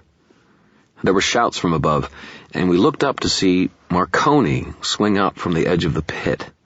He hung limply from a rope. His eyes were closed. I watched until he was drawn up in a series of short jerks, until his bowed head bumped the bottom of the hunter's platform above, and then was left there. "What the hell?" Murphy said, her voice soft. "Bait," I replied. I closed my eyes for a moment. Denton's stringing him up as bait for McFinn. The loup-garou comes in, jumps up to get Marconi, then Denton cuts the rope and drops McFinn down here. "With us," Murphy said quietly. I felt her shivers grow a little more severe. "They're going to drop that thing down in the pit with us." "Oh, God, Harry." "Denton or one of his people must have gotten some silver bullets made," I said. "They'll just let McFinn slaughter us, then shoot him from up there." I squinted at the edge of the pit. "It's a pretty good plan." "What can we do?" Murphy asked. She hugged herself hard. I shook my head. "I don't know." "Nothing," Tara said quietly. Murphy and I looked at her. One of the alphas was stirring, Billy, maybe, and wobbled and fell when he tried to sit up. But at least he could hold his head up out of the water. "Nothing," she repeated. "We are beaten." I closed my eyes and tried to order my thoughts, to push the pain and fatigue back down and put together some sort of plan. Murphy settled beside me, a shivering spot against my side, the cast on her arm pressed against my ribs. I opened my coat, a polite gesture, more a polite gesture than anything else, given that it, too, was soaked, and slipped the edge of it around her shoulders with my arm. Her back stiffened, and she flashed me a look of indignation, but after a second just pressed as far under the coat as she could and against my side. After a silent moment, she spoke. Her voice came out quiet, uncertain, a far cry from her normal brisk tones. "I've done some thinking, Dresden. I've decided that there's a reasonable chance that you aren't involved with the killings." I smiled a little. "That's real big of you, Murph. Doesn't what Denton did to you sort of prove I'm not involved?" She half smiled and shook her head. "No, Harry. It just means that he wants to kill you and me both. Doesn't mean that I trust anything you're saying." "He wants me dead, Murph. That should mean something in my favor, shouldn't it?" "Not really," she said, and squinted at the top of the pit. "From what I can tell, Denton pretty much wants everybody dead, and you could still be lying to me." "I'm not, Murph," I said, my voice soft. "Cross my heart." "I can't just take your word on it, Harry," she whispered. "There are too many people dead. My men, my people, civilians, others, the ones I'm supposed to protect. The only way to be sure is to take you all, everyone involved, and sort things out with you behind bars." "No," I said. "There's more to it than what you can prove, Murph. More than what's going to stand up in court. Come on. You and me, we've known each other for years. You should be able to trust me by now, right?" "I should be able to," Murphy agreed. "But after what I've seen, all the blood and death..." She shook her head. "No, Harry, I don't trust anyone anymore." She half smiled and said, "I still like you, Dresden, but I can't." I tried to match her smile, but my feelings were in too much turmoil. Pain, mostly. Physical pain. And a deeper heart hurt, both for Murphy's sake and for the sake of our friendship. She was so alone. I wanted to go to the rescue somehow, to make her hurting go away. She'd have spit in my face if I'd tried. Murphy wasn't the sort of person who wanted to be rescued from anything. That she accepted as much comfort as my wet coat offered her came as a surprise to me. I looked around the pit again, intently. The other alphas were recovering, enough to sit up, but apparently not enough to move. Tara just sat with her back against the wall, defeated and exhausted. Marconi swung from the platform high above me, not moving, though I thought I might have heard a moan from him at one point. I felt a pang of sympathy for him. However much of a heartless bastard he might be, no one deserved to dangle like bait from a hook. The alphas, Tara, Marconi, Murphy. They were all where they were because of me. It was my fault they were there, my doing that they were all about to die. Carmichael, the poor jerk, was dead also because of me. So were the other good cops. So was Hendricks. They had to do something about it. "I need to get out of here," I told Murphy. "Get me out of here and maybe I can do something." Murphy turned her head toward me. "You mean..." She waved the fingers of her unbroken arm in a vaguely mystic gesture. I nodded. I still had my ace in the hole. "Something like that." "Right, so how do we get you out of here?" "You gonna trust me, Murph?" Her jaw clenched. "It doesn't look as though I have much choice, does it?" I smiled back at her and rose to my feet, sloshing around in the water. "Maybe we could dig into the walls a bit, make climbing holes." "You'll probably get shot once you get to the top," Murphy said. "No," I said. "I don't think they're going to want to hang around the pit with McFinn coming. They're bloodthirsty, but not stupid." "So," Murphy said, "all we need to do is to get you to the top of the pit. And then you're going to go 1-on-4 with a bunch of armed FBI agents come werewolves and beat them in time to go up against a loup-garou that we couldn't stop before with all of your magic gizmos in a building full of police officers." "Essentially," I answered. Murphy looked up at me and then shrugged and let out a sort of short, defiant laugh. She stood up too, flicked her hair back from her eyes with a toss of her head and said, "I guess it could be worse." There was a soft sound from above and behind me. Murphy froze, staring upward, her eyes become almost impossibly wide. I turned my head very slowly. The loup-garou crouched up at the lip of the pit, huge and gnarling and muscled and deadly. Its foaming jaws were open, showing the rows of killing teeth. Its eyes gleamed with scarlet flames in the moonlight, and they were fastened on the dangling figure of Gentleman Johnny Marconi. I quivered, and the motion made a slight sound against the water. The beast turned its head down, and when it saw me, its eyes narrowed to glowing slits and let out a harsh, low growl. Its claws dug into the earth at the edges of the pit, tearing through it like sand. It remembered me.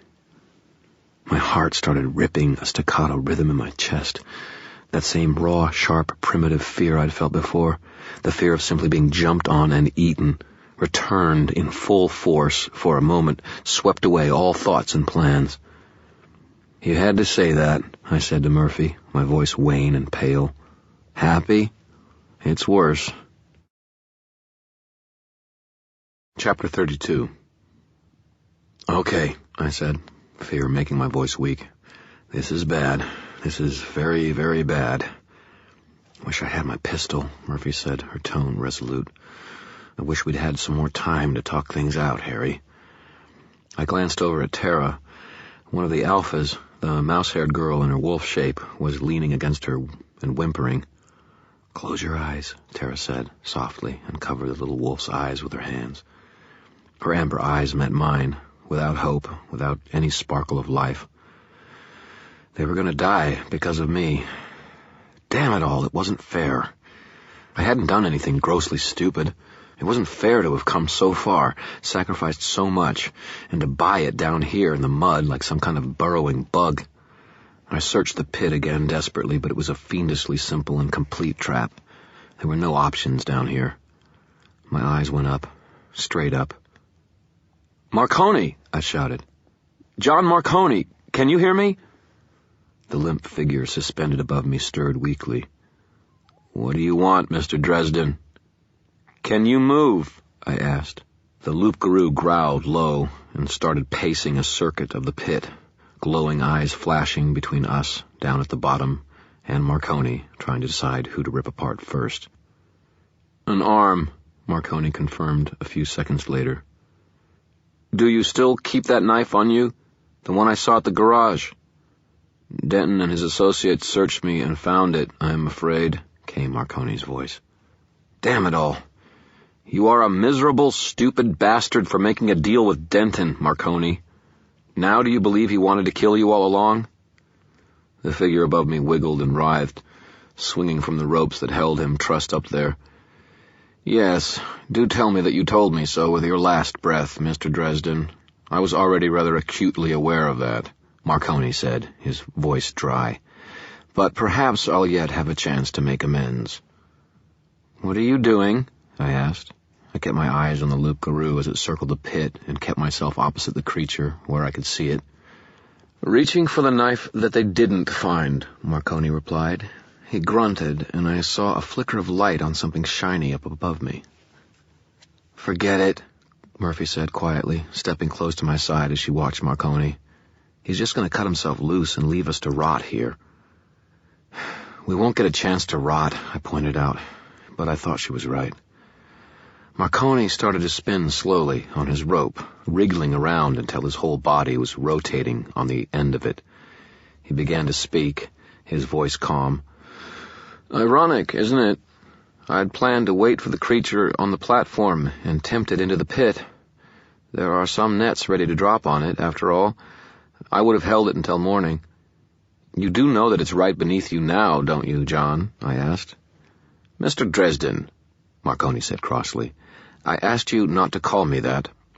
"Whatever," I said, but I had to admire the raw courage of the man to banter while dangling up there like a ripe peach. "I use this place to conduct noisy business," Marconi said. "The trees muffle the sound, you see. You can barely even hear shotgun blasts on the other side of the wall." He continued to spin on the rope, slow and lazy, a shadow against the moon and the stars. "Well, that's nice," I said. "And despicable." The loup-garou looked down at me and snarled, and I took an involuntary step back from it. The mud wall of the pit stopped me. "Oh, quite," Marconi agreed. "But necessary." "Is there anything you're not shameless about, Marconi?" I asked. "Of course. But you don't think I'm going to tell you, do you? Now, be quiet if you please. I don't need the distraction." And then I saw Marconi's arm curl in and straighten outwards.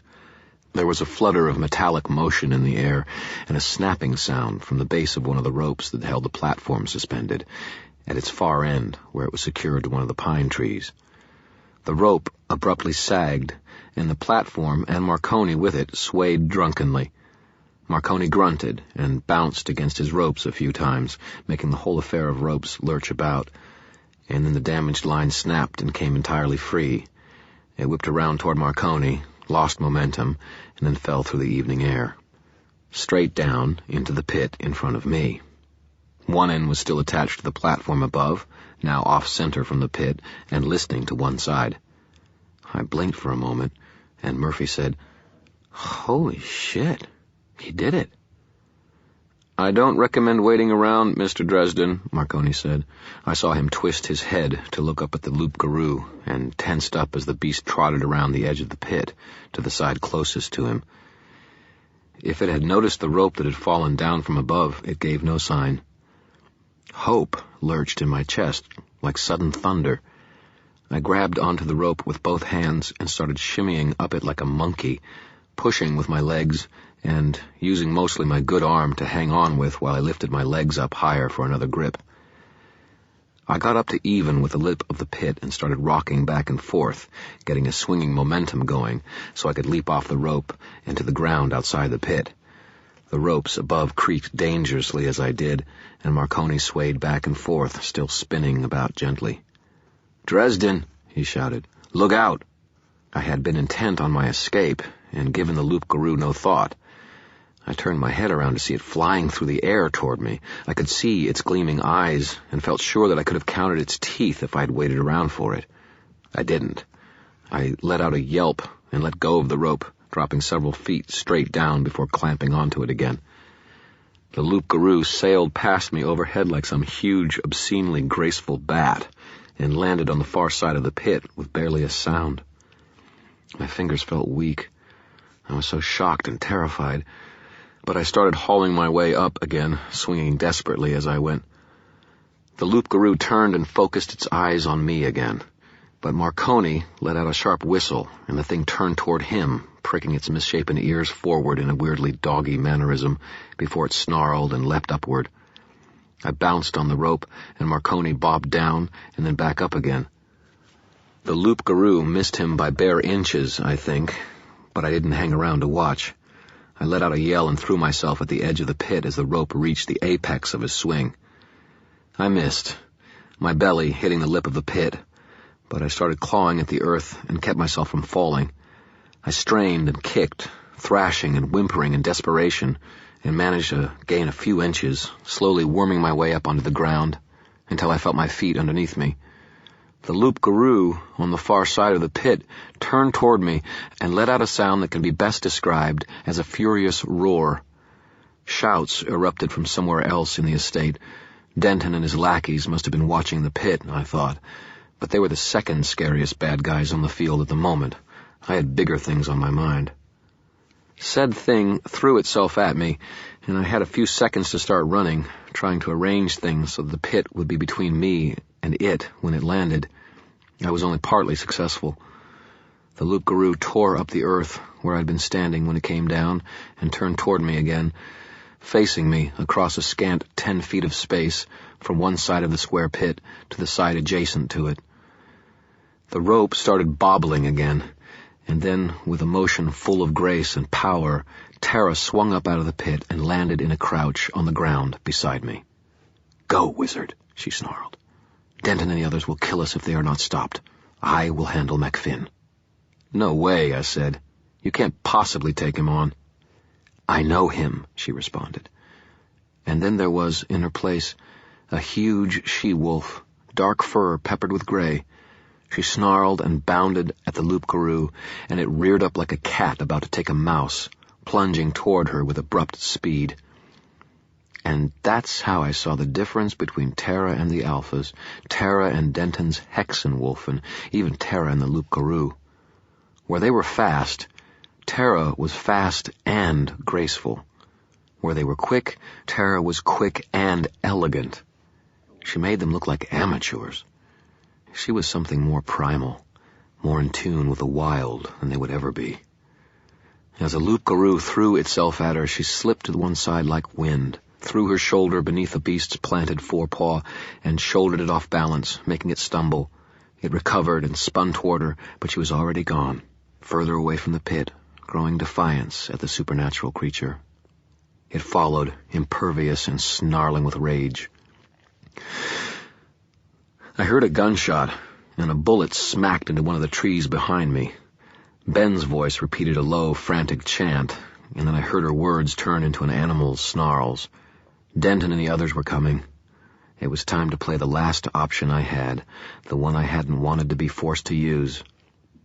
I wasn't sure what would happen if I did, but there wasn't much choice. I slipped my hand beneath my shirt and touched the wolf belt I had taken from Agent Harris in the alley behind the Full Moon garage.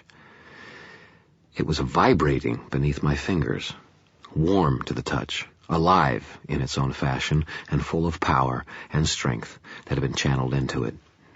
I closed my eyes and let that dark, wild power spill into me, mingle with all the fear and pain and wariness inside of me. It was easy. It was easier than any magic I'd ever done, leaping into me with a sort of hungry eagerness, seeping into me, making pain and fatigue and fear vanish, and replacing it with nothing but strength, ferocity, power. "Lupus," I whispered. "Lupus, lupara, luparoso." It took no more of a chant than that for the change to take me. It wasn't something that I noticed, really, but when I opened my eyes again, things were simply as they should be, right, in a way so fundamentally profound that I wondered why I had never noticed its lack before.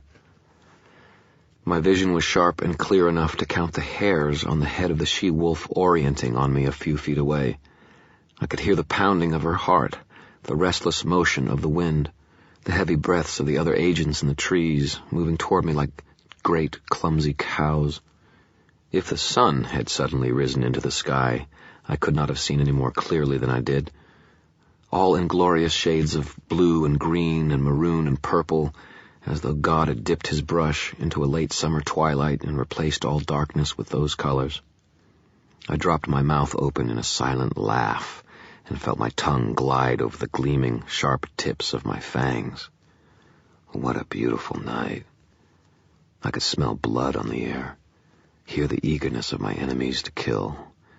I felt that same hunger rising from my own heart and surging through me. It was perfect. Ben came through the trees first, fast and powerful, but clumsy and impatient and stupid. I could smell her excitement, pitched to an almost sexual level. She was expecting an easy kill, a sudden rush over one of the slow, graceless two legs, and then the hot, spurting blood, the frenzied writhing. I did not oblige her. As she came through the trees, I leapt forward and was at her throat before she even realized I was there.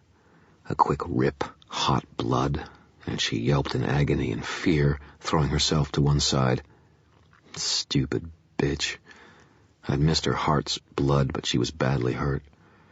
2 snaps severed her hamstrings as she tried to flee and left her writhing on the ground, helpless and terrified. I felt my body thrill with abrupt and vicious excitement. The bitch was mine now. She would live or die exactly as I wished her to.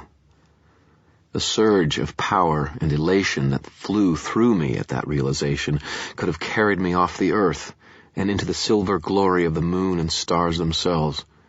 To the victor go the spoils. Her blood, her life was mine to take, and that's exactly how it should be. I stalked forward to finish her, as was only proper. There was a puff of breath, and then Wilson, in his wolf form, came hurtling from the woods. I slipped easily as he rushed by. The wounded Ben snarled and snapped blindly at him. Wilson turned on her, his fury out of control, and latched his jaws into her throat. Blood was a black, rich, heady smell in the moonlight, and I swayed, drunk on the aroma of it.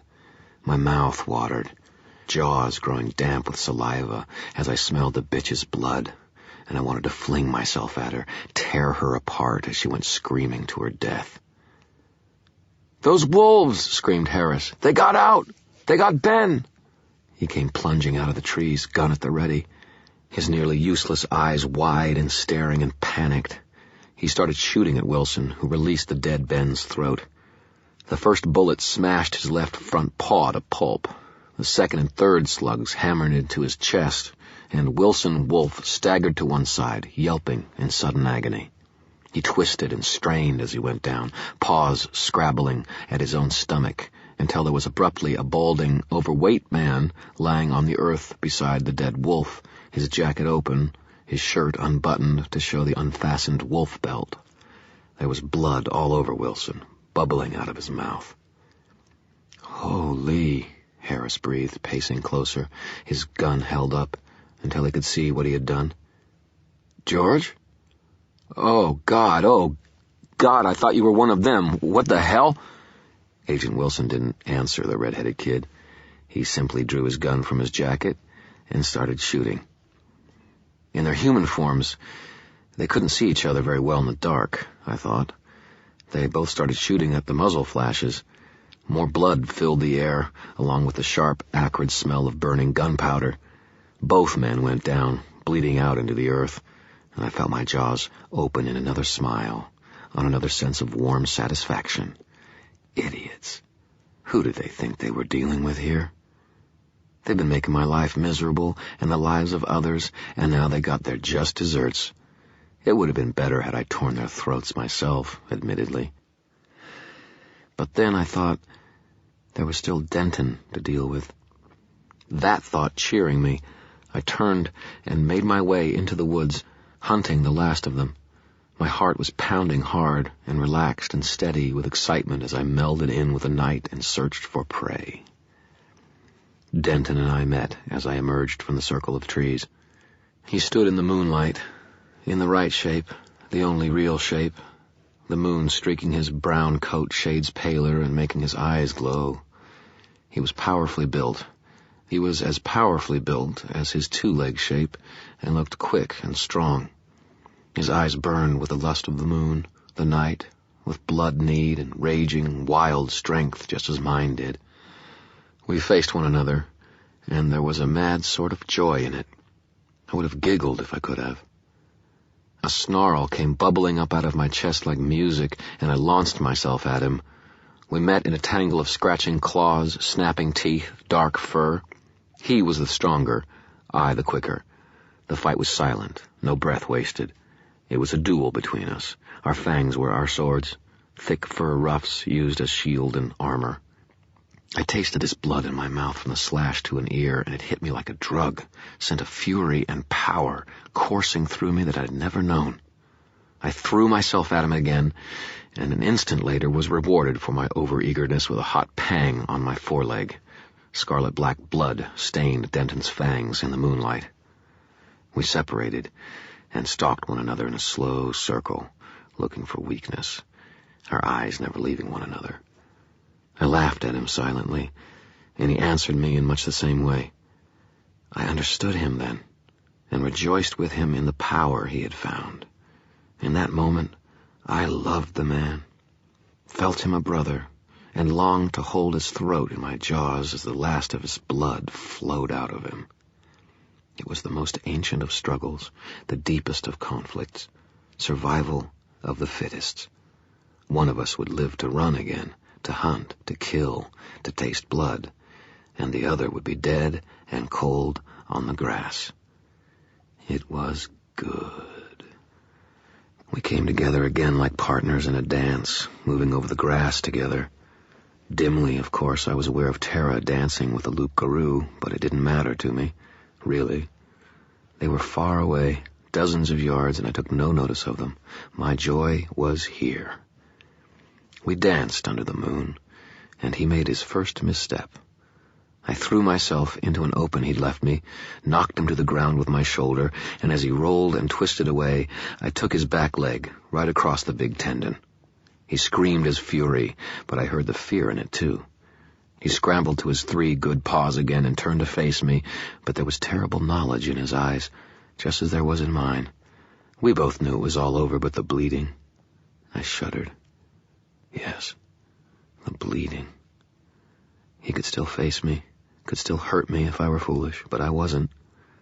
I began to wear him down, pressing him with short rushes and quick withdrawals that forced him to shift his weight awkwardly, stumble on his 3 working limbs to wear him out. As his reactions became slower, I tested him with a few flashing passes of fangs.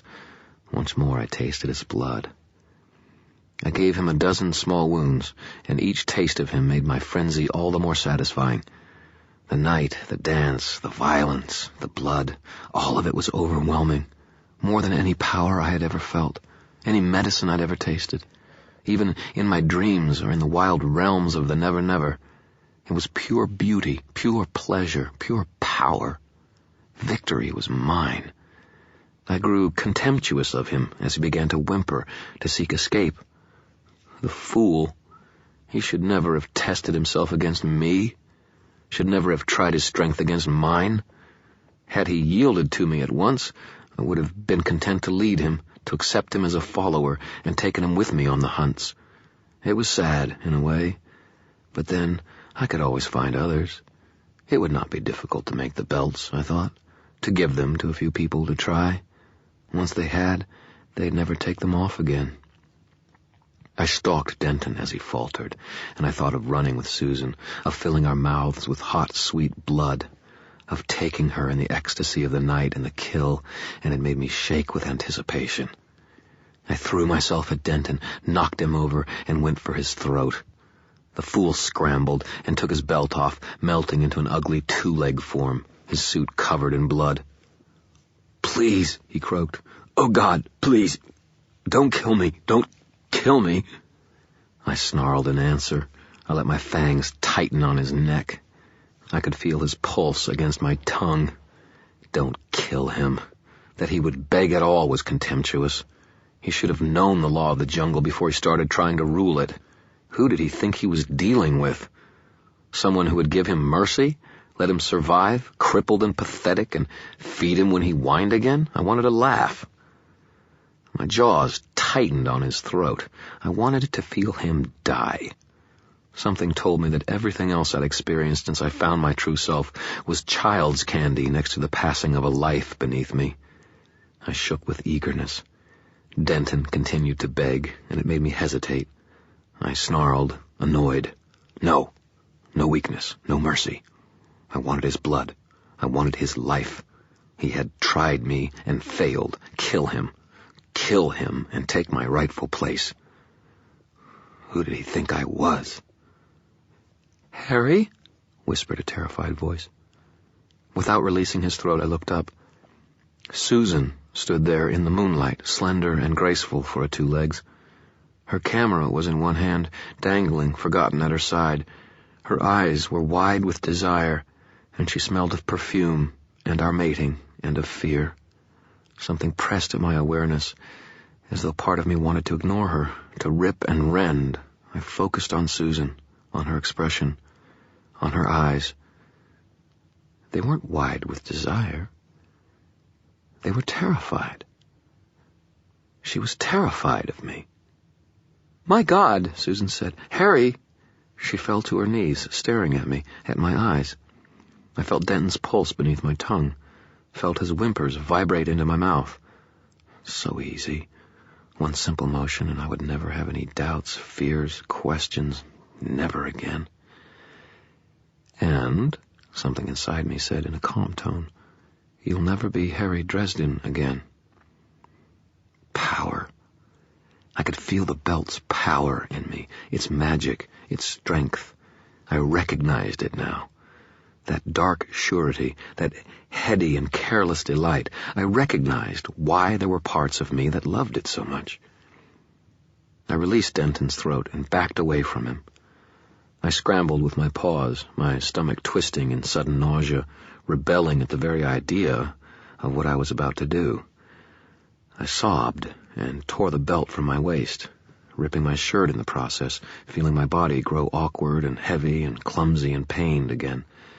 Injuries that had been nothing to my to the wolf form returned in vengeance to my human frailty. I threw the belt away from me, as far as it would go. I could feel hot tears on my face, at the loss of that joy, that energy, that impervious strength. "You bastard," I said to Denton. "Damn you! You poor bastard!" He lay on his side now, whimpering from his injuries, bleeding from many wounds, one leg curled limp and useless beneath him. I crawled to him and took his belt away, threw it after the other. Susan rushed over to me, but I caught her before she could embrace me. "Don't touch me," I warned her, and I meant it with every cell in me. "Don't touch me now." Susan flinched away from me as though the words had burned her. "Harry," she whispered. "Oh, God, Harry, we've got to get you away from all this." From the far side of the ring of trees there was another furious bellow. There was motion in the trees, and then Murphy, leading a stumbling, clumsy string of naked alphas, came out of the woods toward me, staying low. She had a gun, probably taken from one of the bodies, in her good hand. "All right," I said, as they approached and turned a shoulder to Susan, pressing her away. I couldn't even look at her. "Murphy, you and Susan get these kids out of here. Now." "No," Murphy said. "I'm staying." Her eyes flickered to Denton, narrowing in a flash of anger, and then dismissed him again as quickly. She made no move to examine his injuries. Maybe she didn't care if he bled to death either. "You can't hurt McFinn," I said. "And you can?" she asked. She leaned closer and peered at me. "Christ, Dresden, you've got blood all over your mouth." I snarled. "Take the kids and go, Karen. I'm handling things here." Murphy, for an answer, slipped the safety off the gun. "I'm the cop here," she said, "not you. This is a bust in progress. I'm staying until the end." She smiled tight. "When I can sort out who's the good guy and who isn't." I spat out another curse. "I don't have time to argue with you. Susan, get the kids back in the van." "But Harry," she began. Fury rose to the top of the rampant emotions coursing through me. "I've got enough blood on my hands," I screamed. "Get these kids out of here, damn you!" Susan's dark-toned face went pale. She turned to the nearest of the naked, wet, shivering alphas, Georgia, as it happened. She took the young woman's hand, had the others line up in a drug-hazed confusion and join hands, and then led them away. I watched them go and felt a seething anger and sorrow and fear in me twist around in confusion.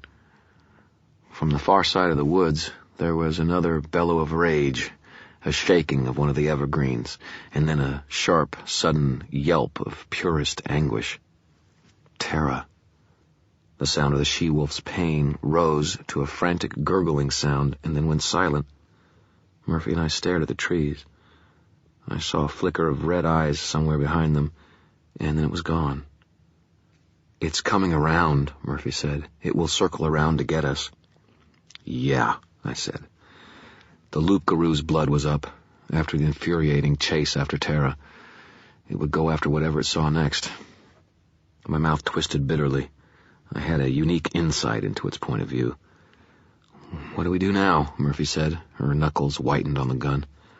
"We go after it, and try to hold it long enough for Susan and the kids to get away," I said. "What about Marconi?" "What about him?" "He saved our lives," I said. Murphy's expression said she wasn't happy about that idea. "We owe him." "You want to get him out of there?" "I don't want to leave anyone else to that thing," I said. "How about you?" She closed her eyes and let out a breath. "All right," she said. "But God, this smells like you're trying to set me up, Dresden. If you get me killed, there's no one left who saw what happened here, is there? If you want to be safe, go after Susan," I said bluntly.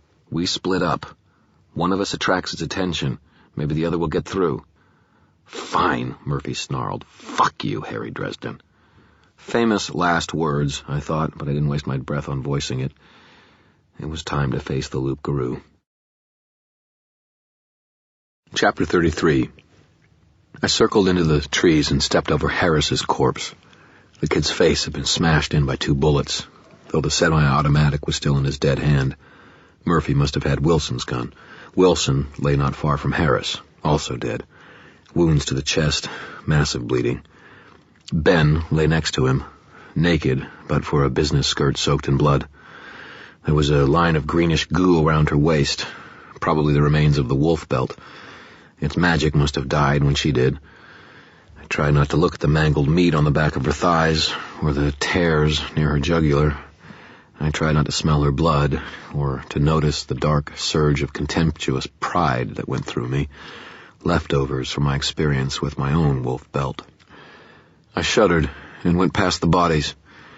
The night was silent but for the wind and the creaking of the ropes that surrounded the platform in the middle of the encircling evergreens. I could still see Marconi up there, hog-tied up there. The position must have been excruciating. It isn't every day you get crucified and hung up as dinner for a monster, and you really can't train your muscles for it. I couldn't see Marconi's expression, but I could almost feel his agony. I waved a hand as he spun gently toward me, and he nodded his head, silent. I pointed at my eyes and then looked around at the shadowy trees, trying to ask him if he knew where the loup-garou was, but he shook his head. Either he didn't understand me or he didn't see it, and either way it didn't do me any good. I grimaced and moved forward through the trees, skirting the edge of the pit. I looked for the rope that must have been used to haul Marconi up to his current position. It had to have been tied off somewhere low. I peered through the near dark, following the strand of rope back to the tree it was tied to, and headed over toward it. Maybe I could get out of this. Maybe Murphy and I could escape with Marconi, join Susan and the others, and get out of here. No.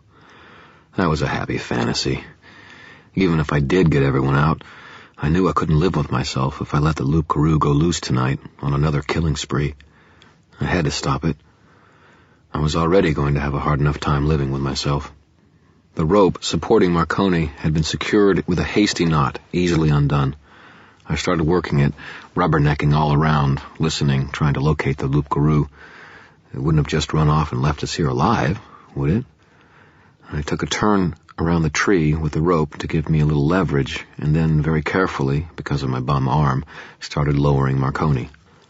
If I could get him low enough, I could have him swing over to me from the pit's center, catch him, balance him, and then go back and release the rope.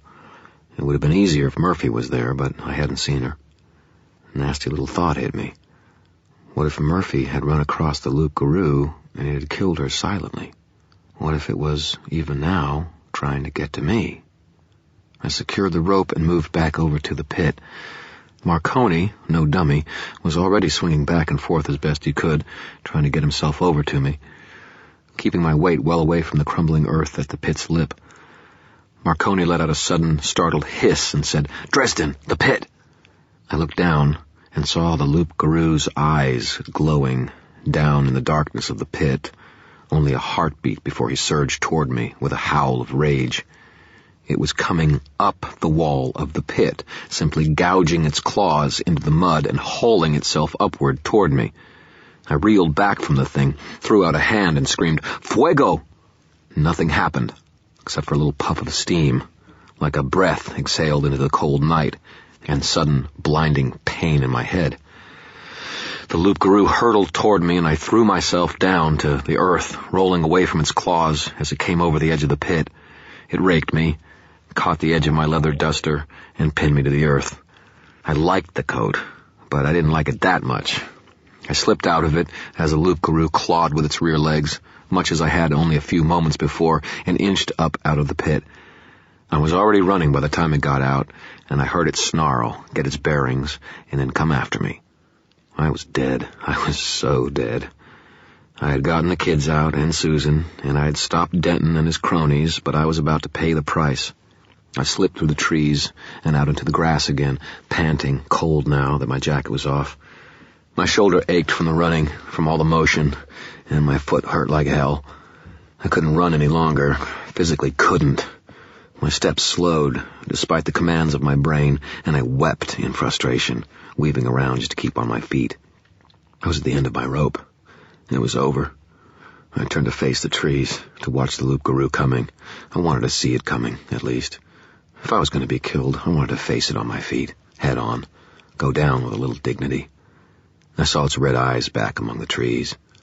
It came forward, slow, low to the ground, wary of some trick. I had stung it before, if not actually hurt it. It didn't want to fall victim to another such attack, I thought. It wanted to be absolutely sure that I was dead. I drew in a breath and straightened my back. I lifted my chin, trying to prepare myself. If I was going to go down, I'd go down as a wizard should, proud and ready to face what was beyond. I could spill out my death curse, a potent working up magic if I had time to speak it. Maybe I could counter MacFinn's curse with it, take the horrible transformation off him that St. Patrick had allegedly laid on him. Or maybe I could bring down Marconi's criminal empire with it. I debated these things as I drew out the silver pentacle amulet I had inherited from my mother, so that it would lie bright on my chest. My mother's amulet. Silver. Amulet. Inherited from my mother. Inherited silver. My eyes widened and my hands started to shake. A drowning man will reach for anything that floats. The idea floated. If only I could pull it off. If only my brainlessness hadn't kept me from realizing what I had until it was too late. I took the silver pentacle off of my neck, breaking the chain in my haste. I caught the broken ends in my fist as I fastened my eyes on the loup-garou and started to whirl the amulet in a circle above my head with my good arm. The amulet described a circle in the night air as I spun it, and I invested that circle with a tiny spark of will, a tiny bit of power. My head pounded. I felt the circle close around me, containing magical energies, focusing them. I hurt. I was weary. I felt as though I had betrayed myself, given myself over to the darkness I had tried so hard to resist by donning the evilly enchanting wolf belt. Because, let there be no mistaking, that is evil. Anything with that much power and that little control, that utter lack of concern for anything but itself, is evil in the most effective sense of the word. There was nothing left inside of me. But I had to find it. I had to find enough magic to stop this bloodletting once and forever. I searched inside of me, where everything was numb and empty and tired. Magic comes from the heart, from your feelings, your deepest expressions of desire. That's why black magic is so easy. It comes from lust, from fear and anger, from things that are easy to feed and make grow. The sort I do is harder. It comes from something deeper than that, a truer and purer source, harder to tap, harder to keep, but ultimately more elegant, more powerful. My magic. That was at the heart of me. It was a manifestation of what I believed, what I lived. It came from my desire to see to it that someone stood between the darkness and the people it would devour. It came from my love of a good steak, from the way I would sometimes cry at a good movie or a moving symphony, from my life, from the hopes that I could make things better for someone else, if not always for me. Somewhere in all of that, I touched on something that wasn't tapped out. In spite of how horrible the past few days had been, something that hadn't gone cold or numb inside of me. I grasped it, held it in my hand like a firefly, and willed its energy out into the circle I had created with the spinning amulet on the end of its chain. It began to glow, azure blue like a candle flame. The light spread down the chain and to the amulet, and when it reached it, the light became incandescent. A pentacle of bright light at the end of the chain, spinning a circle of light around me, trailing motes of dust that fell like starlight onto the grass around me. "Vento," I whispered, and then called more loudly, "Vento servitas! Ventas, vento servitas!" In the bushes, the loup-garou snarled quietly, and its eyes brightened, burned with scarlet fury. It started moving toward me. Without warning, Murphy stepped between me and the loup-garou, her gun held in both hands in a shooter's stance, though the cast made that awkward. She held her gun pointed directly at me. "Harry," she said in a very calm tone, "get down on the ground, right now." My eyes widened. I could see over Murphy. I could see the loup-garou moving rapidly toward her through the trees. I saw it focus on her, felt its malice and hunger spread toward her and envelop her. I couldn't speak. I couldn't break the chant or stop whirling the amulet. To do so would have released the energy I'd gathered, the very last strength I had in me. My head hammered with pain that would have had me screaming on any other night. I kept the amulet whirling, spraying motes of light, brilliant white pinnacle at the end of a leash of blue light. "I mean it, Harry," Murphy said. "I don't know what you're doing, but get down." Her eyes were intense, and she lifted the gun, thumbing back the hammer. Trust. Whatever trust she had in me was gone. She'd seen or thought of something that made her think I was going to betray her. The loup-garou rushed closer, and I thought, with a sick feeling in my stomach, that Susan and the Alphas hadn't even had time to make it off the estate yet, much less all the way back to the van. If the loup-garou got through me, it would kill them, one by one, follow their trail like a hound, and tear them apart. "Harry," Murphy said, her voice pleading. Her hand was shaking. "Please, Harry, get down." The loup-garou came through the woods in a sudden rush, and Murphy drew in a breath, ready to fire. I kept the amulet whirling and felt the power grow, my head splitting with agony, and made my choice. I just hoped I could finish the job before Murphy gunned me down. Everything of the last few days came down to that single instant. It all slowed down, giving me time to view it in agonizing detail. The loup-garou rose up behind Murphy, leaping toward her through the air. It was still huge, still powerful, and more terrifying than ever. Its jaws were open, aimed for her blonde head, and would crush it with a single snap. Murphy narrowed her eyes, peering down the shaking barrel of her gun. Flame blossomed from the barrel, reaching out toward me. She wasn't 20 feet away from me. I didn't think there was any way she could miss, and I thought, with a pang of sadness, that I wanted a chance to apologize to her before the end. For everything. "Vento Servitas!" I shouted, and released the spell, the circle and the amulet, as the sound of the shot hit me like a slap in the face. Power rushed out of me, everything I had left in me, focused and magnified by the circle and the time I'd taken to refine it, flying toward the leaping loup-garou. Something hot and painful hammered into my torso, almost like it had hit my back. I toppled forward, too weak and tired to care anymore, but I watched what happened to the amulet. The pentacle flew toward the loup-garou like a comet, incandescent white, and struck the creature's breast like lightning hammered into an ancient tree. There was a flash of light, too much power unleashed in a flaring of energy as a mystic substance shattered the loup-garou's invulnerability, carved into it, coursed through it in a blinding blue and white shower of sparks. Blue fire erupted from its chest, its black heart's blood igniting into blinding flame, and the creature screamed, arching backward in agony. There was the sound of thunder, flashes of more light, someone screaming. Maybe it was me. The loup-garou fell to earth and changed. Muzzle melted back into human face, fangs and claws faded, warped muscles slithered away into gobs of clear, preternatural ooze that would quickly vanish. Fur disappeared, knotted limbs straightened into clean arms and legs, until Harley MacFinn lay before me, partly on his side, one hand pressed to his heart. The silver of my amulet's chain spilled out between his fingers and dangled down his chest. He stared down at the wound for a moment, and then I saw him relax. MacFinn looked up, and in his face I saw all the grief and agony and impotent rage, everything he'd felt during the years of being unable to control himself. Cursed to cause death and destruction when all he wanted was to open a park for the wildlife. It all flooded out of him. His eyes cleared and warmed as he looked at me, and he gave me a small, quiet smile. It was an expression of forgiveness, something to let me know that he understood. And then he laid his head down and was gone. My own blackness followed soon after. Chapter 34. I woke up. That surprised me in itself. I woke up to see the moon still high overhead and to feel Murphy's hand on my forehead. "Come on, Harry," she whispered. "Don't do this to me."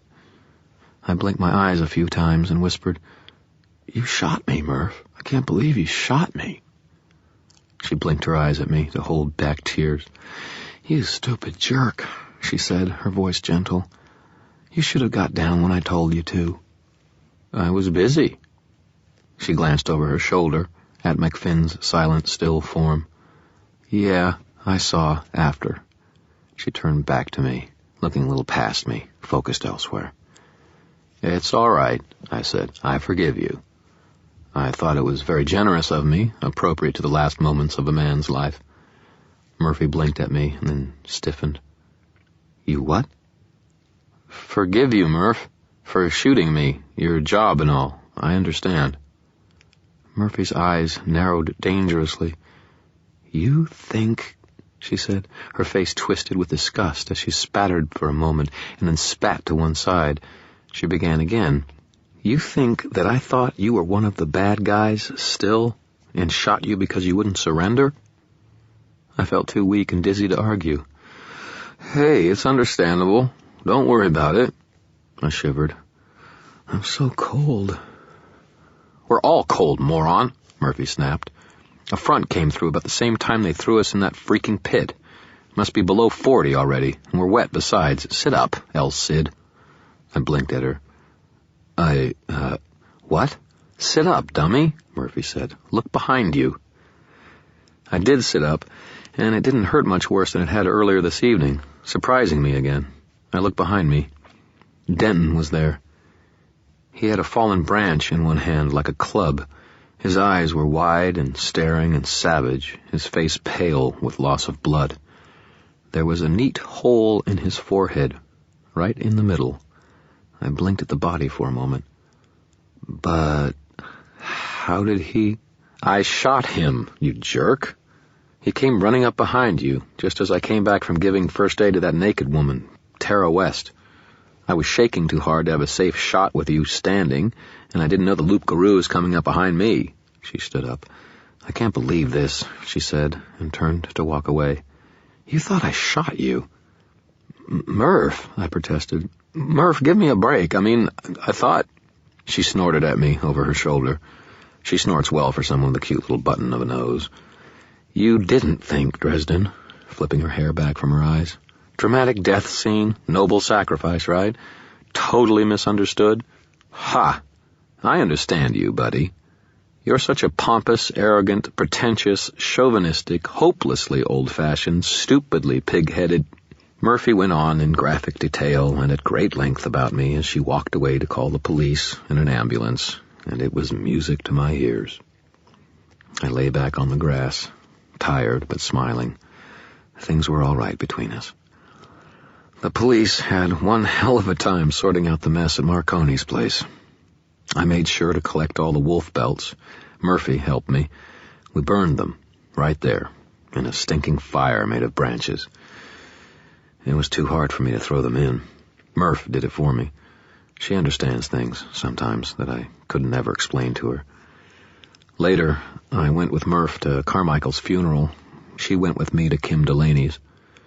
Those are the kind of things friends do for each other. Mr. Hendricks, as it turns out, had worn his Kevlar under the black fatigues. They put him next to me in the ambulance that night, when I had finally left the scene. They'd bared his chest, and it was a solid mass of purple bruises, so that we were a matched set.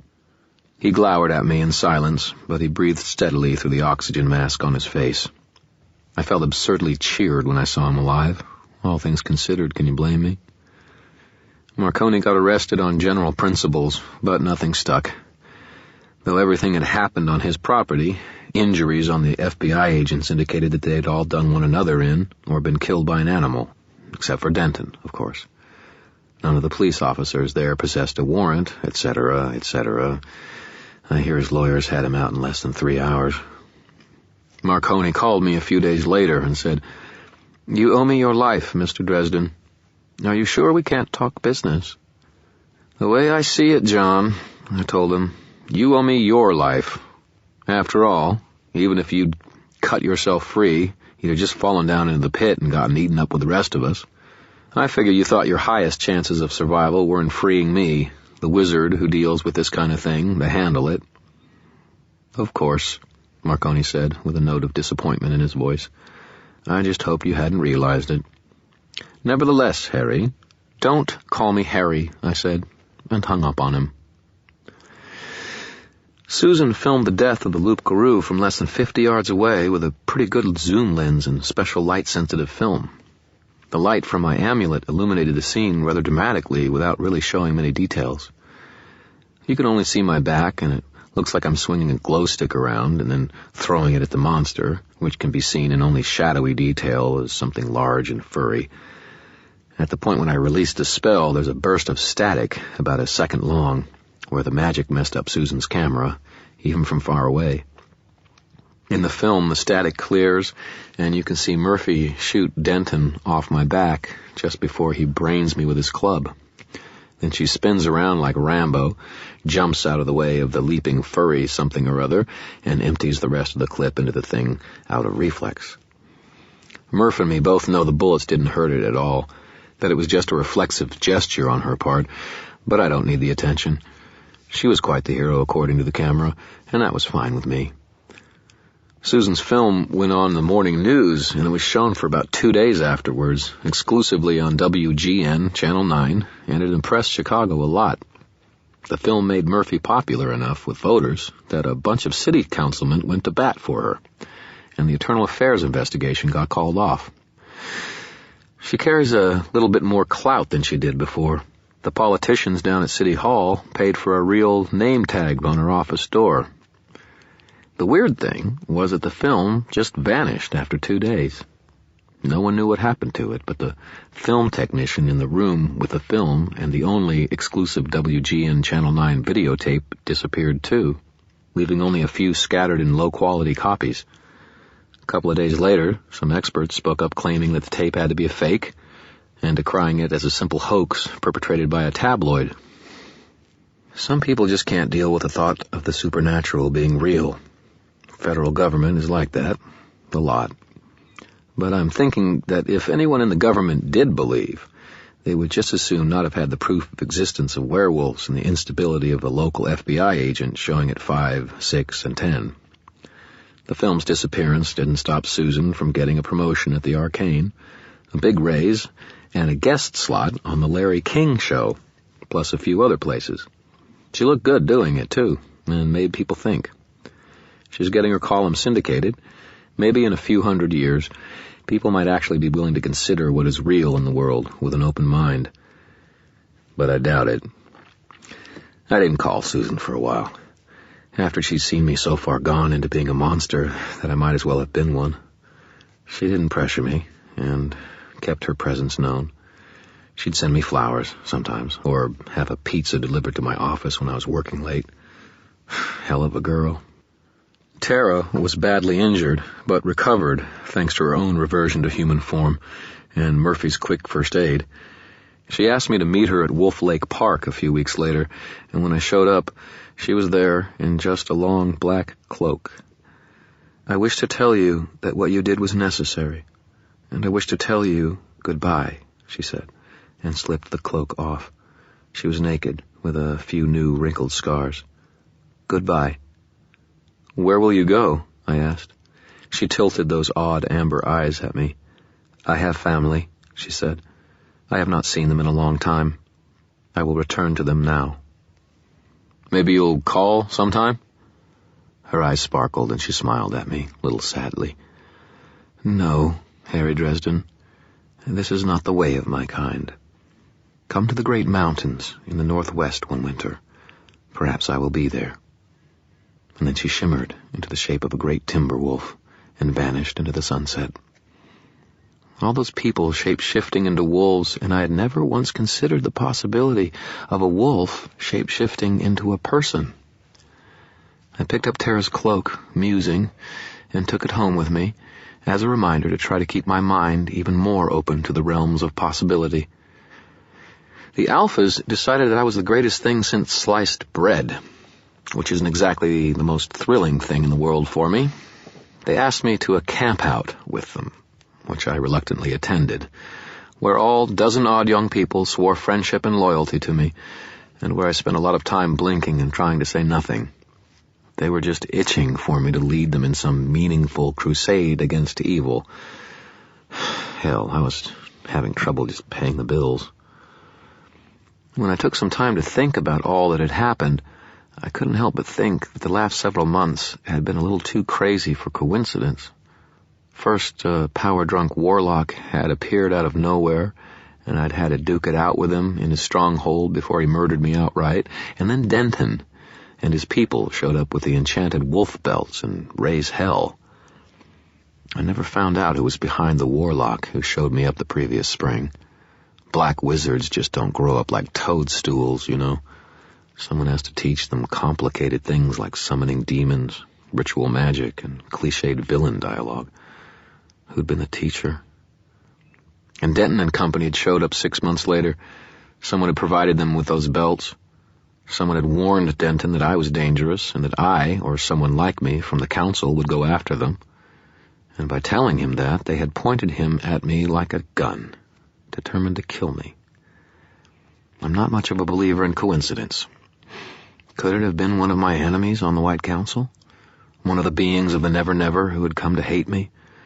I was on the list of a number of nasty things for one reason or another. You know what?